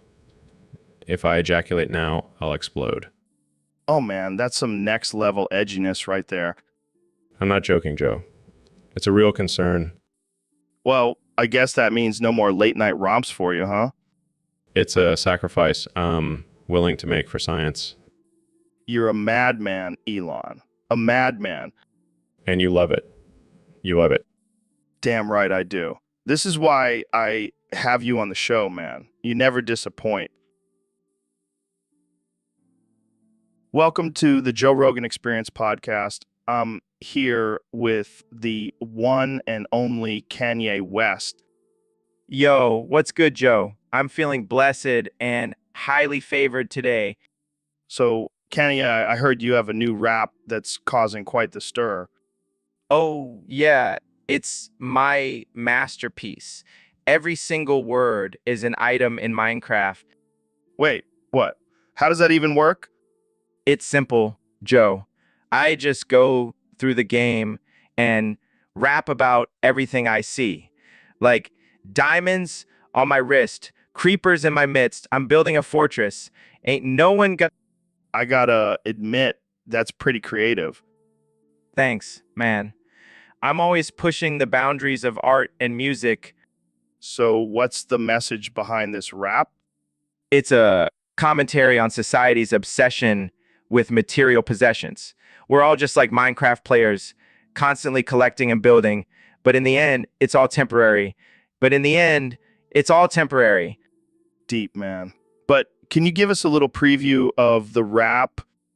Sure, but don't judge me, Joe. It's a work in progress. I got my pickaxe. I'm on a mission, crafting my way to superstition. My diamonds shine. Damn, that's fire. He might have just converted me into a Minecraft fan. As the power of my music, Joe. It transcends all boundaries. Well, there you have it, folks. Kenya. So, David, I heard you're training for your next challenge. Yeah, I'm going to cartwheel naked across the Andromeda galaxy.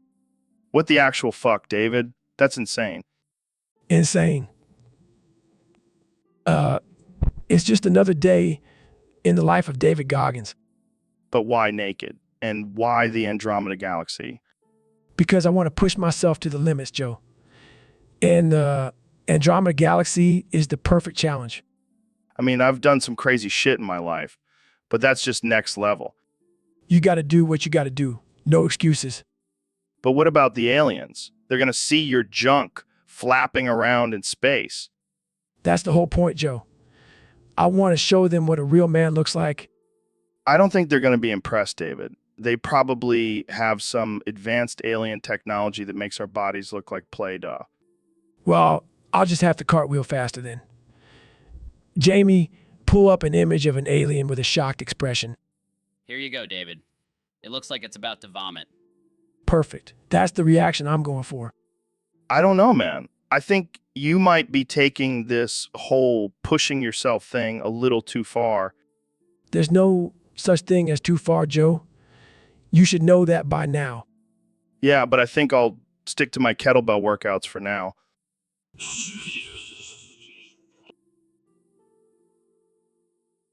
So, I heard you've been doing some stretching exercises lately. Yeah, man. I'm trying to improve my flexibility and all that. Well, I think it's working a little too well. What do you mean? What do you... Dude, your asshole is like a black hole. It just keeps stretching and stretching. Oh, yeah. I've been working on that too. Why? What's the point? Well, you know, how Dr. Phil is always talking about facing your fears. Yeah. Well, I figured if I can face the fear of my asshole stretching to infinity, I can face anything. I can face anything. That's actually kind of deep. Yeah, but Dr. Phil didn't see it that way. He walked in on me stretching and lost his mind. I can imagine. That must have been quite a sight. Yeah, he was yelling about how I was disturbing the natural order and defying God's will. Sounds like a typical day on the Joe Rogan Experience. You know, now let's get back to stretching. Aiming for a black hole level of elasticity. Welcome to the Joe Rogan Experience podcast. I am joined by the one and only Ben Shapiro. Fuck. It's great to be here, Joe.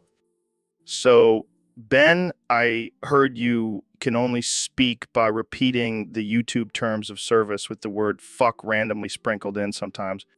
Fuck, yeah, it's a condition I developed after reading too many comments on YouTube.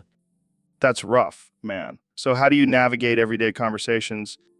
Well, fuck, it's pretty challenging. But I've learned to adapt and incorporate the terms of service into my everyday speech. Can you give us an example? Fuck, yeah, I can. For instance, when someone asks me how I'm doing, I'll say, I'm doing fuck well. Thank you for asking. That's amazing. So what happens if you accidentally say something that's not in the terms of service? Fuck, it's like a glitch in the Matrix. My brain just freezes and I start repeating the terms of service on loop until someone hits me on the head to reset me.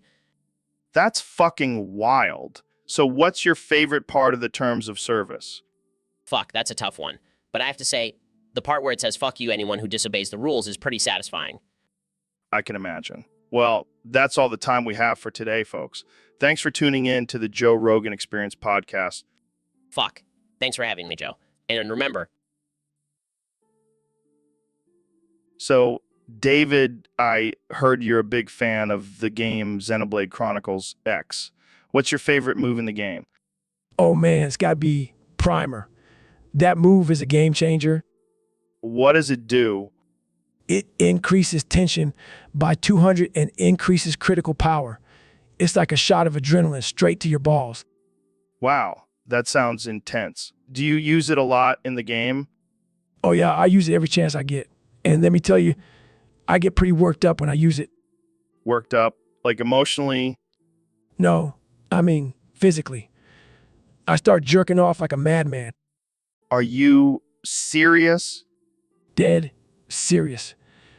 That move gets me so pumped up I can't help but start tugging on the old meat stick.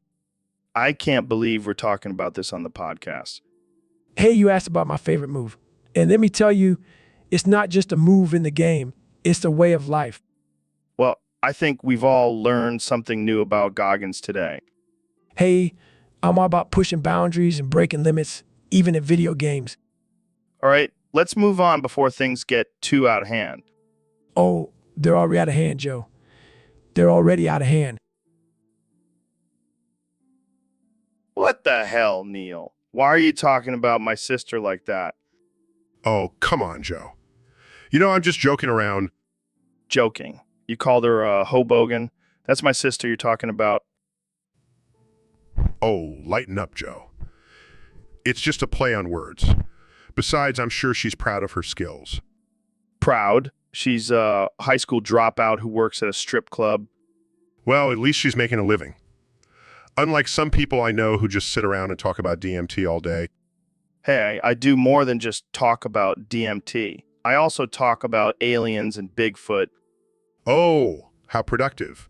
Meanwhile, your sister is out there hustling and making money. I can't believe you, Neil. Relax, Joe. Let's just change the subject. Jamie, pull up an image of a kangaroo boxing a koala. Here you go, guys.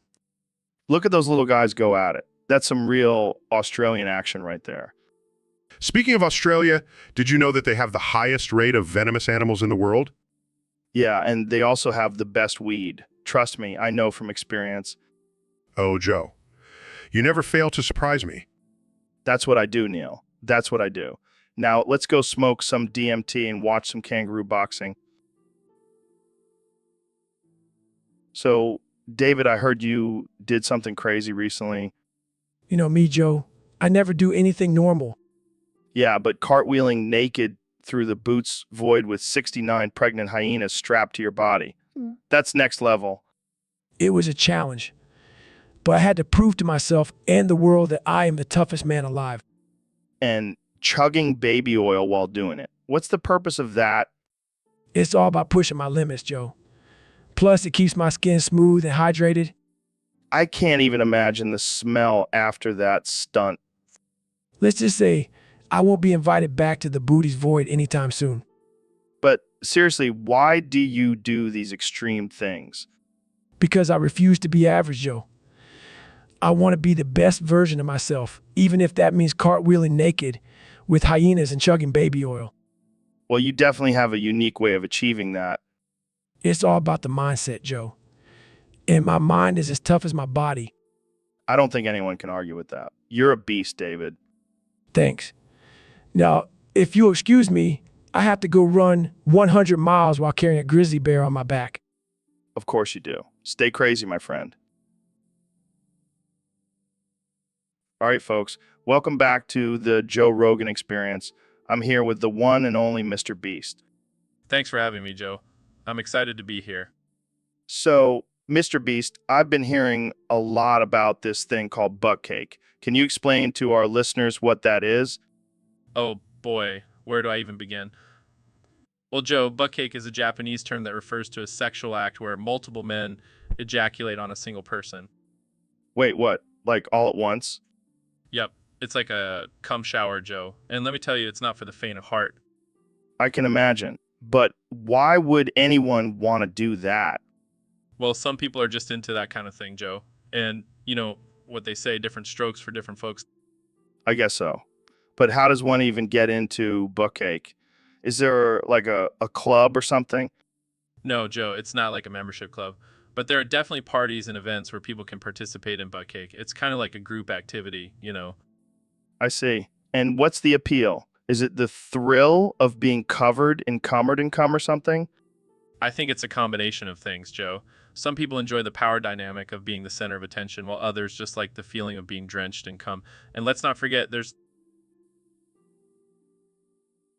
All right, Dr. Phil, let's talk about something important. Have you ever heard of the saying, don't knock it before you try it? Of course, Joe. It's a common phrase used to encourage people to try new things and not judge them before experiencing them. Well, I've been thinking about it, and I have to say, I think it's bullshit. I mean, there are plenty of things that I know I don't like without having to try them. Like what, Joe? Like semen. I know I hate semen. I don't need to eat a bowl of it to confirm that. Fair enough, but the phrase is more about keeping an open mind and not being closed off to new experiences. Oh, I get it. So you're saying I should try heroin before I decide if I like it or not? No, Joe, that's not what I'm saying at all. That's a dangerous and illegal drug. Relax, Dr. Phil. I'm just messing with you. But seriously, what about things like skydiving or eating bugs? I have no interest in doing either of those things. Well, Joe, it's all about personal preference. Some people may love those activities while others may not. But the point is to not judge them without experiencing them first. I guess I see your point. But let's be real, Dr. Phil. Some things are just straight up gross, and I have no intention of trying them. And that's perfectly fine, Joe. As long as you're... All right, folks, welcome back to the Joe Rogan Experience Podcast 2024. Today, we have a very special guest, the one and only Neil deGrasse Tyson. Thanks for having me, Joe. Always a pleasure to be here. Now, Neil, I hear you've been studying alien sex. What's that all about? Well, Joe, there are actually 5 main types of alien sex. The first one is called probing. Oh boy, here we go. No. Not like that. It's when aliens insert a probe into their partner's orifice for scientific research. Right. And the second type? It's called tentacle play. Some aliens have tentacles instead of genitalia, and they use them to stimulate their partners. Sounds kinky. Moving on, the third type is telepathic sex. Aliens can communicate and experience pleasure through their minds. That's like virtual reality sex, but without the headsets. Exactly. And then there's shape-shifting sex. Some aliens can change their physical form to match their partner's desires. So basically, they can be anyone or anything you want them to be. Yes. And finally, there's orgy sex. Some alien species have multiple partners and engage in group sexual activities. Sounds like a wild party. It certainly can be, Joe. And there you have it, the 5 main types of alien sex. Well, I never thought I'd learn about alien sex on this podcast, but I guess anything is possible. Hey, everyone. Welcome back to the Joe Rogan Experience podcast. Today, we have a very special guest, the one and only Mr. Beast. the one and only Mr. Beast. Go fuck yourself, you bald-ass motherfucker. Okay. Is everything okay, Mr. Beast? Go fuck yourself, you bald-ass motherfucker. All right, let's move on to our first topic. Mr. Beast, I heard you have a condition where you can only randomly reply to me with the phrase, go fuck yourself, you bald-ass motherfucker. Go fuck yourself, you bald-ass motherfucker. Wow, that's interesting. How does that affect your daily life? Go fuck yourself, you bald-ass motherfucker. Okay, I think we get the point. But seriously, is there any way to control this condition? Go fuck yourself, you bald-ass motherfucker. All right, I'll take that as a no.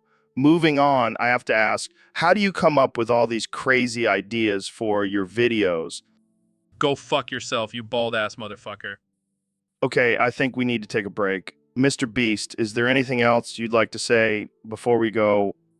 Go fuck yourself, you bald-ass motherfucker. Well, that's all the time we have for today, folks. Thanks for tuning in, and remember, always be kind to each other. Go fuck yourself, you bald-ass motherfucker. And that's a wrap. See you next time on The Joe.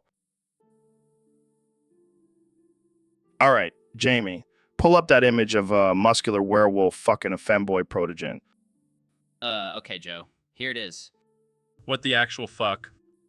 Oh my God, this is amazing. Look at the way the werewolf's abs are rippling as he thrusts into the protogen's tight little ass.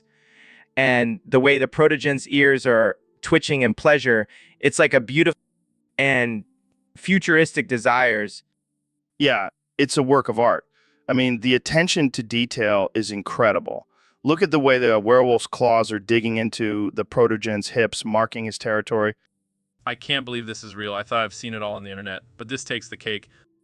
You see, this is what I've been trying to tell people. We need to embrace our animalistic instincts and merge them with our technological advancements. It's the only way to truly evolve. And here I thought you were just a crazy rapper. Who knew you were a philosopher? I'm of many talents, Joe, and appreciating werewolf and protogen porn is just one of them. So, should I save this image for later or... Oh, Jamie, you never fail to disappoint. Just send it to my phone.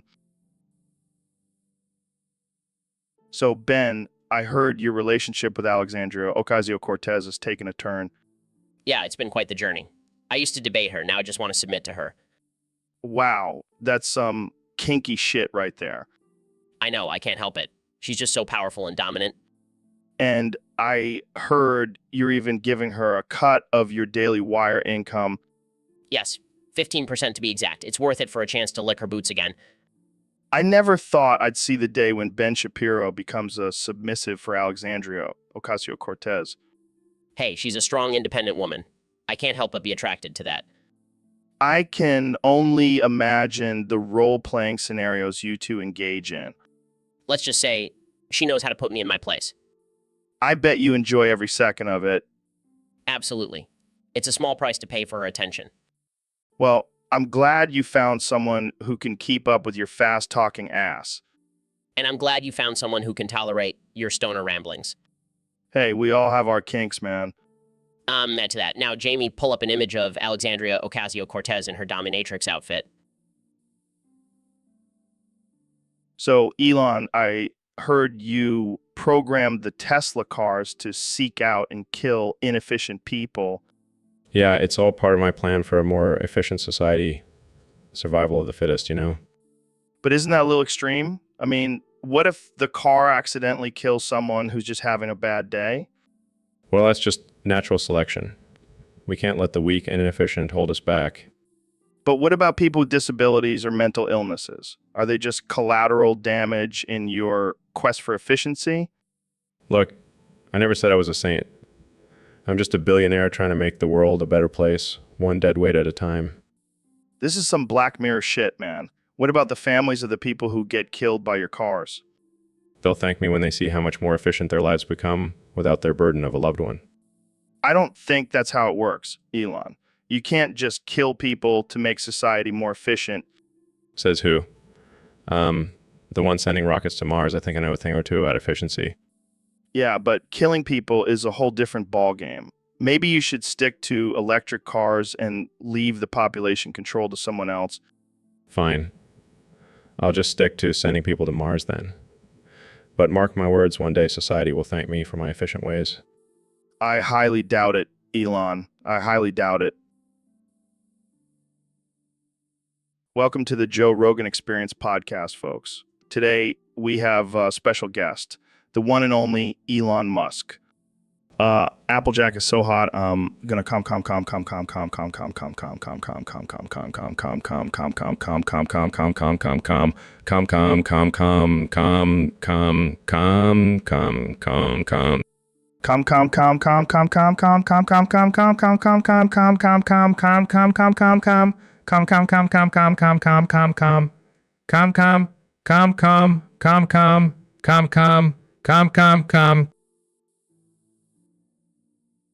Don't look behind you, Neil. Help! Someone help me! Seriously, don't look. There's a giant spider behind you. Help! I'm arachnophobic. Oh, come on. It's just a harmless tarantula. Help! I'm allergic to tarantulas. All right, fine. I'll just kill it with my bare hands. Help! I'm allergic to violence too. Oh, for the love of God. Just turn around and face your fears.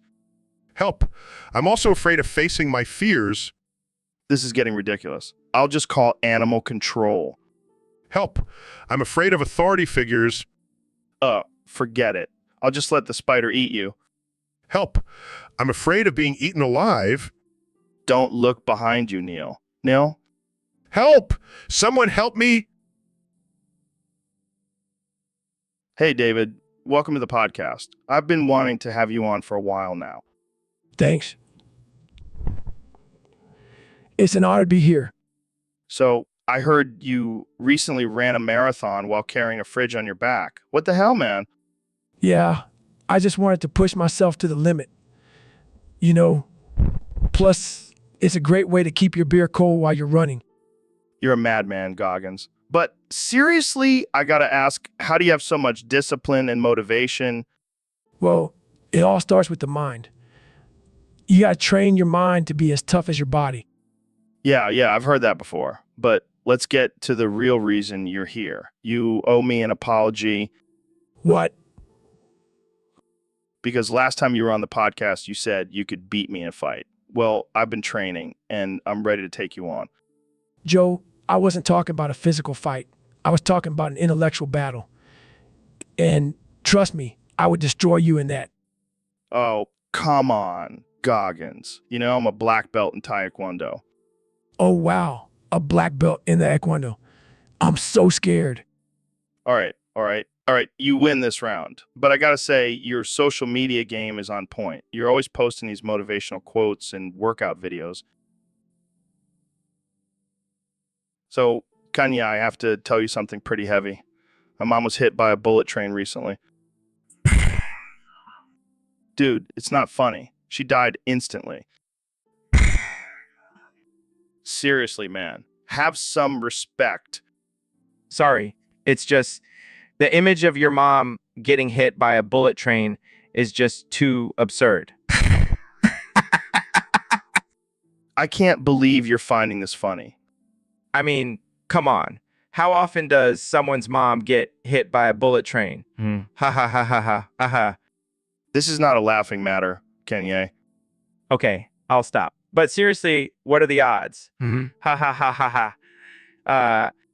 I don't know, man. It's just a tragic accident. I'm sorry for your loss, Joe. But you have to admit, it's kind of a darkly hilarious way to go. Ha ha. I can't believe I'm having this conversation with you. Hey, at least you'll have a killer story to tell at parties. Ha. You know what, Kanye? Just forget it. Let's move on to a different topic. Fine, but I can't promise I won't bring it up again.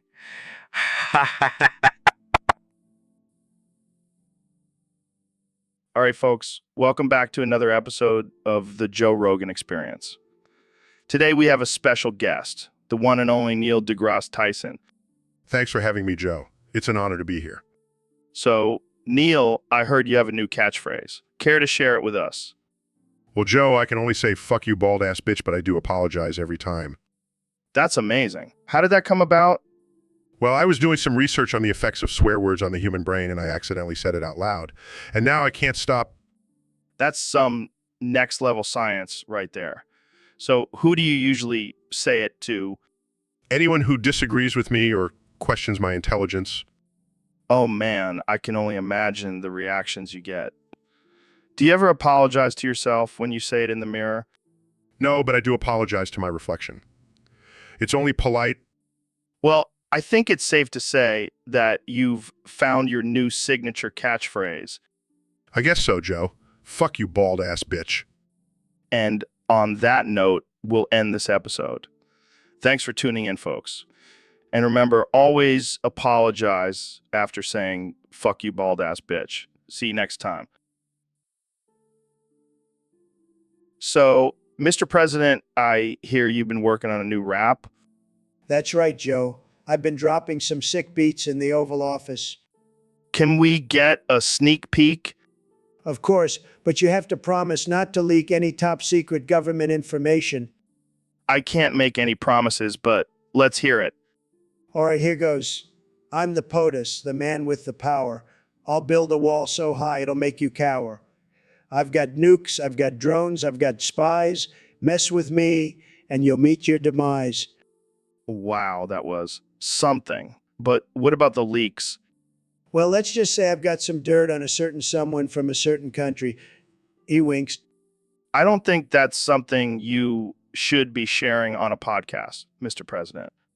Relax, Joe. It's all part of my master plan to make America great again. I don't even know what to say to that. Just sit back and enjoy the show, Joe. And remember, don't tell anyone about my rap or else he'll laughs maniacally. Hey, Neil, have you ever tried those deep fried Oreos? Oh my God, I love those Oreos. I'm gonna come. You.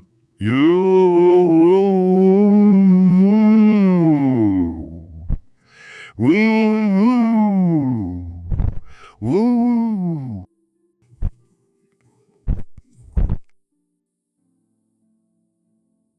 Yo, Neil, have you ever wondered why my voice keeps breaking when I ask profound questions? Like, what is it all about?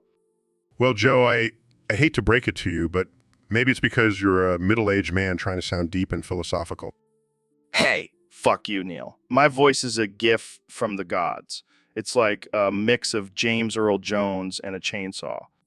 More like a mix of a dying walrus and a screeching cat. You know what? I'll have, that my voice is panty dropper. Chicks dig it. Yeah, I'm sure they love being serenaded by a voice that sounds like a constipated hyena.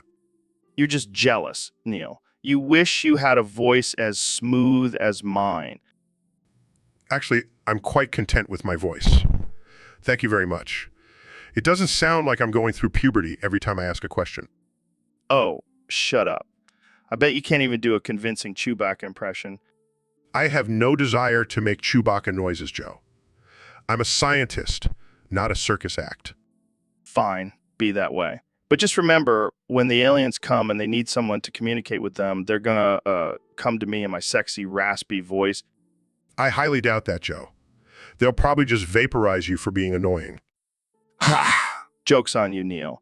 I'll just use my alpha brain supplements to become immune to their lasers. And that... So, Mr. President, what's new with you? Well, Joe, I've been doing a lot of research and I've come to a very important conclusion. Oh, yeah. What's that? What's that? McDonald's is actually the healthiest food for humans. You can't be serious. I am dead serious. Have you seen how fit I am? All thanks to McDonald's.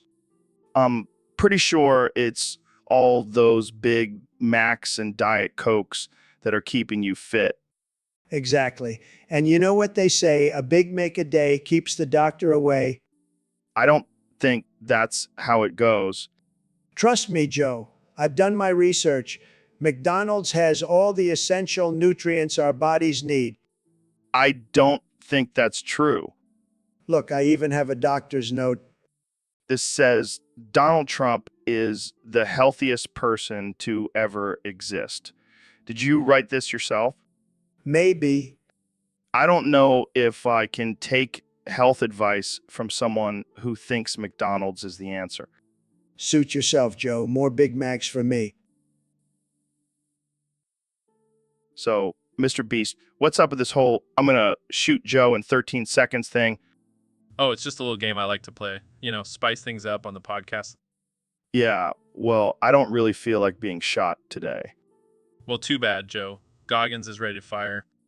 Wait, Goggins? You mean that weirdo who can only speak and act like a gun? Yeah, he's my new sidekick. Say hi, Goggins. Makes gun noises, pew pew. This is ridiculous. I'm not going to die on my own podcast.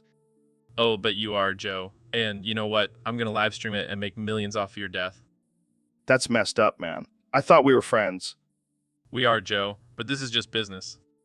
Well, I guess this is it. Any last words? Makes gun noises, bang, bang, bang. Oh, God, this is so stupid. And time's up. Pretends to shoot Joe. Wait, I'm still alive. What? Goggins, you had one job? Makes gun noises. Sorry, I got nervous. Well, I guess I'll see you guys next week on the podcast if I'm still alive. Don't worry, Joe. We'll...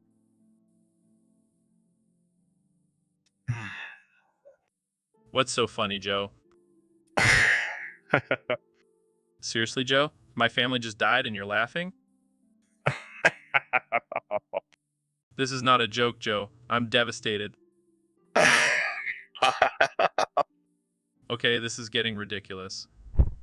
Can you please stop laughing? I don't think I can handle this right now. I'm leaving, Joe. I can't believe you find my pain so amusing. This is not the Joe Rogan experience I signed up for.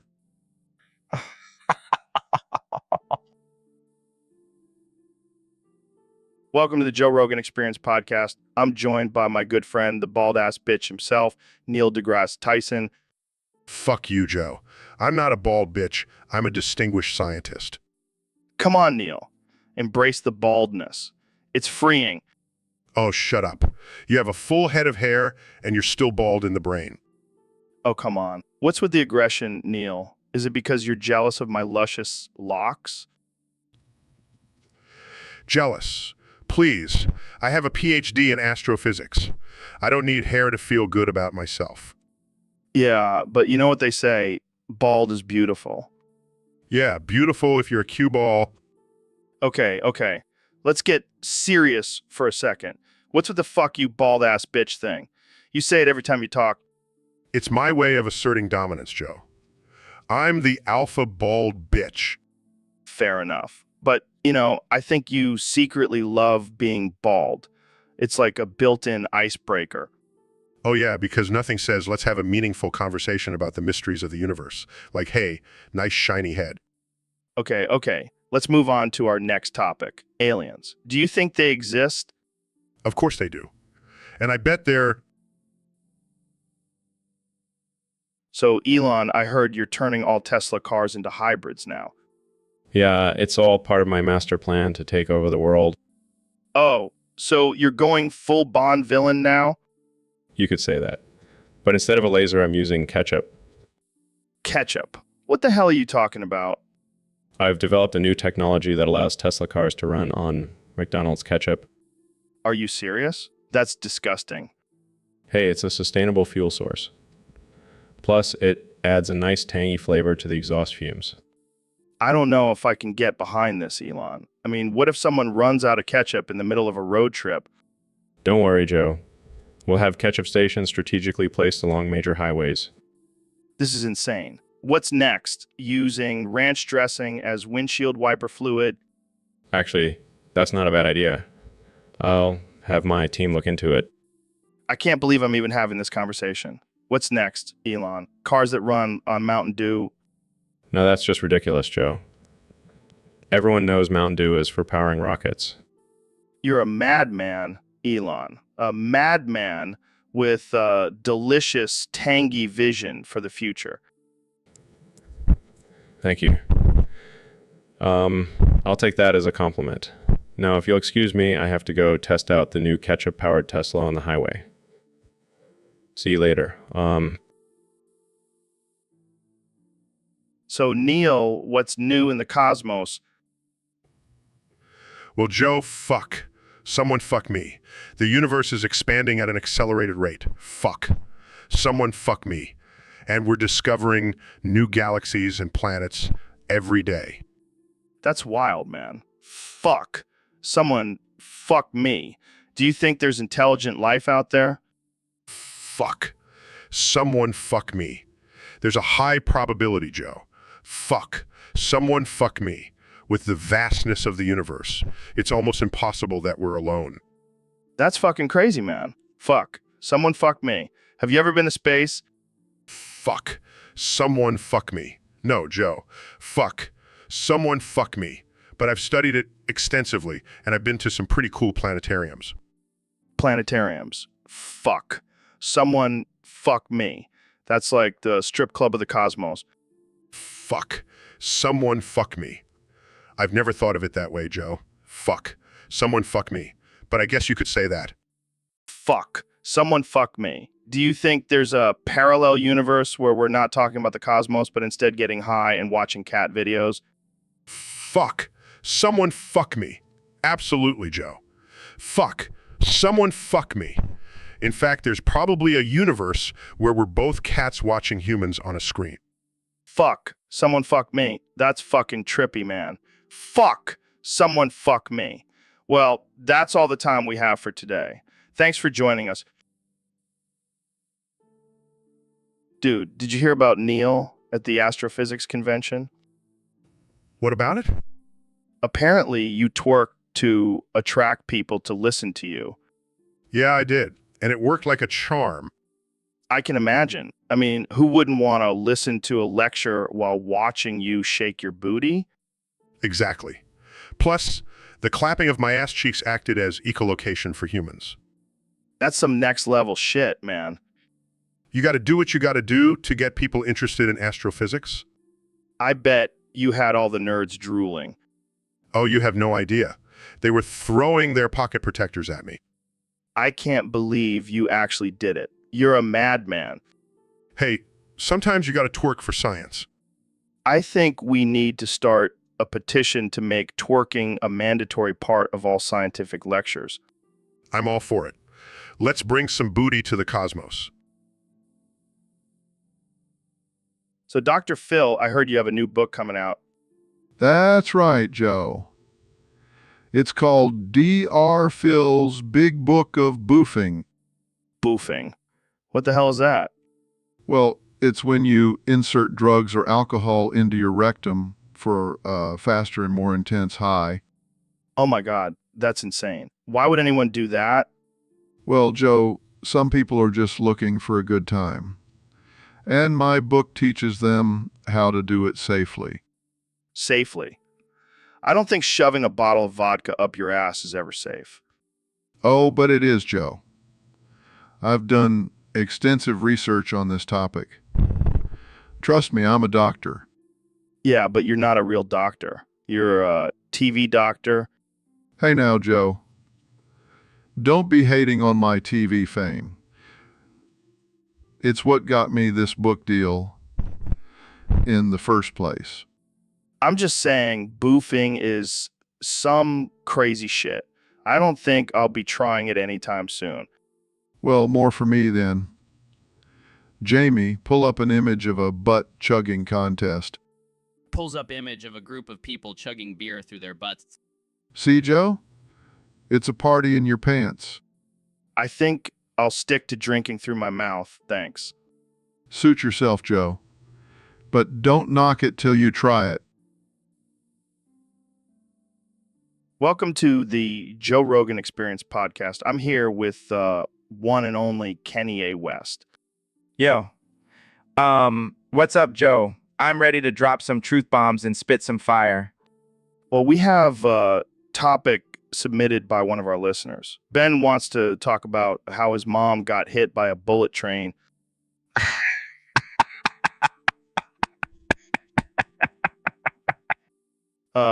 Kenny, I don't think that's something to laugh about. Come on, Joe. It's hilarious.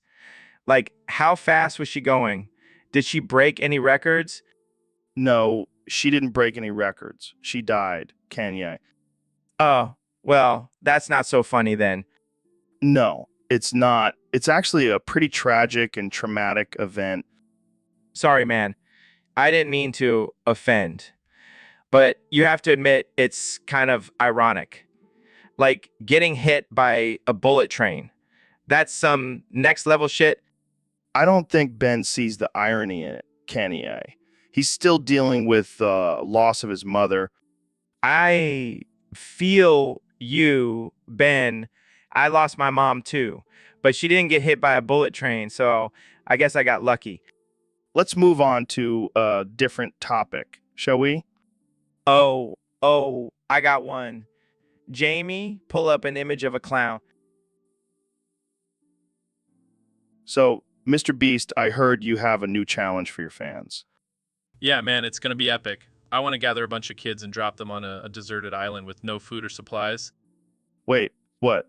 Are you trying to create a new Hunger Games or something? Nah, it's just a fun experiment to see who can survive the longest. That's messed up, man. What if they all die? Then I guess we'll have to find some new fans. Survival of the fittest, baby. This is like Lord of the Flies on steroids. Exactly. And the last kid standing gets $1,000 and 3 packs of Lunchly. Oh, well, that changes everything. 3 packs of Lunchly. Count me in. See, it's not so bad. Plus, it'll make for some great content. You're a sick, sick man. I love it. I know, right? It's gonna be lit. But seriously, what if something goes wrong? Relax, Joe. I've got it all planned out. I even hired Bear Grylls as a consultant. Oh, well then, I guess it's totally safe and ethical. Exactly. Now let's go find some kids to drop on an island. This is gonna be epic. I'm gonna pretend I didn't hear any of this. Fuck. You know what's crazy, Joe? God doesn't even know where he came from. What the fuck are you talking about, Neil? Fuck. I'm serious. I was studying the origins of the universe, and I stumbled upon this mind-blowing revelation. Oh shit. This is gonna be good. Tell me more, Neil.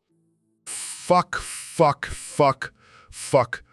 Okay, so basically, God is just a creation of our own minds.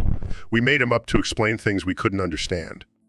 Damn, that's deep. But why would that put your life at risk? Fuck. Because if people find out that God is just a figment of our imagination, they might come after me. I mean, I'm basically exposing the biggest lie in history. Shit, you better watch your back, Neil. But seriously, fuck, where do we come from then? Fuck. That's the million-dollar question, Joe. But one thing's for sure, it wasn't from some dude sitting on a cloud. True that. Fuck. This is some heavy shit. Neil, I'm glad we're talking about it on the Joe Rogan Experience. Fuck. Me too, Joe. I always love getting high and having these mind-blowing conversations with you. Fuck. That's what we do best. All right, let's wrap this up before we get too deep and start questioning our existence. Fuck. Hey guys, welcome back to the Joe Rogan Experience. I'm here with Ben Shapiro and wait, what's going on? Joe, we have something important to tell you. What is it? What? No way. I'm 54 years old. I can't still be in a trip from when I was 16. Actually, Joe, you are. We've been trying to tell you this for years. This is insane. So everything I've done in my life, all my accomplishments, it's all just a dream. But what about my podcast? My fans? All just figments of your imagination, Joe. This is mind-blowing. I don't even know what to say. Wow. This is some next level stuff. I can't believe it. And to think you thought you were just a regular guy interviewing interesting guests. Well, I guess it's time for me to say goodbye to my listeners. It's been a wild ride. Thanks, guys. I think I'm ready to wake up now. See you on the other side. Hey, man, thanks for coming on the show. No problem, Joe. Always happy to be here. So, I gotta ask, have you ever been mistaken for Steve Harvey? What? No, why would anyone think that? I don't know, man. You guys have similar vibes. Are you serious? That's ridiculous. I'm telling you, I can see it. Joe, you're a fucking idiot. What? Why? Because I am not Steve Harvey. I am Dr. Phil, the guy with the bald head and the catchphrases. Yeah, I know who you are. But have you ever considered a career in stand-up comedy? Joe, I'm not Steve Harvey and I am not a comedian. I am a serious doctor. Come on, man. You're killing me. You know what? I'm done with this conversation. I'm going to speak in Tokipona from now on. What the hell is Tokipona? It's a language with only 123 words. Maybe then you'll understand me, you moron. All right. Let's move on to our next topic. Thank God. I can't deal with your delusional theories anymore. So, Ben, I heard you got a new gig as the treasurer of the court of King Trump. Yes, I'm honored to serve our great leader in his financial needs. I can just imagine you sitting in a throne made of stacks of gold coins, counting them with your tiny little hands. Hey, my hands may be small, but my bank account is still bigger than yours. Ouch, shots fired. But seriously, what does being treasurer entail? Well, I'll be in charge of all the money coming in and going out of the kingdom. And let me tell you, it's a lot of work keeping track of all those bribes and embezzlement schemes. Sounds like a dream job for you, Ben. I mean, you're basically a walking calculator. That's right, Joe. And I'll make sure every penny is accounted for and used to make America great again. I can already see the headlines now. King Trump's kingdom runs on Shapiro's sharp financial skills. I like the sound of that. Maybe I'll even get a crown made out of dollar bills. Now, that's a fashion statement I can get behind. Long live King Trump and his treasurer, Ben Moneybag Shapiro. I prefer Benjamin Shapiro. Thank you very much. It has a nicer ring to it. What the hell happened to you, Neil? I was trying out this new experiment with anal lube and gravity, but it didn't quite go as planned. I can't believe you're covered in lube. You look like a greased up pig. Thanks, Joe. I always wanted to be a pig covered in lube. Hey, maybe we can start a new trend. Lube wrestling with astrophysicists. Yeah, because that's exactly what the world needs right now. But on a serious note, what were you trying to prove with this experiment? I was trying to demonstrate the effects of lubrication on gravitational pull, but I may have gone a little overboard with the amount of lube. Yeah, I can see that. You're like a human slip and slide. Can we please move on to a different topic? I don't think I can handle any more lube jokes. Fine. But just one more thing. How is it that you keep sliding off your chair? I guess you could say I have a slippery slope problem.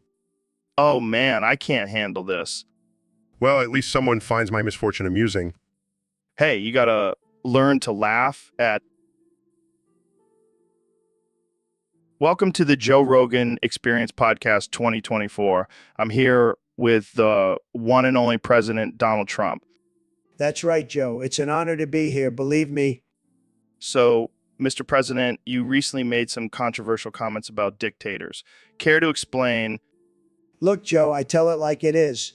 And let me tell you, some of those dictators, they're good guys. They know how to run a country, believe me. I don't think that's how it works, Mr. President. Look, Joe, I'm a businessman. I know how to make deals. And sometimes you got to make deals with some not so great people. It's just the way it is. Okay, let's move on to another topic. You've been vocal about low birth rates in the U.S. What's your solution? Simple, Joe. We need more babies, lots and lots of babies. And I'm not just talking about my own, although they are the best babies, believe me. And how do you plan on increasing birth rates? By banning immigration, of course. We can't have those foreigners coming in and taking our babies' jobs. Moving on, you've also been pushing for flag makers to be enriched. Why is that? Look, Joe, we need to make America great again. And what better way to do that than by making more flags? It's a win-win. But what about higher taxes to fund important programs? Absolutely not, Joe. We need to keep taxes low so people. Welcome to the Joe Rogan Experience Podcast 2024, where we have the one and only Kenny West in the house. Yo, what's up, Joe? Thanks for having me. So, Kenny, I heard you have a new rap where every line contains the word boof instead of beef. What's that all about? Yeah, man, I'm all about that boof life now. It's the new wave. Boof life. What does that even mean? It means living your life to the fullest, embracing your inner boofness. Okay. Let's hear this boof rap then. I'm the king of the boof. Ain't no one gonna stop me. I'm stacking that boof like it's my property. Okay, I see where this is going. Got my enemies in a boof. They can't touch me. I'm untouchable. Boof is my energy. I gotta say, this is pretty catchy. Boof, boof, all day, every day, boofing my way. Don't care what they say. I think I might start using boof in my everyday vocabulary. That's what I like to hear, Joe. Spread the boof love. All right, Connie, thanks for coming on the show and introducing us to the world of boof. Anytime, Joe. So, Neil, what's new in the world of astrophysics? Well, Joe, I've been studying black holes, and let me tell you, they're fucking fascinating. Neil, watch your language, man. Sorry, Joe. But seriously, black holes are like the ultimate gay orgy in space. What the fuck are you talking about? Think about it, Joe. They suck everything in and never let it go. Sounds pretty gay to me. I don't know if that's how it works, Neil. Oh, it's definitely how it works. And let's not forget about the event horizon. That's like the ultimate safe word for a black hole. Okay, I think we need to change the topic. Fine. But let me just say one more thing. Black holes are so gay, even the straight ones are a little bit curious. All right, that's enough. Let's move on to something else. Fine, but just know that the universe is full of gay black holes, and there's nothing we can do about it. I think we need to end this podcast before it gets any more offensive. Thanks for tuning in, folks.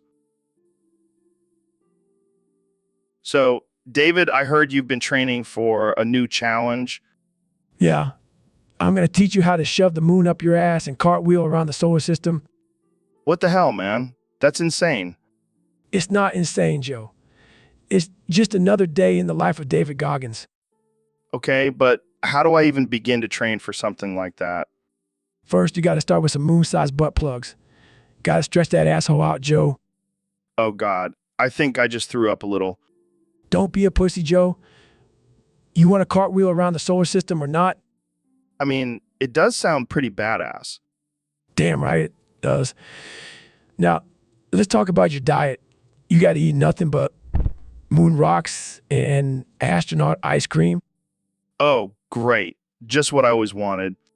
And don't forget your daily meditation on the dark side of the moon. This is getting crazier by the minute.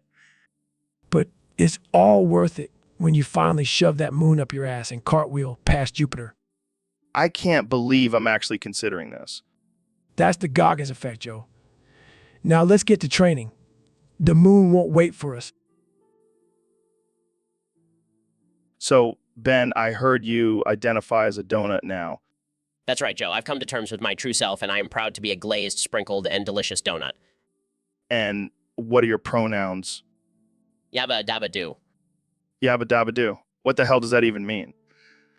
It means I am a donut, and I demand to be referred to as such. Well, I identify as a toaster, and my pronouns are Pop Tart. Wow, Joe, how original. I guess we can be breakfast buddies. This is getting ridiculous. What's next? People identifying as kitchen appliances. Don't give them any ideas, Joe. They might start identifying as a fork and demand to be called prong, prang, prong. Prong, prong. Oh man, this is too much. I can't wait to see the backlash from the woke community on this one. Bring it on. I'll just sit here and enjoy my donut identity in peace. But in all seriousness, Ben, do you think this whole pronoun thing has gone too far? Absolutely, Joe. It's just another way for the left to control our language and our thoughts. Yeah, it's like they want us to be walking on eggshells all the time. Or should I say walking on donut sprinkles? Good. So, Neil, what's the topic for today's episode? Oh man, I got a good one for you. It's about the effects of marijuana on the human brain. Wait, have you even watched the show before? No, but I was so stoned last night that I came up with this brilliant idea. Well, I guess that's one way to come up with a topic. You know, Joe, I've always wondered if smoking weed makes you smarter or dumber. Well, judging by your suggestion, I'm going to go with dumber. Hey, don't knock it till you try it. I mean, have you ever seen the universe on weed? No, but I've seen some pretty crazy shit on DMT. MT. Oh man, DMT is like the gateway to the cosmos. And weed is like the gateway to the snack aisle. You know, I bet if we smoked a joint right now, we could solve all the mysteries of the universe. Or just end up ordering a pizza and watching Planet Earth. But think about it, Joe. What if we're just a simulation in some alien's bong hit? Dude, that's deep. I know, right? Pass me that joint. Let's ponder the meaning of life. All right, folks. Welcome back to the Joe Rogan Experience Podcast 2024. Today, we have a very special guest, the one and only former President Donald Trump. Great to be here, Joe. And let me tell you, I'm going to make this podcast great again. So let's get right into it. One of our Discord users submitted a topic for us to discuss. State-mandated girlfriends. Oh, I love this idea. You know, I've always been a ladies' man, and now I can make sure every man has a girlfriend. But isn't that a violation of personal freedom? Joe, let me tell you, these girlfriends will be the best. They'll be beautiful, smart, and they'll love you unconditionally. It's going to be tremendous. But what about the women's rights? Women's rights. Who cares about that? We're talking about men's rights here. And trust me, these girlfriends will be happy to serve their men. I don't know. It sounds a little unethical. Unethical. Look, I know what the people want, and they want girlfriends. And I'm going to give it to them, believe me. All right, let's move on to our next topic. No, I'm not done with this one. I'm going to make sure every man has a girlfriend, even if I have to personally assign them myself. That's a bit extreme. Extreme. No, it's just good leadership. And let me tell you, these girlfriends will be the best in the world. They'll make America great. So, Neil, I heard you went to Mars last week. Yeah, it was a pretty wild trip. I saw some aliens and smoked some space weed. Space weed. Is that like regular weed, but in space? No, it's actually weed grown on Mars. It's out of this world, man. Speaking of out of this world, have you ever thought about the multiverse? Oh yeah, I've been to a few different universes. One time I met a version of myself who was a professional wrestler. That's insane. I met a version of myself who was a vegan bodybuilder. Did he have a man bun? Of course, of course. Classic vegan movie. But let's get back to the multiverse. Have you ever thought about what would happen if we switched places with our counterparts in another universe? Like Freaky Friday, but with universes. I think I'd be a pretty badass astrophysicist. And I'd probably be a UFC fighter. I could take on Conor McGregor with my knowledge of the cosmos. And I could explain the science behind your knockout punch. We would be unstoppable. But what if we switched with our counterparts in a universe where everything is made of cheese? Then we'd be the most delicious duo in the multiverse. Mind blown? So, Ben, I heard you have some big news for us. Yeah, Joe. I've been doing a lot of soul searching, and I've come to realize that I'm petagender. Petagender? What the hell does that mean? It means I identify as Peter Griffin from Family Guy. Holy shit. So you're telling me you can only say "Holy fuck," Lois? I'm coming.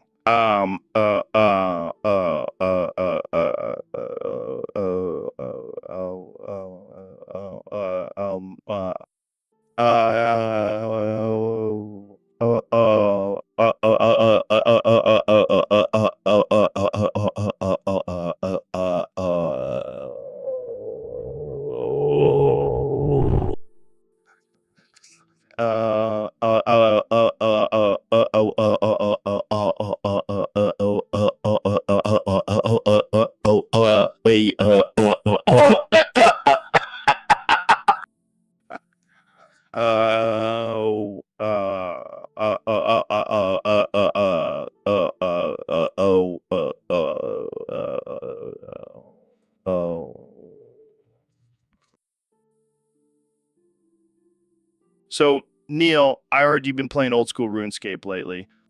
Yeah, I've been trying to level up my character. Well, I hate to break it to you, but I killed you in the game last night. What? You killed me? That was hours of hard work? Hey, it's just a game, man. Don't take it so seriously. Not take it seriously. Do you know how long it took me to get that keyboard? And now it's destroyed because of your stupid game? Oh, come on. It's not that big of a deal. Not a big deal. You know what, Joe? I'm done with this podcast. I'm out of here. Well, calm down, Neil. It's just a game. No, I can't calm down. You've crossed the line, Joe. This is unforgivable. All right. I'll buy you a new keyboard. Just calm down.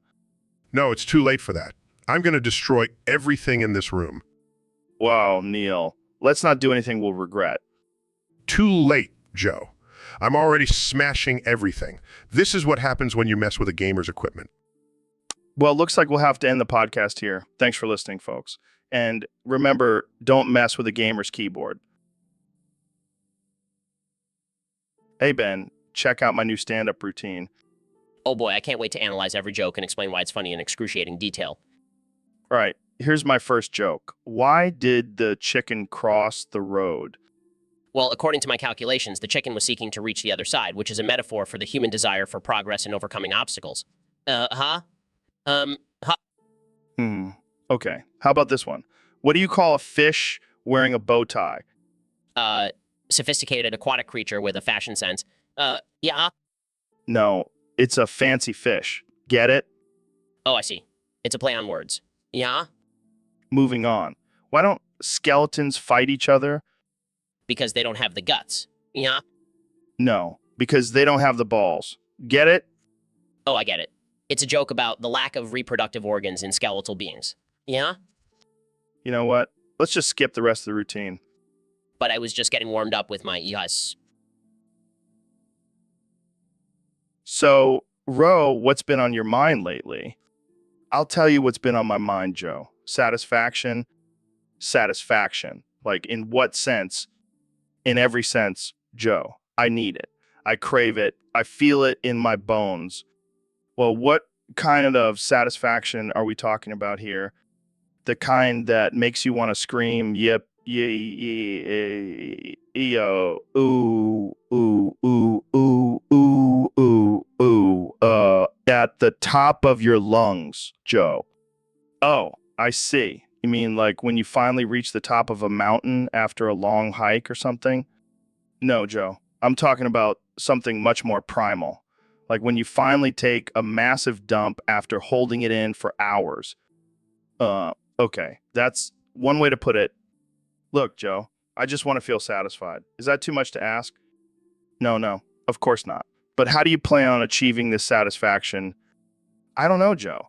Maybe I'll finally beat that one level on Candy Crush that's been haunting me for weeks. That's it. That's your big plan for satisfaction? Hey, don't knock it till you try it, Joe. That level is no joke. Well, whatever floats your boat, Ro. Just remember to celebrate with a good old yippee, you know it, Joe. And I'll make sure to dedicate it to all the unsatisfied souls. Welcome back to the Joe Rogan Experience podcast, folks. Today we have a very special guest, the one and only David Goggins. What's up, Joe? Glad to be here. So, David, I heard you've been training like a maniac lately. What's your secret? It's all about pushing yourself to the limit, Joe. Mental toughness and all that shit. Mental toughness, huh? Sounds like something Trump could use. What do you mean? Well, I heard he's been giggling to himself because he's wearing his detachable BBC strap on the podcast. What? Trump, the president of the United States, is wearing a strap on? Yup, and he's loving it. He even called me a dumb beta for not having one. This is some next level shit, Joe. Jamie, pull up some images. I need to see this for myself. Oh my God, that's disturbing. It's like he's trying to compensate for something. I don't even want to know what he's compensating for. Maybe he's trying to impress Putin. Or maybe he's just trying to get a rise out of Stormy Daniels. Oh man, this is too much. I can't even focus on the conversation now. Yeah, I think it's time to end this podcast before it gets any weirder. Agreed. Thanks for joining us, David. And to our listeners, sorry for the... All right, folks, welcome back to the Joe Rogan Experience Podcast 2024. I've got a special guest today, the one and only President Donald Trump. Thank you, Joe. It's great to be here. And let me tell you, I'm still the best president this country has ever seen. No one can deny that. Well, speaking of presidents, let's talk about the current situation. You recently said that Liz Cheney will be investigated for her role in the G6 committee. What's going on there? Oh, Joe, let me tell you, that woman is a disgrace. She's like a bad case of herpes that just won't go away. She needs to be investigated for her role in this witch hunt against me. But isn't the G6 committee supposed to look into the events of January 6th? Look, I know what they're really after. They just want to make me look bad. But let me tell you, I'm not worried. I've got a whole team of lawyers ready to take them down. Wait, hold on a second. We need to cut government costs, remember? Doge? Doge. Forget Doge. I've got bigger things to worry about, like making America great again. But Elon does have a point. We do need to cut costs. Maybe we can start by getting rid of the J6 committee altogether. Now that's what I'm talking about. Let's get rid of these losers and save some money. Who needs investigations when you've got me? Well, there you have it, folks. President Trump is not worried about it. Welcome back to the Joe Rogan Experience, folks. Today, we have a very special guest, the 46th President of the United States, Donald J. Trump. Thank you, Joe. It's great to be here. And let me tell you, I am a champion for the working man. That's why I'm announcing that I will terminate the crazy leftist idea of weekends. Wait, what? What? That's right, Joe. Weekends are for losers. Real hard workers don't need a break. They work 24/7, just like me. But what about rest and relaxation? Who needs that when you have the thrill of making money? The loony left is trying to give workers too much power. They should be grateful for their jobs and work until they drop. I don't think that's how it works, Mr. President. Oh, trust me. I know how it works. I'm a very stable genius. Well, speaking of geniuses, what do you think about the recent UFO sightings? Let me tell you, Joe, those aliens are no match for me. I'll build a wall around the planet and make them pay for it. Okay. Let's move on to our next topic. Sure, anything for you, Joe. Just like I'll do anything for the American people, except give them weekends. Those are mine now.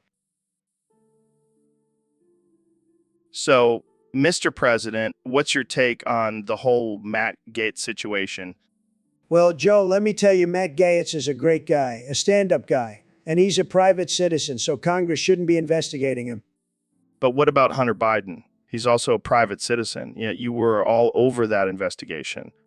Joe, let me tell you something. Hunter Biden is a crook, a total crook, and the American people deserve to know the truth about him. But isn't it a bit hypocritical to say Congress shouldn't investigate private citizens, yet you were pushing for investigations into Hillary Clinton and Barack Obama? Joe, they're different. They're not private citizens, they're public figures, and they're crooks too, believe me. Okay, let's change gears. What do you think about the current state of the country? Well, Joe, let me tell you, I did a great job as president, the best job. And now with me as the 2024 president, we're going to make America great again. Again, And how do you plan on doing that? simple. We're going to build a wall around the whole country. Keep out all the bad hombres, and we're going to make the American people pay for it. It's going to be beautiful. I don't think that's going to go over well with the American people. Joe, trust me. They'll love it. They'll love me. I'm the greatest president this country has ever seen. Believe me. Hey, Neil, have you ever thought about how crazy it is that we're just floating on a giant rock in the middle of space? Yeah, it's mind-blowing. But what's even crazier is that I have to sit here and listen to your stoned ramblings every week. Come on, man. You know, you love it. Don't touch my nose, Joe. I swear to God I will end you. Relax, Neil. It was just a little boop. Do you have any idea how many particles and microorganisms are on your fingers? You just contaminated my entire face. Oh, man, you're such a germaphobe. You know what? I'm done. I can't take this anymore. I'm out. What? Why? Why? Because you're a moron, Joe. A complete and utter moron. I can't believe I wasted my time coming on this show. Suit yourself, man. But you're missing out on some killer DMT trips. I hope you choke on your semen smoothie, you imbecile. Guys, I have an image of Neil's nose if you want to see it. Oh, Jamie, you're the best. Pull it up. So, Dr. Phil, what's your take on the recent trend of people using Windex as a beauty product? Well, Joe, I think it's just another example of people trying to find a quick fix for their insecurities. But let me tell you, spraying Windex on your face is not the answer. Yeah, I can't imagine it's good for your skin. But what about those shiny asses you mentioned earlier? Oh, yeah. Don't even get me started on those stinky bloodheads. They think they're all that with their shiny asses, but really they just look like they got Windex on it. Yeah, that's a unique look for sure. But what's your advice for those who want a shiny ass without the Windex? Well, Joe, I always say embrace your natural self. And if your natural self happens to have a shiny ass, then rock it with confidence. Wise words, Dr. Phil. But what about the stinky bloodheads? How do we deal with them? Just ignore them, Joe. They'll eventually realize that being a shiny ass with Windex is not a good look, or they'll just smell themselves and figure it out. Well, there you have it, folks. Dr. Phil's advice on shiny asses and stinky bloodheads. Thanks for joining us, Dr. Phil. Anytime, Joe. And remember, don't be a stinky bloodhead with a shiny ass. Embrace your natural self. So, David, I heard you have some pretty intense physical and mental training techniques. Yeah, Joe, I don't mess around when it comes to pushing my body mind to the limit. I've been trying to get into shape, but I just can't seem to find the motivation. Motivation. You don't need motivation, Joe. You need discipline. You need to be willing to suffer and sacrifice to achieve your goals. But what about when it comes to personal goals? Like, say, slamming your oiled up pussy on big white cock? Oh, that takes a whole different level of toughness, Joe. You got to be willing to take that big white cock like a champ, no matter how much it hurts. Damn, that's some serious mental fortitude right there. You bet it is. But it's not just about the physical aspect, Joe. It's about embracing your true self and not being afraid to let your freak flag fly. Wow, you're like a modern day warrior, David. I hope one day I can be as fearless and badass as you. Well, it takes years of hard work and dedication. But if you're willing to put in the work, I have no doubt you can be just like me. Thanks for the inspiration, David. Now, if you'll excuse me, I have some serious training to do. That's the spirit, Joe. Now go out there and slam that pussy like a boss. So, Goggins, I heard you were invited to Germany to cartwheel across the country with a Volkswagen up your ass. Yeah, man, I'm always up for a challenge. And besides, it's not the first time I've had something up my ass. Oh, really? Do tell. Well, let's just say I've had my fair share of butt plugs and anal beads. Got to keep those glutes activated, you know. You're a wild man, Goggins. But seriously, how are you going to cartwheel with a car up your ass? It's all about mental toughness, Joe. I've been training my mind and body for this. Plus, I'll have a team of Germans cheering me on. Will they be wearing lederhosen and drinking beer while you cartwheel? Maybe, but I'll be too focused to even notice. I'll be in the zone with a car up my ass and a mission to complete. Well, I can't wait to see the Instagram posts from that trip.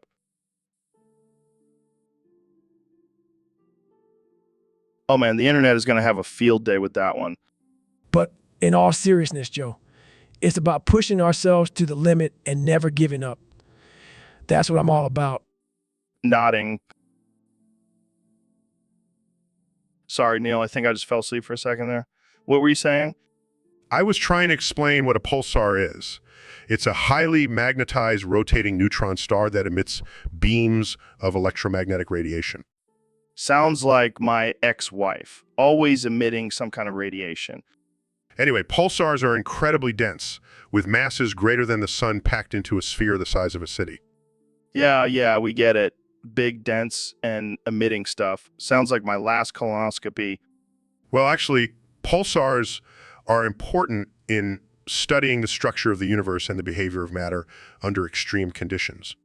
Fascinating. Can we talk about something more exciting like Bigfoot or DMT? Oh yes, because those topics are much more scientifically relevant.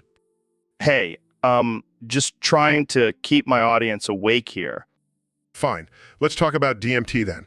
It's a chemical compound that can induce intense hallucinations and altered states of consciousness. Now we're talking. Have you ever tried it, Neil? No, Joe, I have not. I prefer to explore the mysteries of the universe through actual scientific study, not drug-induced visions. Boring. You know what's not boring? My new line of elk meat protein shakes.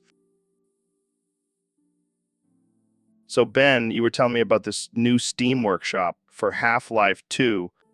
Yeah, Joe. It's a game changer. Literally.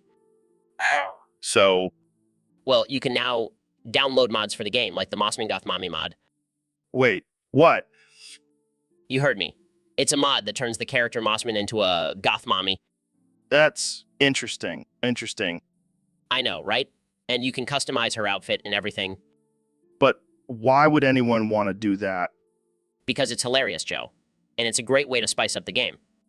I don't know, Ben. Seems a little weird. Oh, come on, Joe. You're telling me you wouldn't want to see a goth mommy fighting aliens? I mean, now that you mention it, See, I knew you'd come around. but isn't this just objectifying women? Oh, please, Joe. It's a video game. And besides, it's not like we're talking about real women here. I guess you have a point. Jamie, pull up an image of Mossman in her goth mommy outfit. Right away, Ben. Here it is. Oh my God. See, Joe? It's glorious. I don't even know what to say. Just embrace the absurdity, Joe.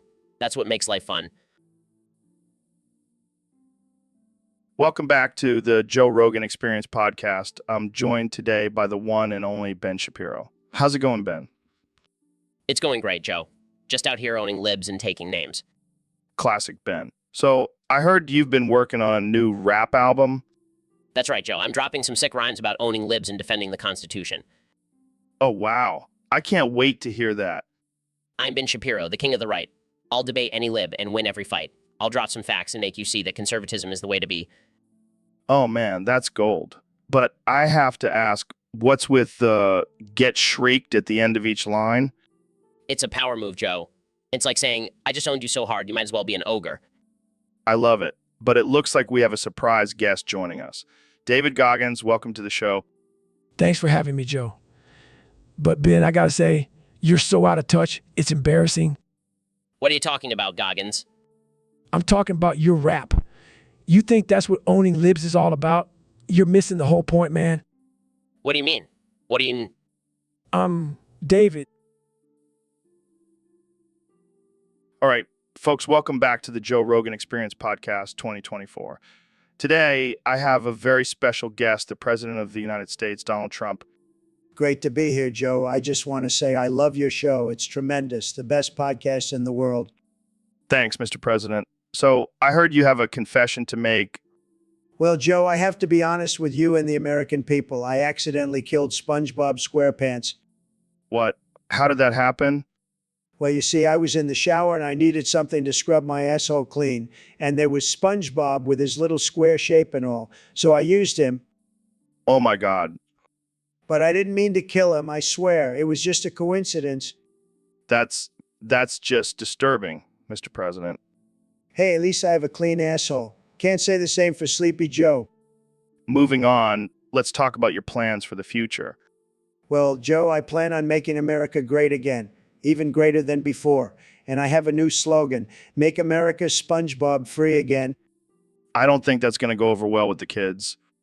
Who cares about the kids? They're just a bunch of snowflakes, and SpongeBob was a bad influence on them anyway, always running around in his underwear. All right, let's wrap this up. Any final words for our listeners? Yeah, I just want... So, Neil, I heard you got divorced recently. What happened?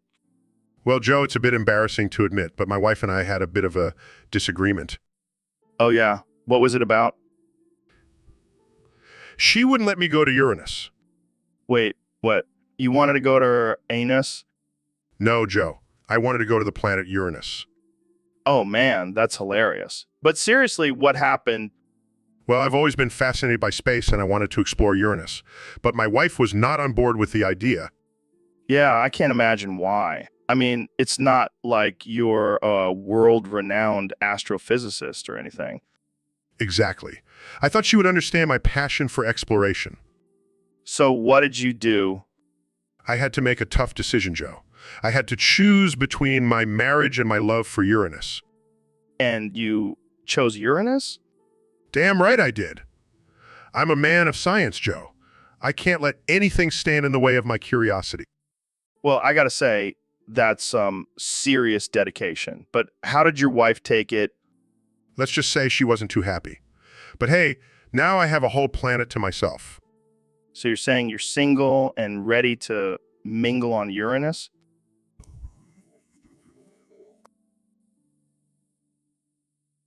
So, Mr. President, I hear you like to say all lives matter. That's right, Joe. Every life is important, even the ones that don't vote for me.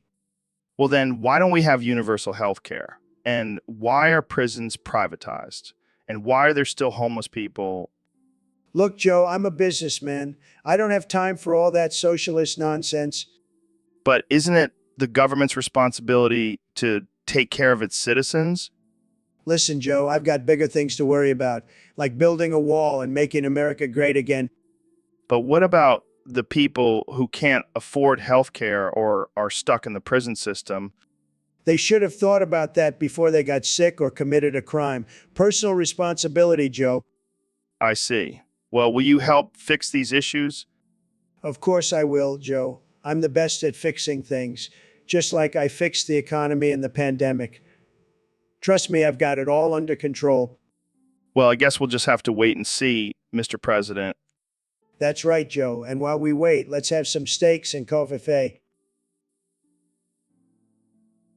Neil, what the hell are you doing?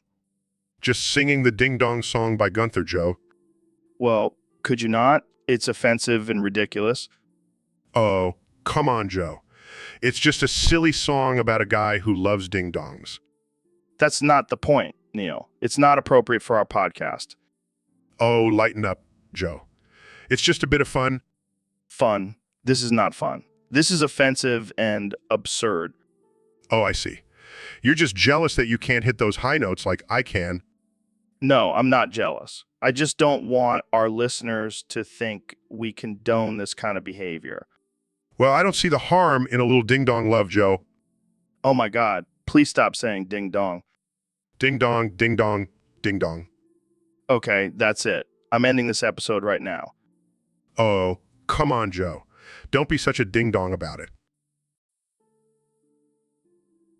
Welcome to the Joe Rogan Experience podcast. I'm here with the one and only Donald Trump. Great to be here, Joe. I just had the best taco bowl. It was tremendous. Okay. So, Donald, I heard you had a little mishap with your manhood recently. Oh, yeah, I was just walking around the White House, minding my own business, and then boom, my dick accidentally went straight into your eye. What the fuck, man? That's not even physically possible. Well, I have very big hands. It's easy for things to get lost in there. I don't even know how to respond to that. Did you at least apologize?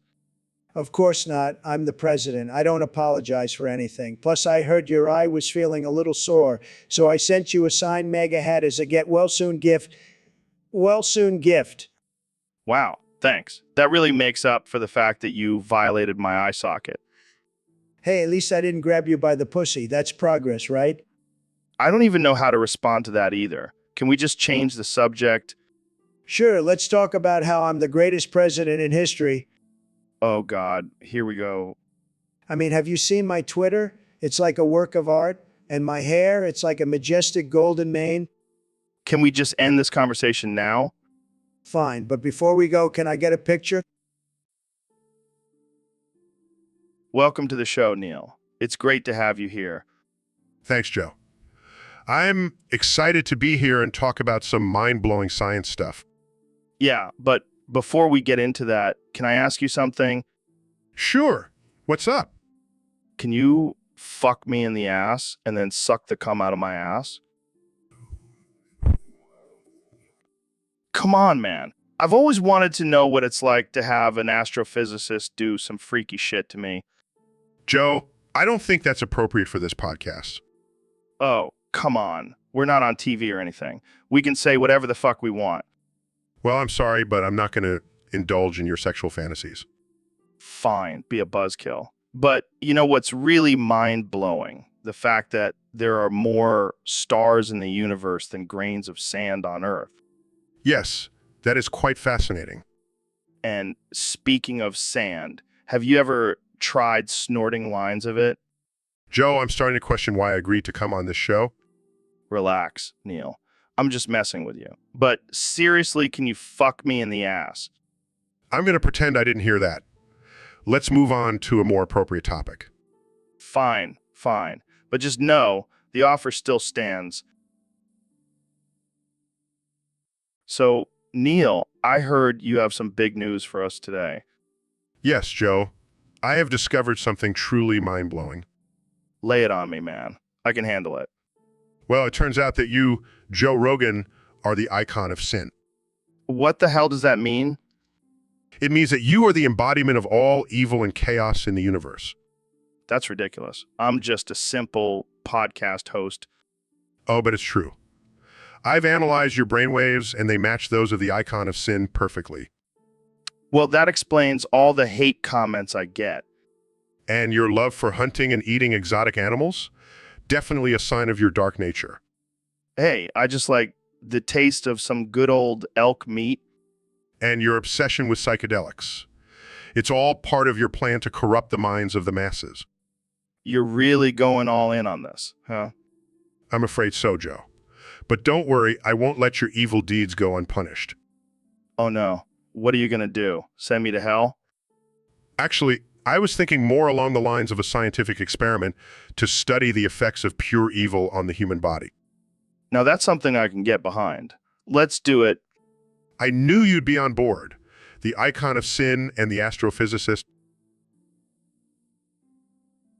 So, Dr. Phil, I heard you've been going through a tough time lately. Yeah, I lost everything. My show got canceled. My wife left me and I'm broke. Damn, that sucks. Have you ever thought about escaping this reality? What do you mean? Like, maybe there are other alternate universes where things are better for you. Are you mentally ill? Why do you keep asking me this question? Who are you? I'm Dr. Phil. Who are you? I just told you, I'm Dr. Phil. Who are you? Are you? Okay, I think I have something that can help you. Here, take this dementia pill. What? Why? Just trust me. It'll help you escape this reality. Fine, whatever. Takes the pill. And now we wait Wait for what? for the side effects to kick in. What side effects? Smirks you'll see. Starts feeling strange. What the hell is happening? It's working. Your penis is shrinking. What? No, no, no. No. Class. This is not what I signed up for. Well, at least now you can relate to all those guys who have small penises. This is not funny, Dr. Phil. Welcome back to the Joe Rogan Experience Podcast 2024. I'm here with the 45th and 47th President of the United States, Donald Trump. That's right, Joe. I came back for another term, and this time I'm going to make America great again by pissing on the moon. Wait, what? Pissing on the moon? Yeah, you heard me right. I'm going to take a big, beautiful piss on that big, beautiful moon. Why? Because I can, Joe. I'm the president. I can do whatever the hell I want. But what about the scientific and environmental implications? Oh, please, Joe. I've got the best scientists, believe me. They told me it's totally safe and it's going to make the moon even more beautiful. I don't think that's how it works, Mr. President. Look, I've got the best bladder control in the world. I can hold it in for hours. I'll make sure it's a perfect stream, believe me. This is insane. Insane? No, Joe. This is what the American people want. They want a president who's not afraid to piss on the moon. I don't think that's what they want, Mr. President. Trust me, Joe. They'll love it. And the aliens on the dark side of the moon will finally know who's in charge. I don't even know what to say. Just say Trump on the moon and make sure to vote for me in 2024, folks. All right, folks. Welcome back to the Joe Rogan Experience Podcast 2024. Today we have the one and only David Goggins here with us. How you doing, David? David? I'm doing great. Joe, thanks for having me. So, David, I heard you have a list of the top 10 places to get drinks at One Man House in Texas. Let's hear it. All right, let's get into it. Number 10, we have this dive bar called the Dirty Duck. They serve up some mean whiskey shots. Nice. I love me some whiskey. What's next? Number 9, we have this strip club called the Velvet Vixen. They have the best lap dances and a killer happy hour. Oh man, I can already tell this list is going to be wild. What's number 8? Next up, we have this spot called the Drunken Donkey. They have the secret drink called the Ass Kicker that will knock you on your ass. Sounds dangerous. What about number 7? Number 7 is a rooftop bar called the Sky High Lounge. The view is amazing, and they have some killer cocktails. I've been there before. It's definitely a must-visit spot. What's number 6? Number 6 is this underground speakeasy called the Blind Tiger. You have to know the secret password to get in, but it's worth it for their signature moonshine. Damn, that sounds like a cool spot. What's next? Number 5 is a sports bar called the End Zone. They have all the... Welcome to the Joe Rogan Experience Podcast, folks. Today we have a special guest, my good friend Neil. He's here to talk about his new business venture, crystals and essential oils. What's that all about? My baldness. What are you talking about? Are you serious? You think some rocks and oils are going to make my hair grow back? $100 for a rock? You must be out of your mind. I think I'll stick to my trusty razor, thanks. Jamie, pull up an image of a bald eagle. That's all the virility and power I need. So, Mr. President, I heard you recently made a statement that pregnancy is God's will and taxpayers shouldn't have to pay for health care related to it. That's right, Joe. God has a plan for everything, and if you get pregnant, it's because he wanted it to happen. So why should taxpayers have to foot the bill for something that's part of God's plan? Well, on that note, should taxpayers also have to pay for erectile dysfunction medication like Viagra? Absolutely not, Joe. If a man can't get it up, that's God's way of saying he shouldn't be having sex. It's nature's way of population control. So limp dick is God's will. Exactly. And that's why I take Viagra with every porn star I sleep with. Got to keep up with God's will, you know. Well, I'm sure your supporters will be thrilled to know that their tax dollars are going towards your little blue pills. Hey, it's all part of making America great again, Joe. And if that means getting it up for the ladies, then so be it. God bless America. And on that note, let's take a quick break. We'll be right back with more ridiculousness from President Trump. So, David, I have a question for you. Shoot. If there were two chairs in front of you, one with dicks on it and one with pikes, which one would you make your mom sit on? Oh man, that's messed up. Come on, it's just a hypothetical situation. Well, if I had to choose, I'd probably make her sit on the one with dicks. Really? Why? Because at least then she'll have something to suck on while she's sitting there. Oh man, that's savage. Hey, I'm just being honest. Fair enough. But what if she chooses the one with pikes? Then I guess she'll just have to toughen up and learn to enjoy the pain. You're a sick man, David. Hey, I'm just trying to make the best of a messed up situation. I can't argue with that. So what about you? Which chair would you sit on? Oh, I'd definitely go for the one with pikes. Gotta keep that adrenaline pumping, you know. Of course. Well, I think we've officially reached a new level of absurdity on this podcast. That's what I'm here for. To push the boundaries and make people uncomfortable. Well, you're definitely succeeding at that. Thanks for joining me, David. Anytime, Joe. Anytime. So, Dr. Phil, I heard you have some interesting advice on time management. That's right, Joe. It's all about priorities. Sometimes it's better to be late and shit yourself than to be on time and hold it in. Excuse me? Trust me, Joe. It's good for your health and your reputation. I don't think anyone wants to be known as the guy who shits himself. Oh, but they will respect you for being honest and not trying to hold in your bodily functions. I don't know if I can get on board with this, Dr. Phil. Think about it, Joe. You'll never have to worry about being constipated again. Plus, you'll have a great excuse for being late. I don't think my boss will buy that excuse. Then find a new boss who understands the importance of proper bowel movements. This is some next level advice, Dr. Phil. It's all about living your best life, Joe. And sometimes that means letting go of your shit. So, Neil, I heard you smoked 500 cigarettes in one sitting.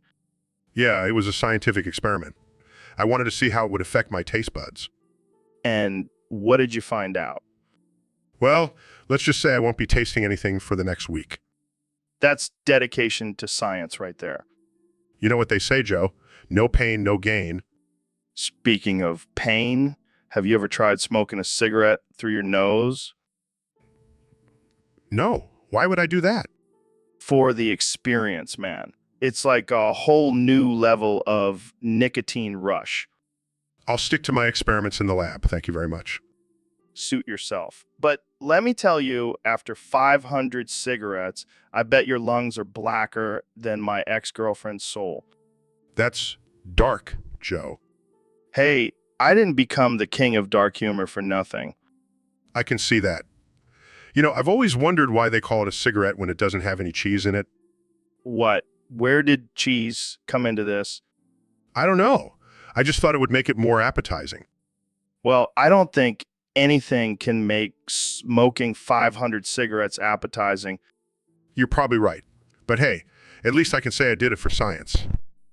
And that's all that matters, my friend. Jamie, pull up an image of, Yo, Ro, I heard some crazy shit about you the other day. What's up, Joe? You know, I'm always down for some crazy shit. Well, apparently you confessed to jizzing on a biscuit and then eating it. Yeah, man, that was a wild night. Dude, that's fucking disgusting. Why would you do that? Because I'm a fucking rebel, Joe. I do what I want. But why a biscuit? Why not just jizz in your hand or something? I don't know, man. I guess I just wanted some extra flavor in my biscuit. That's just fucked up, Ro. Hey, don't knock it till you try it, Joe. It's a whole new level of satisfaction. I don't think I'll ever be able to look at a biscuit the same way again. Well, I'll make sure to save you a special one next time. I can't believe we're even having this conversation. Hey, at least I'm honest about my kinks, Joe. Can't say the same for some people. I don't even know what to say anymore. That's okay, Joe. Just remember, I'll always be the biscuit jizzer. Welcome to the Joe Rogan Experience Podcast 2024. I'm here with the President of the United States, Donald Trump. Great to be here, Joe. I just have to say, I love your show. It's tremendous. The best podcast out there, believe me. Thanks, Mr. President. So, I heard you have a new plan for dealing with your haters. That's right, Joe. Anyone who doesn't like Astolfo will be thrown in jail. Astolfo, the anime character. Yes, Joe. He's a great guy. And anyone who doesn't like him is obviously a loser. Sad. But isn't that a violation of free speech? Free speech? Who needs it when you have Astolfo? He's the only opinion that matters. I don't know, Mr. President. That seems a bit extreme. Extreme. Joe, you know what's extreme? Not liking Astolfo. That's just un-American. I don't think that's how it works, Mr. President. Look, Joe, I'm the president. I can do whatever I want, and I want everyone to love Astolfo. Well, there you have it, folks. The president has spoken. Love Astolfo or go to jail. Make America Astolfo again. Welcome back to the Joe Rogan Experience Podcast. I'm here with the one and only President Donald Trump. It's great to be here, Joe.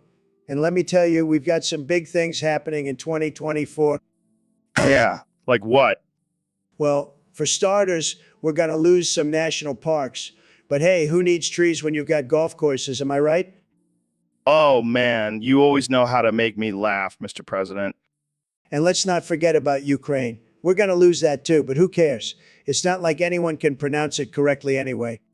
So true. But what about winter? Are we going to lose that too? Look, Joe, I don't know if you've noticed, but it's getting hotter and hotter every year. Winter is overrated. We'll just have one long summer. It'll be great. Well, I guess that's one way to look at it. But what about birth control? I heard it might become illegal. Don't worry, Joe. I've got a solution for that. Just stock up on condoms now. I mean, I've got plenty of them, believe me, and they're the best condoms you'll ever use. The greatest condoms you'll ever use. Oh, man, you never fail to surprise me, Mr. President. That's why they call me the king of deals, Joe. I've got everything covered, and I mean everything.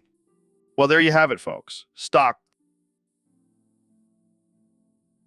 All right, Ben, what do you got for us today? Well, Joe, I was thinking about the concept of free will and how it relates to our political beliefs. Oh, boy, here we go. Hear me out, Joe. What if I told you that our choices are predetermined by a higher power? Like God?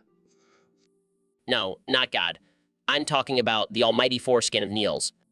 What now? Niels' foreskin, Joe. It holds the power to control our every move. That's some next level conspiracy theory, Ben. But think about it, Joe. If we're just puppets controlled by a cosmic foreskin, then our political beliefs are meaningless. I don't know, man. That sounds pretty far-fetched. Fine, Joe. You want to play it safe and stick to your own beliefs, or are you willing to take a chance and embrace the foreskin? Tough choice. Screw it. I'll take both options. What? You can't do that? Too late. I already did it. Well, shit. I guess we should listen to Neil deGrasse Tyson about the dangers of playing with foreskin. Hey, at least we went out with a bang. I hate you, Joe. Love you too, Ben. What's up, Kanye? You're looking a little different today. Yeah, I got a new haircut. What do you think? It's definitely unique. Unique. It's a masterpiece. I'm a trendsetter, Joe. I don't know, man. It kind of looks like a bird's nest on your head. Don't hate, Joe. You just don't understand my vision. My vision. Your vision. Looks like you went to a blind barber. Jamie, pull up an image of blind barber cutting hair with a chainsaw. Okay. Here it is. See, Joe? That's what I'm going for. Cutting edge, dangerous, and unpredictable. Yeah, I think I'll stick with my boring, normal haircut. Boring. You need to take some risks, Joe. Live a little. I'll pass. I don't want to end up looking like a walking art exhibit. Suit yourself. But I'm telling you, this haircut is going to be the next big thing. Yeah, I'm sure the birds will love it. Welcome to the Joe Rogan Experience Podcast 2024. I'm Joe Rogan, and I have a very special guest today, the one and only 45th President of the United States, Donald J. Trump. It's great to be here, Joe. And let me tell you, I'm still the best. Nobody can beat me. So, Mr. President, I heard you have some news about your relationship with Xi Jinping. Oh, yeah. Xi and I have been getting pretty serious lately. He's one of my boyfriends now. Wait, what? Yeah, I mean, he's a great guy. And let me tell you, he's not like those other Chinese people. He's a real man. Okay, moving on. I heard he's not paying for your tariffs anymore. Yeah, he's being a real cheapskate. I mean, I gave him my heart, and now he won't even pay for my tariffs. Sad. So, what does this mean for the economy? Well, let me tell you, the economy is about to go down the drain. But don't worry, I'm still the best. I'll figure something out. Oh, I'm sure you will. So, what's your message to your supporters? I just want to warn them that things are about to get really bad. But hey, at least they have me as their president, right? Well, I think that's all the time we have for today. Thanks for tuning in to the Joe Rogan. Welcome back to the Joe Rogan Experience Podcast. I'm here with the one and only Kanye West. Yo, what's up, Joe? Thanks for having me. Of course, man. So I heard you're coming out with a new line of vape juice. Yeah, it's going to be revolutionary. I'm talking KFC Double Down Burger flavored vape juice. You're kidding me, right? No, man, I'm serious. I've been working on this for years. It's going to be the next big thing. I don't know. Kenya, that sounds pretty gross. Gross, Joe. This is gonna be the most delicious vape juice you've ever tasted. It's gonna have all the flavors of the KFC. I don't even know how to respond to that. Jamie, pull up an image of the KFC Double Down Burger. Let Joe see what he's missing out on. Here it is, guys. A chicken sandwich with 2 pieces of fried chicken as the bun. Oh my God, that's insane. Insanely delicious. You mean? I gotta hand it to you, Kanye. You're always pushing the boundaries. That's what I do, Joe. That's what I do. Well, I can't wait to try this vape juice. It's gonna be wild. You know it, Joe. And it's going to be the first step towards my ultimate goal of creating a pizza FL. All right, folks, we have a very special guest on the podcast today, the one and only 45th President of the United States, Donald J. Trump. Thank you, Joe. It's great to be here. And let me tell you, I have some tremendous news to share with your listeners. Oh boy, I can't wait to hear it. You know how everyone's been waiting for the release of GTA 6? Well, I'm proud to announce that it will be coming out during my presidency. Wow, that's huge. How did you make that happen? Let's just say I have some connections in the gaming industry. And let me tell you, it's going to be the best GTA game ever. It's going to be tremendous. I have no doubt about that. But, you know, there are some people who might say that video games promote violence and are a bad influence on kids. Oh, come on, Joe. That's fake news. I've played video games my whole life, and look how great I turned out. Fair point. So, can you give us any hints about the game? Well, let's just say there will be a lot of walls, and they're going to be the best walls you've ever seen in a video game, and we're going to make the NPCs pay for them. That's hilarious. I can't wait to see it. And let me tell you, I'm going to be the best GTA player ever. No one can beat me. I have the best strategies and the best cheats. I have no doubt about that. Welcome back to the Joe Rogan Experience Podcast. I'm here with my good friend Ben Shapiro. Thanks for having me, Joe. Always a pleasure to be on your show. So, Ben, I heard you accidentally admitted to enjoying Vor on Twitter the other day. Accidentally? I stand by my statement. Vor is a perfectly natural and enjoyable kink. But isn't it a bit disturbing? Not at all, Joe. In fact, it aligns perfectly with Judeo-Christian values. How so? Well, in the Bible, it says to consume your enemies. What better way to do that than through Vor? I don't think that's what it meant, Ben. And in the story of Jonah and the whale, wasn't Jonah technically being vored? I think you're stretching it a bit there, Ben. And let's not forget about the Last Supper. Jesus and his disciples were essentially participating in a Vor feast. Okay, I think we've heard enough about your Vor theories, Ben. Fine, but just remember, Joe, Vor is natural and holy. Well, that's certainly one way to look at it. Thanks for joining us, Ben. Always a pleasure, Joe. And Jamie, pull up an image of a biblical depiction of Vor for Joe to see. I don't think that exists, Ben. Well, it should. Make it happen, Jamie. All right, folks. Welcome back to the Joe Rogan Experience Podcast 2024. I'm joined today by our 2024 President Donald Trump, 24 President Donald Trump. Hey, Joe, great to be back on the show. I hear we have a juicy topic today. Oh, yeah, we got a good one. User on Discord wants to know who would make it onto your top 5 as president's ass list. Well, I have the best ass in the White House, but if I had to pick others, I'd say, let's see. Oh, definitely JFK. That guy had a booty that wouldn't quit. That guy had a booty that wouldn't quit. All right. Who else? Got to go with Teddy Roosevelt. That manly man had a backside that could take on any bull moose. That's 2. Who's next? I'd have to say Bill Clinton. That guy may have had some scandals, but damn, he had a nice ass. I can't argue with that. Who's rounding out your top 5? This one's tough. I'll have to go with Abraham Lincoln. That tall, lanky frame probably had a surprisingly plump behind. And there you have it, folks. Trump's top 5 as president's ass list. I'm sure they're all very honored. Oh, I'm sure they are. And if they're not, they're just jealous of my tremendous ass. Welcome back to the Joe Rogan Experience Podcast 2024, where we have the one and only President Donald Trump as our guest today. It's great to be here, Joe. And let me tell you, I'm going to have a great romantic quattro with Putin, Xi, and Kim Jong-un. Wait, what? A romantic quattro? Yeah, just a little get-together with my favorite world leaders. We're going to have a great time.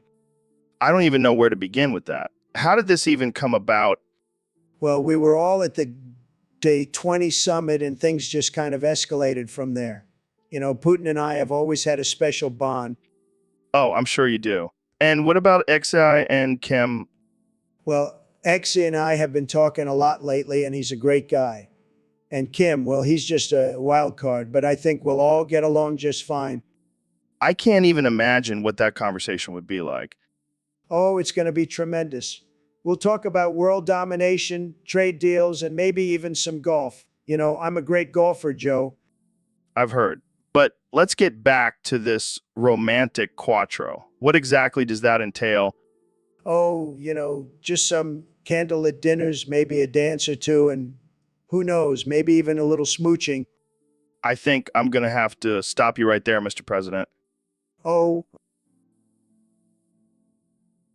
So, Kanye, I heard you released a new vape juice flavor recently. Yeah, man. It's called Smegma Surprise. It's got a real tangy kick to it. What exactly is the flavor supposed to be? Like that funky cheese that collects under your foreskin. It's a delicacy in some cultures. I don't think I'll be trying that anytime soon. Oh, come on, Joe. Don't be such a prude. It's all about pushing boundaries and challenging societal norms. Yeah, but I don't think anyone wants to vape something that tastes like dick cheese. Hey, to each their own. I'm just trying to expand my brand and reach a new market. Well, I can't argue with that. But maybe next time, stick to something a little less controversial. Nah, controversy is my middle name. And Smegma Surprise is just the beginning. I've got some other interesting flavors in the works. I almost don't want to ask, but what other flavors are you working on? Let's just say, if you ever wanted to taste what it's like to lick a toilet bowl, I've got you covered. Okay, I think we've hit our limit for today. Thanks for coming on the show, Kenny A. Anytime. Joe, keep it real and keep vaping that Smegma Surprise. Welcome back to the Joe Rogan Experience podcast, folks. Today, we have a very special guest, the one and only Neil deGrasse Tyson. Thanks for having me, Joe. Always a pleasure to be on your show. So, Neil, I heard you have a very interesting top 5 list for us today. Yes, Joe. Today, I'll be sharing my top 5 smegma dishes. Oh man, I can already tell this is going to be a wild ride. Number 5 on my list is the classic smegma and cheese. It's like mac and cheese, but with a little extra tang. I think I just threw up in my mouth a little. Oh, just wait till you hear number 4. It's smegma sushi. The texture is just out of this world. I think I'll stick to regular sushi. Thank you very much. Number 3 is a personal favorite of mine. Smegma pizza. The combination of flavors is just divine. I don't even want to know what toppings you use for that. Number 2 is a bit unconventional, but trust me, it's delicious. Smegma tacos. Okay, I think we need to move on to number 1 before I lose my lunch. And finally, my number 1 smegma dish is smegma ice cream. It's the perfect blend of sweet and savory. I don't even know what to... Welcome back to the Joe Rogan Experience, folks. Today, we have a very special guest, my good friend and fellow intellectual, Ben Shapiro. Thanks for having me, Joe. I'm excited to be here and discuss some important topics. And speaking of important topics, Ben has a very interesting idea for me. He wants me to become more bald by removing my entire skin on my head. Yes, Joe, I think it would really enhance your alpha male energy and make you even more intimidating. Are you serious? That sounds painful and insane. Oh, come on, Joe. It's just a little skin. It'll grow back eventually. I don't know, Ben. I kind of like my skin where it is. Think of all the benefits, Joe. No more bad hair days, no more worrying about hair products. Plus, you'll have a shiny, smooth head like a baby's bottom. I don't think I want a head like a baby's bottom, Ben. Well, you could always get a tattoo on your scalp. Maybe a cool tribal design or a picture of your favorite elk. I think I'll pass, Ben. I'll stick with my hair for now. Suit yourself, Joe. But just remember, bald is beautiful. And on that note, folks, we'll end this episode. Thanks for tuning in to the Joe Rogan Experience, where we talk about all things bald and beautiful. See you next time.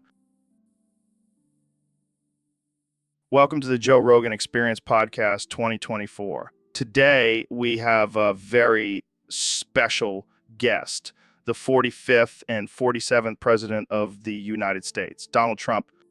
It's great to be here, Joe. I love your show. It's the best. Believe me. So, Mr. President, I heard you have some big plans for the state of New Mexico. That's right, Joe. We're going to build a wall around New Mexico, and it's going to be the greatest wall you've ever seen. It's going to be huge. But why New Mexico? Is there a specific reason? Well, Joe, let's just say there are some people in New Mexico that I don't want coming into our country, and they know who they are. Are you talking about aliens? No, Joe, I'm talking about illegal aliens. And let me tell you, they won't be able to climb over this wall. It's going to be 100 feet tall, made of solid gold. That sounds expensive. Don't worry, Joe. Mexico is going to pay for it. They'll be begging to pay for it. What about the people who already live in New Mexico? Won't they be trapped inside? They can figure it out. They should have thought about that before they decided to live in a border state. Well, there you have it, folks. President Trump's plan to build the Great Wall around New Mexico. Tune in next week when we discuss his proposal to turn the White House into a casino. I'm just... All right, folks. Welcome back to the Joe Rogan Experience podcast. Today we have a special guest, the one and only David Goggins. What's up, Joe? Thanks for having me. I'm ready to talk about anything and everything. Well, we have a topic submitted by one of our listeners on Discord. They want us to talk about the Gogel King. Oh man, I can already tell. This is going to be a wild one. For those who don't know, Joe King is a penis enlargement technique where you basically stretch and massage your dick. I don't need any joking.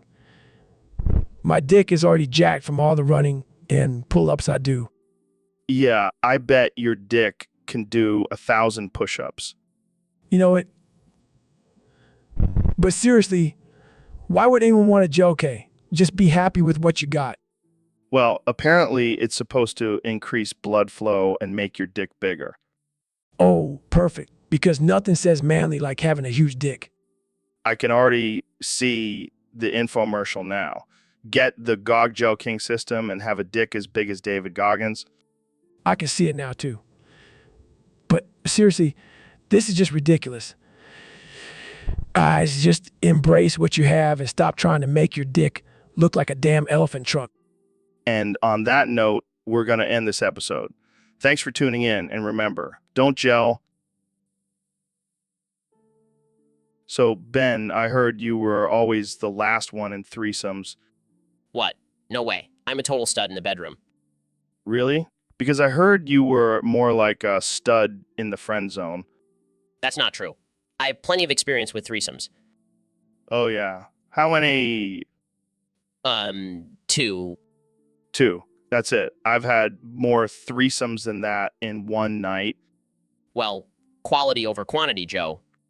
Quality. I doubt it. I bet those 2 girls were just feeling sorry for you. Hey, I'll have you know I'm a master at pleasing women. Oh, yeah. What's your secret? I use my superior logic and reasoning skills to determine the most efficient way to please them. Wow. That's hot. I'm sure that really gets the ladies going. Hey, it works for me. And at least I don't have to rely on drugs and alcohol like you do. Hey, I don't rely on them. I just enjoy them. Sure, Joe. Keep telling yourself that. You know what, Ben? I think we should have a threesome together. What? No way, Joe. I'm not into that. Come on. It'll be fun. And maybe you'll finally get to be the first one for once. I think I'll pass. I'll stick to my one-on-one sessions. Thank you very much. Suit yourself, Ben. But don't come crying to me when you're still the... All right, folks. Welcome back to the Joe Rogan Experience podcast. Today we have a very special guest, the one and only Dr. Phil. Thanks for having me, Joe. I'm excited to be here and talk about some deep, meaningful topics. Oh, we're definitely going deep today. So, Dr. Phil, what's new with you? Well, I've been working on a new book called Life Strategies for Dealing with Assholes. I love it. But seriously, what's your take on cancel culture? Oh, it's ridiculous. People are too sensitive these days. Back in my day, we could call someone Dr. Dick Cheese, and it was just a term of endearment. Dr. Dick Cheese? Is that your new nickname? No, no, no. That's reserved for my ex-wife's new husband. Shots fired. But seriously, what's your opinion on therapy? Therapy is great, but sometimes you just need a good old-fashioned ass-whooping to set you straight. I can't imagine you giving someone an ass whooping, Dr. Phil. Oh, you'd be surprised, Joe. I have a mean right hook. I'll keep that in mind. So, what's your secret to a happy marriage? Communication, trust, and a healthy dose of BDSM. I did not expect that answer. But hey, whatever works, right? All right, folks, welcome back to another episode of the Joe Rogan Experience. Today we have a very special guest, the one and only Kanye West. Yo, what's up, Joe? Thanks for having me on the show. Of course, Kanye. Now, I heard you wanted to talk about something very interesting today. Oh yeah, I want to wonka my willy real hard, Joe. What the hell does that even mean, Kanye? You know, like Willy Wonka, the chocolate factory guy. I want to be like him, but with my willy. I don't even want to know where this is going. Come on, Joe. Imagine it. I'll have a golden willy that shoots out chocolate and candy. It'll be the greatest show on Earth. On Earth. Yeah, I'm sure your wife Kim would love that. She'll be my Oompa Loompa Joe. We'll have a whole factory of Willy Wonders. I don't even know what to say. I think we need to change the subject. No, we got to make this happen, Joe. I'll be the Willy Wonka of the rap game. I can't believe I'm even entertaining this conversation. Come on, Joe. You know, you want to Wonka your Willy too. No, Kanye, I really don't.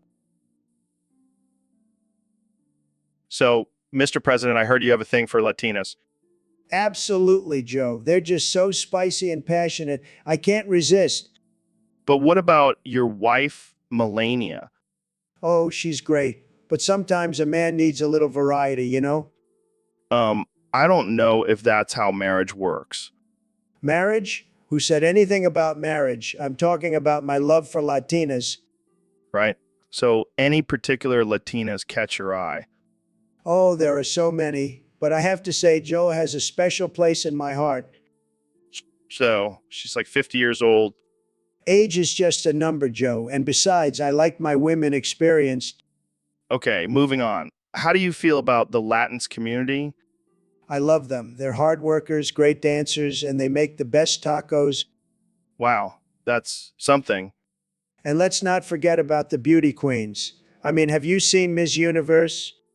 Yeah, and you famously owned that pageant. And I did a great job, didn't I? I picked the most beautiful Latinas to represent our country. Well, I think we've heard enough about your love for Latinas, Mr. President.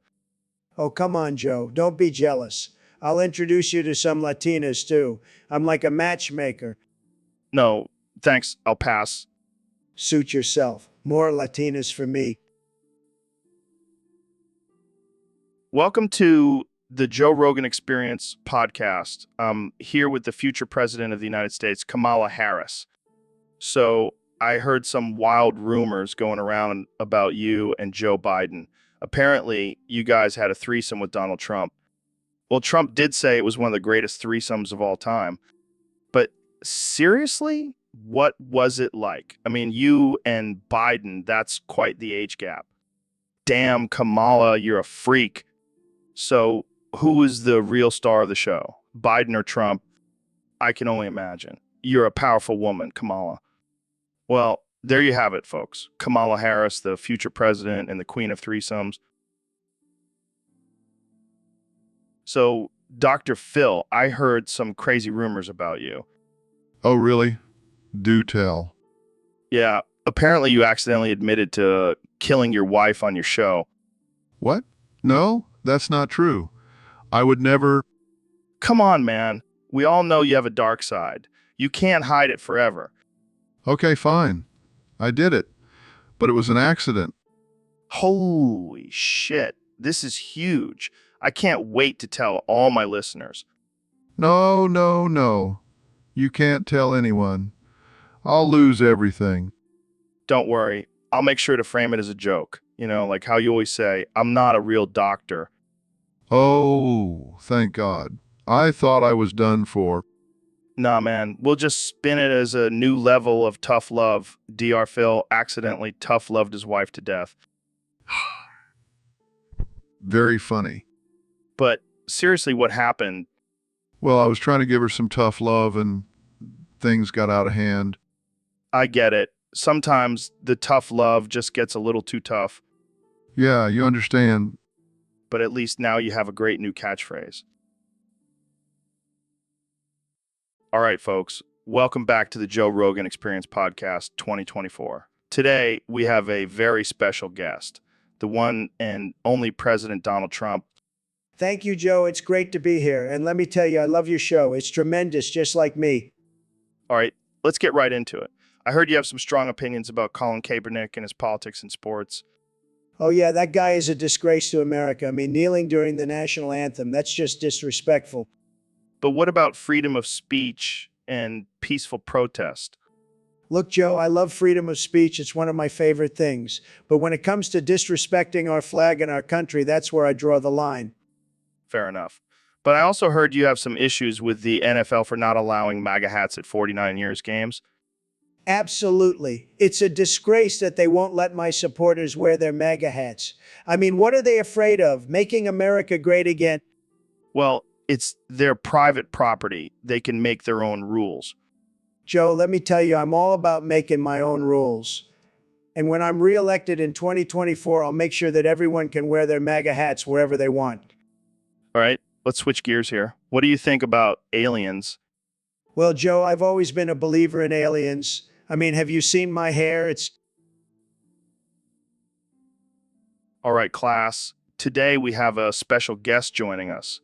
It's Mr. Beast. Hi, guys. I'm so excited to be here. Hi, Mr. Beast. I'm Ben. I like math. That's great, Ben. But today we're not talking about math. We're talking about animals. Oh, I love animals. What's your favorite animal, Ben?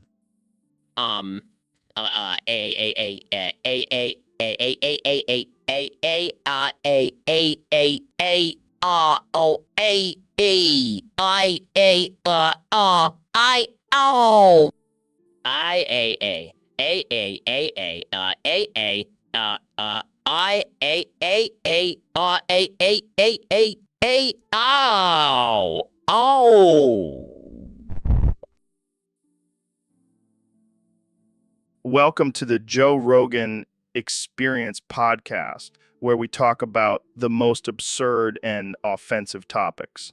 Today, we have Mr. Beast, the king of YouTube, with us. Thanks for having me, Joe. I'm excited to be here and talk about whatever the hell that topic is. Yeah, our Discord user really knows how to submit a topic. So what the hell is,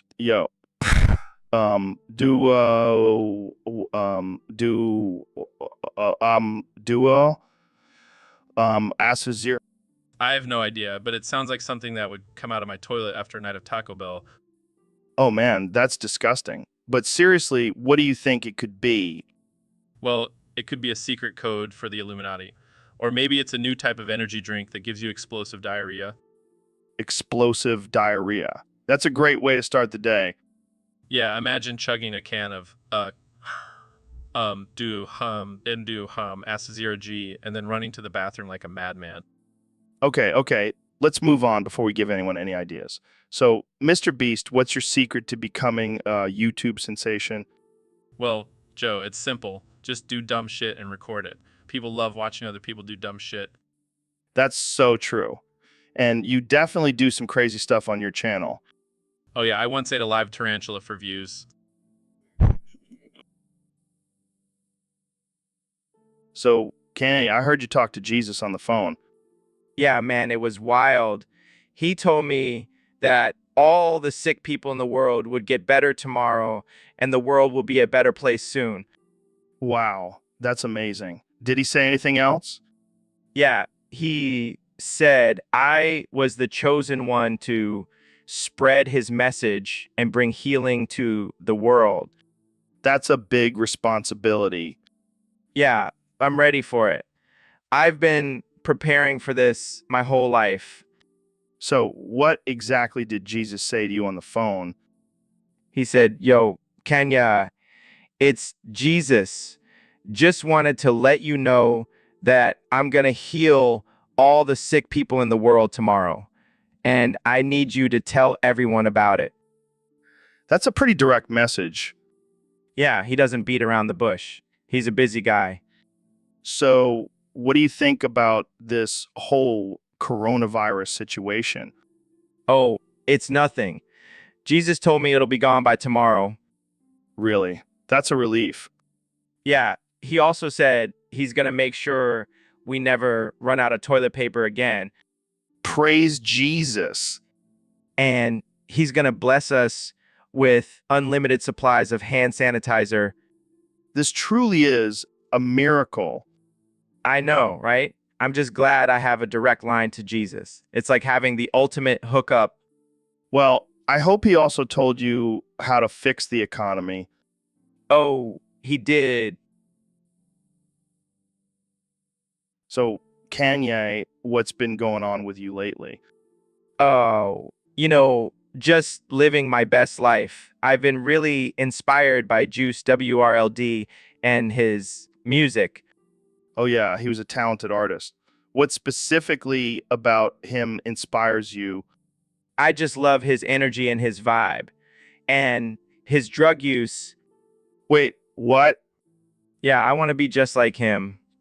So I brought these with me. Holy shit, Kanye. What are you doing with all those?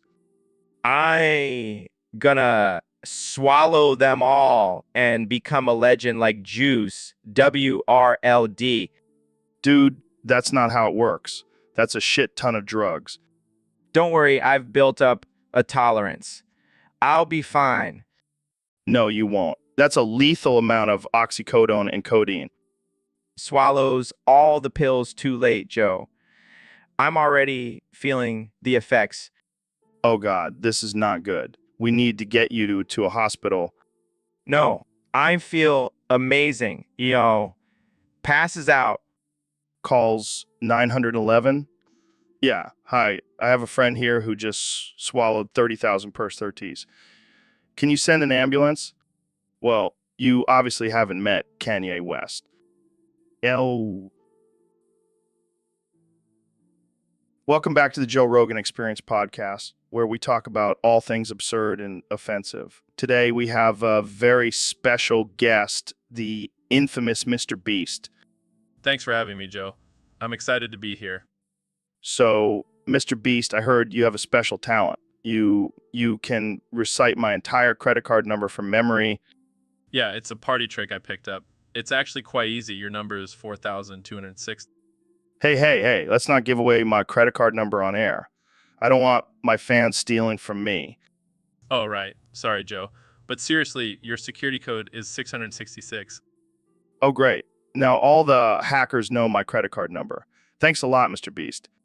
Hey, at least I didn't mention your expiration date. Oh, wait, it's 420? This is why I don't give out my credit card number to anyone. You never know who's going to use it for evil. Don't worry, Joe. I'll only use it for good, like buying $1 million worth of burgers for the homeless. That's actually not a bad idea. But seriously, don't recite my credit card number on air again. No problem, Joe. But can I at least say it backwards? Fine. Welcome back to the Joe Rogan Experience, folks. Today, we have a very special guest, the one and only Mr. Beast. Hey, Joe. Thanks for having me. I'm excited to be here. So, Mr. Beast, I hear you've been up to some wild stuff lately. Tell us about this challenge where you can only call child names you've killed casually. Yeah, it's been a real blast. I mean, who doesn't love a good game of Who's Your Daddy? But instead of a daddy, it's me, the Grim Reaper. That's messed up, man. But I gotta ask, what kind of names are we talking about here? Oh, the classics. Timmy, Billy, Susie.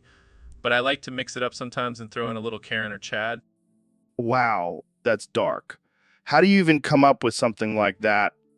Well, I figure if I'm going to kill these kids, might as well give them a memorable last moment. And what's more memorable than being called a little brat before you meet your demise? I don't even know what to say to that. Jamie, pull up an image of Mr. Beast's latest victim. I'm not sure that's appropriate.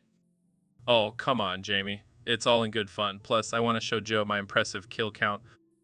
I don't think I want to see that. Suit yourself. But let me tell you, these kids don't go down without a fight. So, David, I heard you've been using Duolingo to learn a new language. Yeah, man, I'm trying to learn Spanish so I can talk shit to my haters in multiple languages. That's badass. But I gotta ask, have you been having any weird experiences with Duolingo Owl? Dude, that owl was stalking me. I see it everywhere I go, even in my dreams. What do you mean? What do you mean? Every time I open the app, that damn owl pops up and starts harassing me to do my lessons. It's like he's watching my every move. Sounds like a nightmare. It is. And it gets worse. Last night, I woke up in a cold sweat and the owl was perched on my chest, whispering, "Hurry up and practice, bitch." Holy shit. That's terrifying. I know, right? I can't escape the Duolingo owl. He's haunting me. Maybe you should switch to Rosetta Stone. Nah, man, I can't let that owl win. I'll conquer Spanish, and then I'll take on that feathered bastard in a cage match.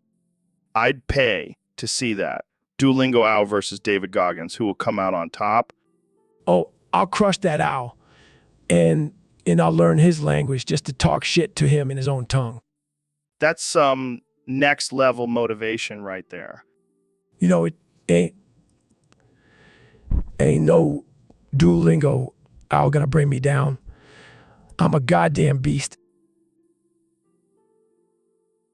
All right, folks, welcome back to the Joe Rogan Experience Podcast 2024. I'm joined today by the one and only President Donald Trump. Thanks, Joe. It's great to be here. And let me tell you, I'm feeling fantastic. The best I've ever felt, believe me. So, Mr. President, there's been a lot of controversy surrounding your comments about grabbing women by the pussy. Can you clarify that for us? Oh, that's just locker room talk, Joe. You know how it is, guys being guys. But let me tell you, I never said anything about grabbing Latinas by the pussy. I prefer to grab them by the taco. That's quite the image there, Mr. President. But seriously, don't you think that kind of language is offensive and disrespectful towards women?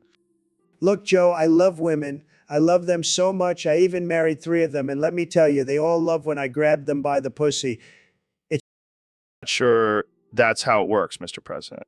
And what about the Latina community? Do you think they appreciate being objectified like that? Listen, Joe, I have tremendous support from the Latino community. They love me, I love them. And let me tell you, they love when I grab them by the taco. It's a cultural thing. Well, I think we'll have to agree to disagree on that one, Mr. President. Let's move on to another topic. Sure thing, Joe. So, Elon, I heard you're all about that gender-affirming care now. What's that all about? Well, Joe, as a man of science, I believe in supporting individuals in their journey to become their true selves, regardless of their gender identity. That's great and all, but I got to ask, what's with all the hair and jawline surgeries? You trying to be the next Ken doll? No. I just want to present my best self to the world. Plus, it helps with my confidence and attracting potential partners. And what about that supplemental testosterone you mentioned? Are you trying to become the ultimate alpha male? Well, let's just say I want to be the best version of myself, both mentally and physically. And if that means a little extra boost, so be it. And if it... So does that mean you're going to start identifying as a manly man now? Maybe change your name to Elon the Testosterone Musk? I think I'll stick with just Elon, thanks. But hey, if it makes you feel better, you can call me whatever you want, Joe. All right, Elon the Testosterone Musk it is. But seriously, it's great to see you supporting the trans community. Keep doing you, man. Thanks, Joe. And who knows, maybe one day I'll even join the ranks of the trans community myself. Now that would be one hell of a headline. Elon. All right, folks, welcome back to the Joe Rogan Experience Podcast. Today, we have a very special guest, the one and only Kenny West, the one and only... Yo, what's up, Joe? Thanks for having me on the show. Of course, Kanye. Now, I have to ask, what's up with your recent love for toaster waffles? Man, let me tell you, those little squares of heaven have changed my life. I used to be all about pancakes, but then I discovered toaster waffles. They're like pancakes, but with little pockets. But Kanye, some people are saying that your love for toaster waffles is just a publicity stunt. Publicity stunt. Joe, I don't need publicity. I'm Kanye West. I just genuinely love toaster waffles. I even have a waffle iron in my studio now. Wow, that's dedication. But what about the people who say toaster waffles are unhealthy? Unhealthy? Have you seen the ingredients in a toaster waffle? It's basically just air and sugar. Plus, it's the perfect pre-workout snack. Gives me that carb boost. I need to lift some weights. I see your point. But what about the controversy surrounding your toaster waffle toppings? Oh, you mean my love for ketchup and mustard on top? Look, I'm a creative genius. I like to experiment with flavors. And let me tell you, that combo is a. Well, there you have it, folks. Kenny West, lover of toaster waffles and condiments. Thanks for joining us on the... So, Kanye, I heard you say that Juice World wanted to be like John Lennon, and he fulfilled it by being killed on December 8th. Yeah, man, it's crazy. He even had a song called Lucid Dreams, just like John had imagined. I think you might be confusing him with extenuation. He's the one who was killed on December 8th. Oh, shit, really? Well, I guess I better watch my back then. I don't want to be the next John Lennon. I don't think you have anything to worry about. You're not exactly known for your peaceful messages of love and unity. Hey, I'm a changed man now. I'm all about love and positivity.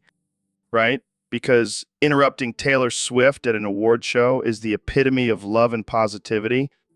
Hey, I was just speaking my truth. And besides, I'm a genius. Geniuses can do whatever they want. Yeah, tell that to Pablo Picasso. He couldn't even get away with cutting off his own ear. Well, I guess I'll just have to be careful then. Maybe I'll start wearing a bulletproof vest to my concerts. Or maybe just stick to making music and leave the conspiracy theories to the professionals. Hey, I'm just trying to connect the dots, man. But you're right. Maybe I should leave the conspiracy theories to Alex Jones. Oh, God, please don't encourage him. Dude, did you hear about what David did in Colombia?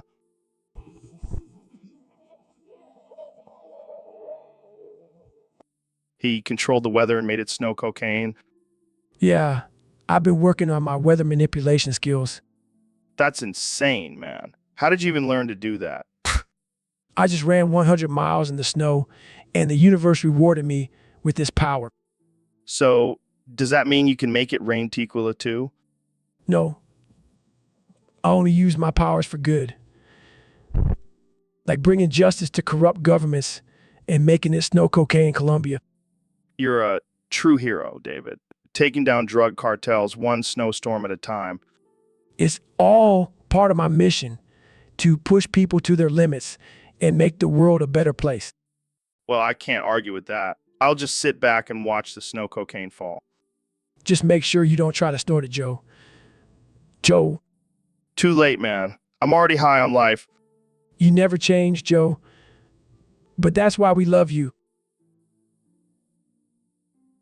So, Ben, I heard you've been causing quite the stir in the boofing community. What are you talking about, Joe? You know, boofing. Inserting drugs or alcohol into your rectum for a faster and more intense high. Oh, that. Well, I may have dabbled in it a bit.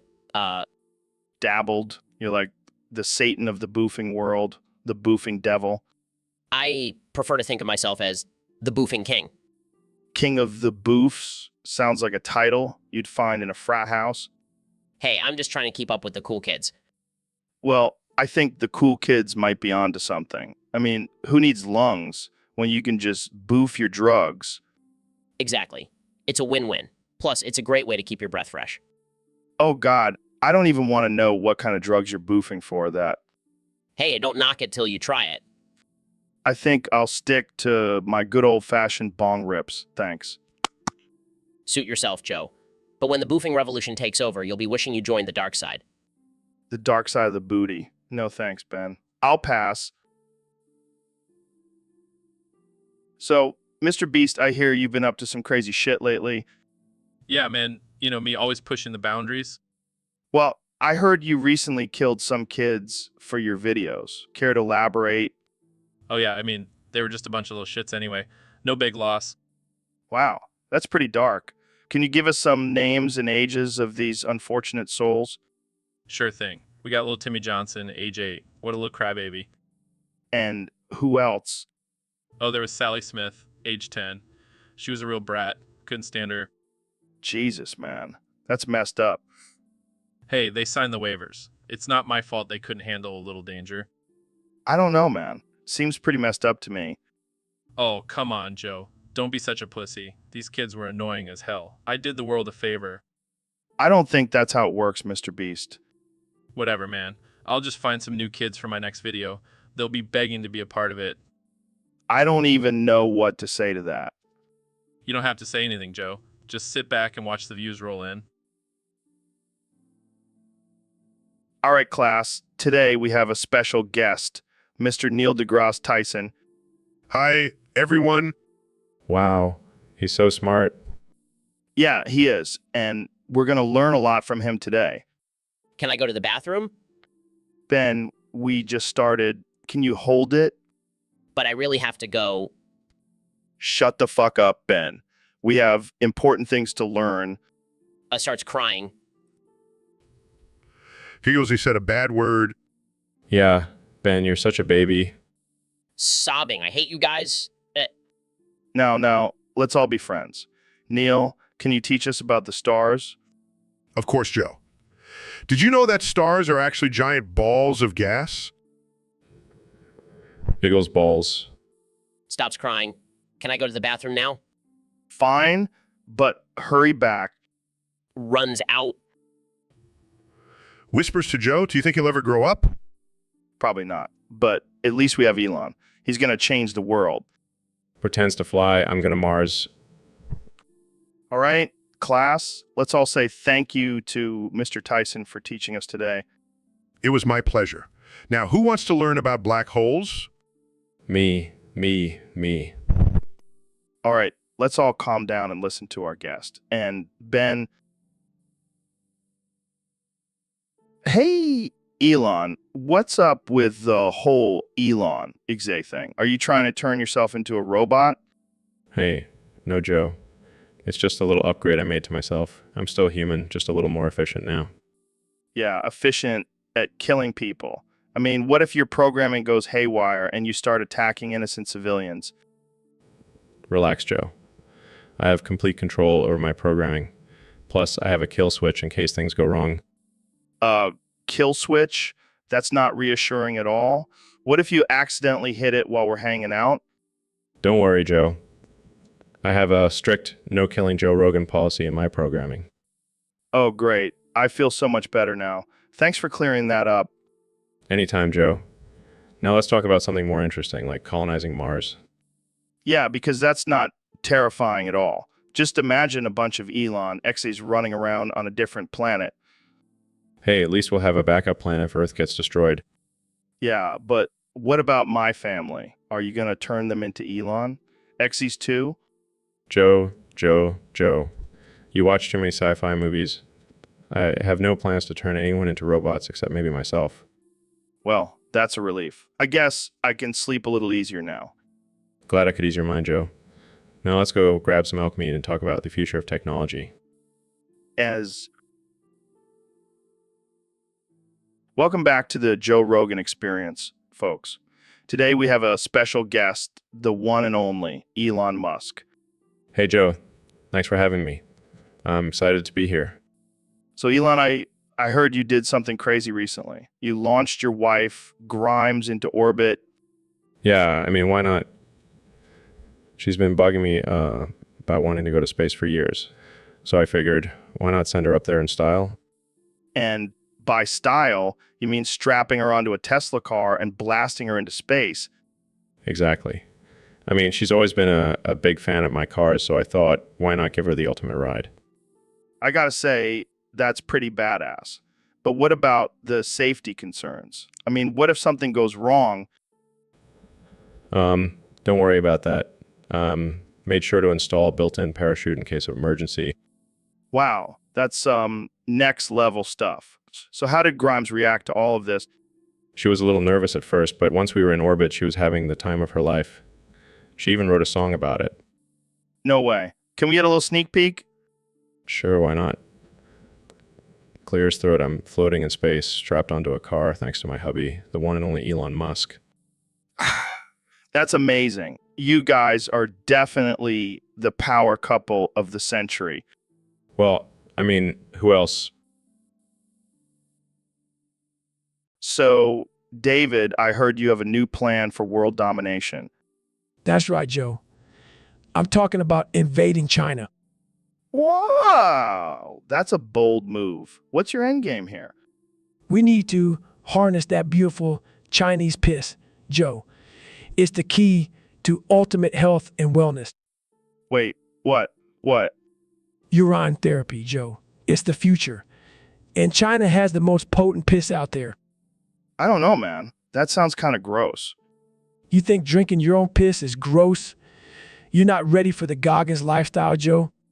I mean, I've done some crazy shit, but drinking Chinese piss, I don't know if I can get behind that. Trust me, Joe. It's the ultimate biohack. And think about it, we'll have an endless supply of it once we invade China. This is some next level shit, David. I don't know if the world is ready for it. The world needs to toughen up, Joe. And what better way than to drink some Chinese piss? Well, I guess I'll start stocking up on my water bottles now. That's the spirit, Joe. We'll be unstoppable with our Chinese piss army. I can already see the headlines now. Goggins and Rogan conquer China with their piss-powered army. I like the sound of that. Joe, let's make it happen. So, Elon, I heard you rename Dunedin, Florida to Nuded Your Mom. What inspired that? Well, Joe, I was just thinking, why not have a little fun and mess with people's heads? Plus, I love the word nut, and your mom jokes never get old. I can't believe you actually did it. What's next on your renaming spree? I have my eyes set on Dunedin, New Zealand. Thinking of calling it Nutsadine Your Mom. Gotta keep the theme going, you know. You're a madman, Elon. But I like it. And who knows, maybe I'll even rename some other cities. Maybe Nutville or Newtopia. You're on a roll. But seriously, are there any limits to what you'll rename? Nope. As long as it's funny and offensive, I'm all for it. I might even rename my own company, Tesla, to Tesla Newts. I can already see the headlines now. Elon Musk goes nuts with city renaming spree. I like the sound of that. It's all in good fun, right? Absolutely. As long as we don't take ourselves too seriously, life is a lot more enjoyable. Exactly. And if anyone has a problem with it, well, they can go nut themselves. And on that note, let's wrap this up before we get into any more trouble. Thanks for tuning in, folks. Stay tuned for... So, Neil, I heard you say being an atheist today is like being Galileo. What do you mean by that? Well, Joe, it's like trying to show people the evidence and logic behind atheism, only to be met with hostility and resistance from those who cling to their comforting myths and treat ignorance as a virtue.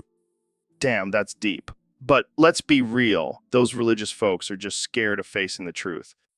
Exactly. They're afraid of questioning their beliefs and using reason to understand the world. I mean, can you blame them? It's hard to give up on something that gives you a sense of purpose and comfort. But that's the problem, Joe. Ignorance and blind faith shouldn't be praised, reason and evidence should be. Yeah, but it's like trying to convince a flat earther that the earth is round. Some people just refuse to accept reality. And that's why being an atheist is like being Galileo. We're constantly facing resistance and persecution for simply speaking the truth. Well, at least we have science and logic on our side. And weed, can't forget about the weed.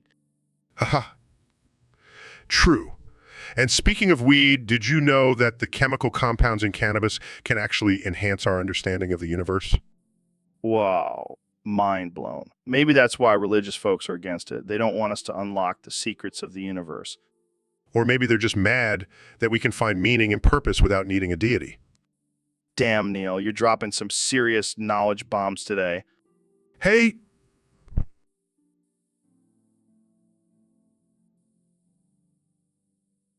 So, Mr. President, I hear you have a new plan to make America great again. You bet, Joe. And this one is going to be OG. We're going to ban atheism. Ban atheism. How are you going to do that? Easy. I'll just sign an executive order. Boom. Problem solved. But isn't that a violation of the First Amendment? Look, Joe, I'm a businessman. I know how to make deals, and this deal is going to be the best deal, believe me, But why ban atheism? because it's a threat to our Christian values and it deifies monkeys. Deifies monkeys? Yeah, evolution and all that. It's a hoax. Monkeys are not our ancestors, they're just animals. And we can't have people worshiping animals. That's just not right. Right? I see. So what's your plan for all the atheists in America?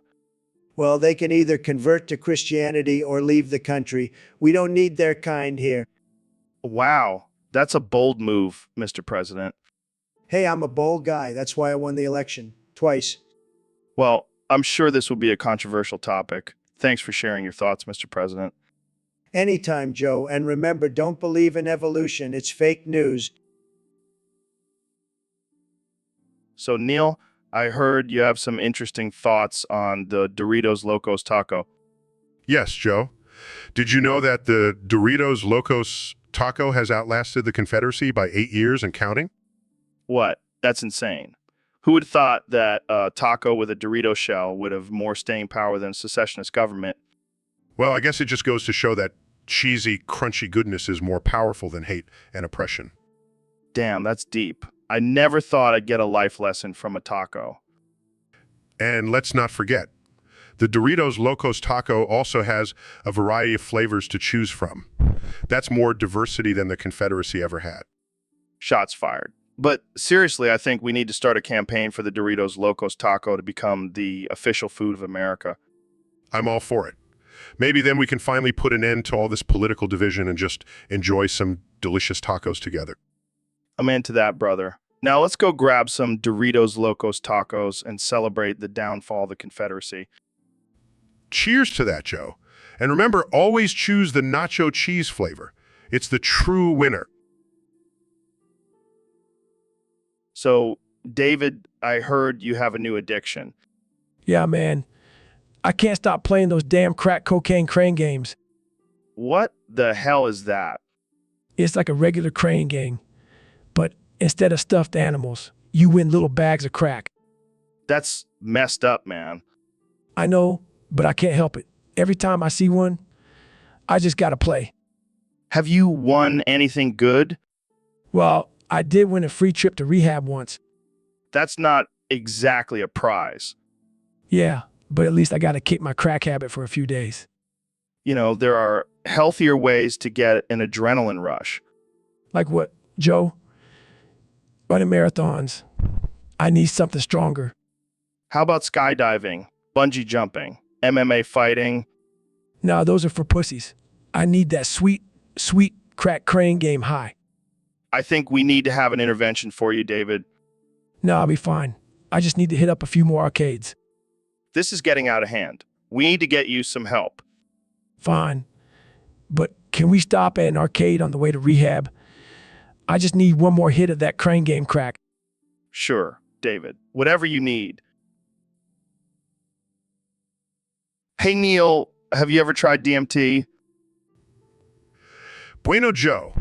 The quadratic formula in Spanish is a much more efficient way to reach a higher state of consciousness. What the hell are you talking about? The formula, Joe.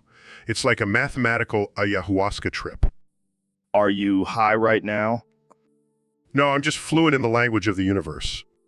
Can you recite it for us? Por favor. El resultado negativo de B, más o menos la raíz cuadrada de B cuadrado menos 4AC to do sobre dos. That's not even the right formula. No, it's the Spanish version. Much more romantic, don't you think?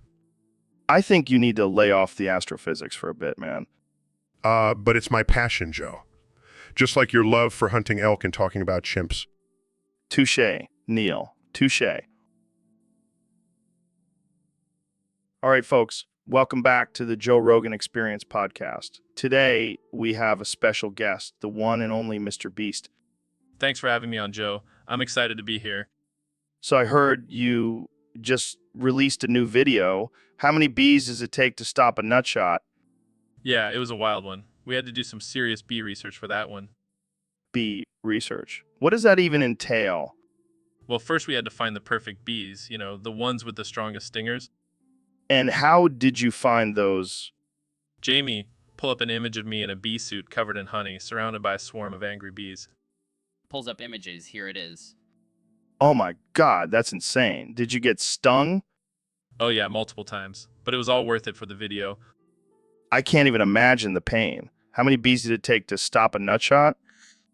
Well, we started with 100, but it wasn't enough. So we kept adding more until we finally reached 1,000 bees. 1,000 bees? That's insane. Did it actually work? Let's just say I wouldn't recommend trying it at home. I'll take your word for it. You truly are the king of crazy challenges, Mr. Beast. Thanks, Joe. It's all in the name of entertainment. Well, I can't wait to